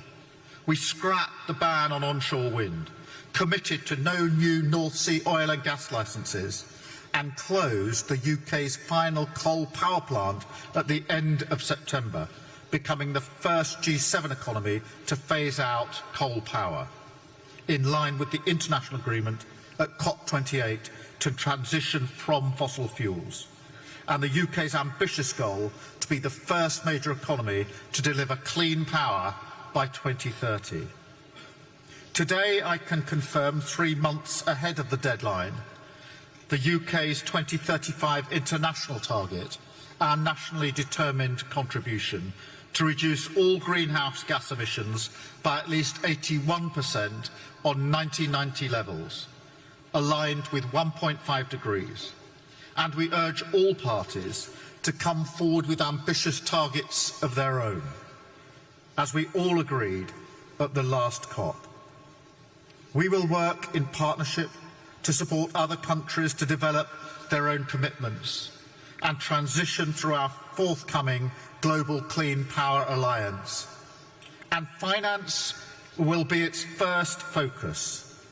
We will honour the commitment made by the previous government to provide £11.6 billion of climate finance between April 2021 and March 2026. But we must use public finance as a multiplier to unlock much more private investment and reform our international financial institutions. Today we launched the new CIF capital market mechanism listed on the London Stock Exchange with the potential to mobilise up to $75 billion in additional climate capital for developing countries over the next decade, putting the UK's role as a global financial centre at the service of driving the green finance and green energy transitions. Climate action is at the heart of this government's mission for the protection and prosperity of Britain and the world, writ large across our domestic and international priorities. We are taking the urgent action needed to protect our planet and its people. Thank you very much. Thank you, Your Excellency. It is my pleasure to welcome His Excellency Mr. Viktor Orbán, Prime Minister of Hungary. Your Excellency, you have the floor.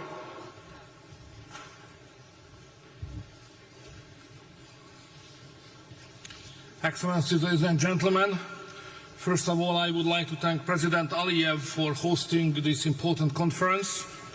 Azerbaijan is a key partner for Europe in reaching our climate goals, making it the ideal place to host today's conference. Last week, Budapest hosted the European Political Community Summit and the European Council Summit as well. Almost 50 heads of state and government gathered in Budapest, where European leaders adopted a new declaration on competitiveness. The Budapest Declaration will shape the European Union's approach to climate issues as well. Our mission is to make Europe more competitive, and we approach climate protection with this vision in our mind. We are proud that Hungary is among the few countries of the world in the recent years which has been able to enhance its economic performance parallel to decreasing its emissions. We cannot sacrifice our industry or agriculture in this process. We must continue advancing the green transition while also maintaining our use of natural gas, oil and nuclear energy. The price of climate change should not be paid by our farmers. Farmers are the backbone of our economy and society. We must offer them stability and predictability to thrive. We cannot impose unrealistic quotas or burdensome rules on farmers and companies, but should offer practical support for them. The green transition and the fight against climate change should not be done against the business community, but together with it. We need clear financial guarantees and significant investment. Large corporations must contribute their fair share to climate protection. All climate policy should be guided by careful consideration and common sense, not by ideology, alarmism or panic. Each should align with the opinion and interest of European citizens. In Hungary, we are also positioning ourselves to be a significant player in electric vehicle development and electricity storage. We continue to invest into our already robust nuclear industry, increasing its share to 70% when it comes to supplying our all electric demand. And geographically, we play a key role in energy transit between East and West. Hungary stands out in Europe with the lowest utility costs for citizens, while also achieving one of the highest rates of green energy expansion over the past several years. We are a leader in economically sustainable climate protection, ranking fourth among EU countries for reducing carbon emissions per unit of energy produced. Looking ahead, we have set even more ambitious goals by 2030. We aim not just for a 40% reduction in greenhouse emission, but for 50%. I firmly believe that by working together, we can balance ambition with pragmatism, establishing Europe as a global leader in climate action, with compromising the prosperity of our industries and agriculture. Thank you very much for your attention. Thank you, Your Excellency. Distinguished heads of state and government, delegates, honored guests, this brings us to the end of our national statements for today. We will continue with the delivery of national statements tomorrow at 10:00 hours in this plenary. With this, I declare this joint meeting of the COP, CMP, and the CMA adjourned. Hit it together. Your Excellencies, dear colleagues, we will now hear special messages. It is my pleasure to welcome His Excellency, Mr. Xi Jinping, President Xi Jinping's Special Representative and First Vice Premier of China. Your Excellency, you have the floor. 尊敬的各位同事、女士们、先生们、朋友们，很高兴作为中国国家主席习近平的特别代表出席世界领导人气候峰会。首先，我谨荣幸地转达习近平主席对阿塞拜疆举办峰会的良好祝愿。习主席高度赞赏阿塞拜疆作为COP29主席国，为推动全球气候治理做出的积极努力和贡献。预祝大会取得圆满成功。今年是联合国气候变化框架公约生效实施30周年。站在新的历史起点，我们要携手推动巴库大会取得令人满意的成果，不负国际社会热切期盼。为此，我谈3点看法和建议。第一，加强全球气候治理，共同但有区别的责任原则是基石。发达国家应当展现更大的雄心和行动，履行率先减排义务，提前碳中和时间。发展中国家也要在能力范围内尽最大努力。中方将提交覆盖全经济范围，包括所有温室气体的2035国家自主贡献，努力争取2060年前实现碳中和。第二，解决气候变化问题，归根结底要靠发展方式的彻底变革。中国电动汽车、锂电池、光伏产品等优质产能，为世界绿色发展提供了重要助力。国际社会应共同努力，以公平、有序、公正的方式加速能源转型，维护新能源产业链供应链稳定，促进绿色产品和技术的可及与革新，加快培育新质生产力。第三，提升应对气候变化能力，资金和技术是关键支撑。2016年以来，中国提供并动员项目资金超过1770亿元人民币，有力地支持其他发展中国家应对气候变化。我们呼吁发达国家加大对发展中国家的资金支持和技术转让，期待这次大会达成更有力度的新资金项目，为下一阶段全球气候行动提供信心和保障。中方愿同各方一道，以构建人类命运共同体理念为引领，合力保护人类共同的地球家园，共建清洁美丽的世界。谢谢大家。Thank you, Your Excellency. It is my pleasure to welcome Mr. Hashim Sumitro Dijojo Hadikusumo, Special Envoy to the President of Indonesia. You have the floor.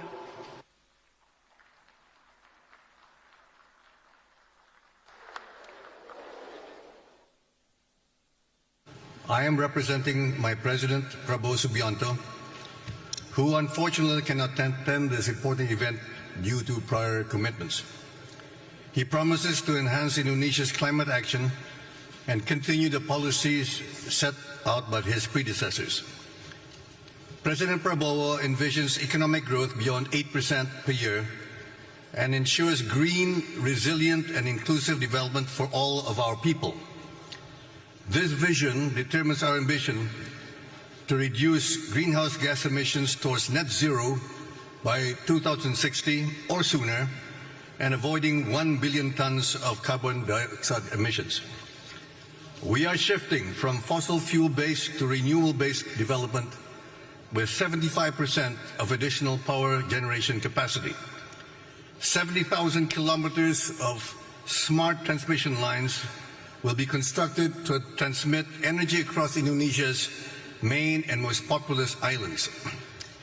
Indonesia will also develop a green smart grid, adding 42 gigawatts of wind and solar power, tripling energy capacity totaling 75 gigawatts. Affordable clean energy will be provided to accelerate growth, create more jobs, ensure food security, and alleviate poverty for the people's prosperity, while balancing growth with environmental sustainability. We will commence to reforest more than 12 million hectares of severely degraded forests over time, revitalize degraded land to increase food production, protect our oceans for a prosperous blue economy, and empower our local communities for climate resilience and quality green jobs. Our efforts require 3 enablers: a comprehensive green growth policy framework, which we are finalizing, massive investments of $235 billion, and international collaboration. We need to mobilize global resources in terms of technology, finance, and investment, forming a united front to combat global warming and reclaim humankind's right to survive. Indonesia is indeed blessed with extensive saline aquifers which offer nearly 500 gigatons of carbon capture and storage capacity. Several multinational companies have expressed high interest in such multi-billion-dollar projects. We further commit to developing a robust carbon market, starting with optimizing Indonesia's 557 million tons of verified carbon credits. We must work together to provide a better future for next generations. Thank you very much. Thank you. Your Excellencies, dear colleagues, I wish you a good evening. The high-level segment will resume tomorrow.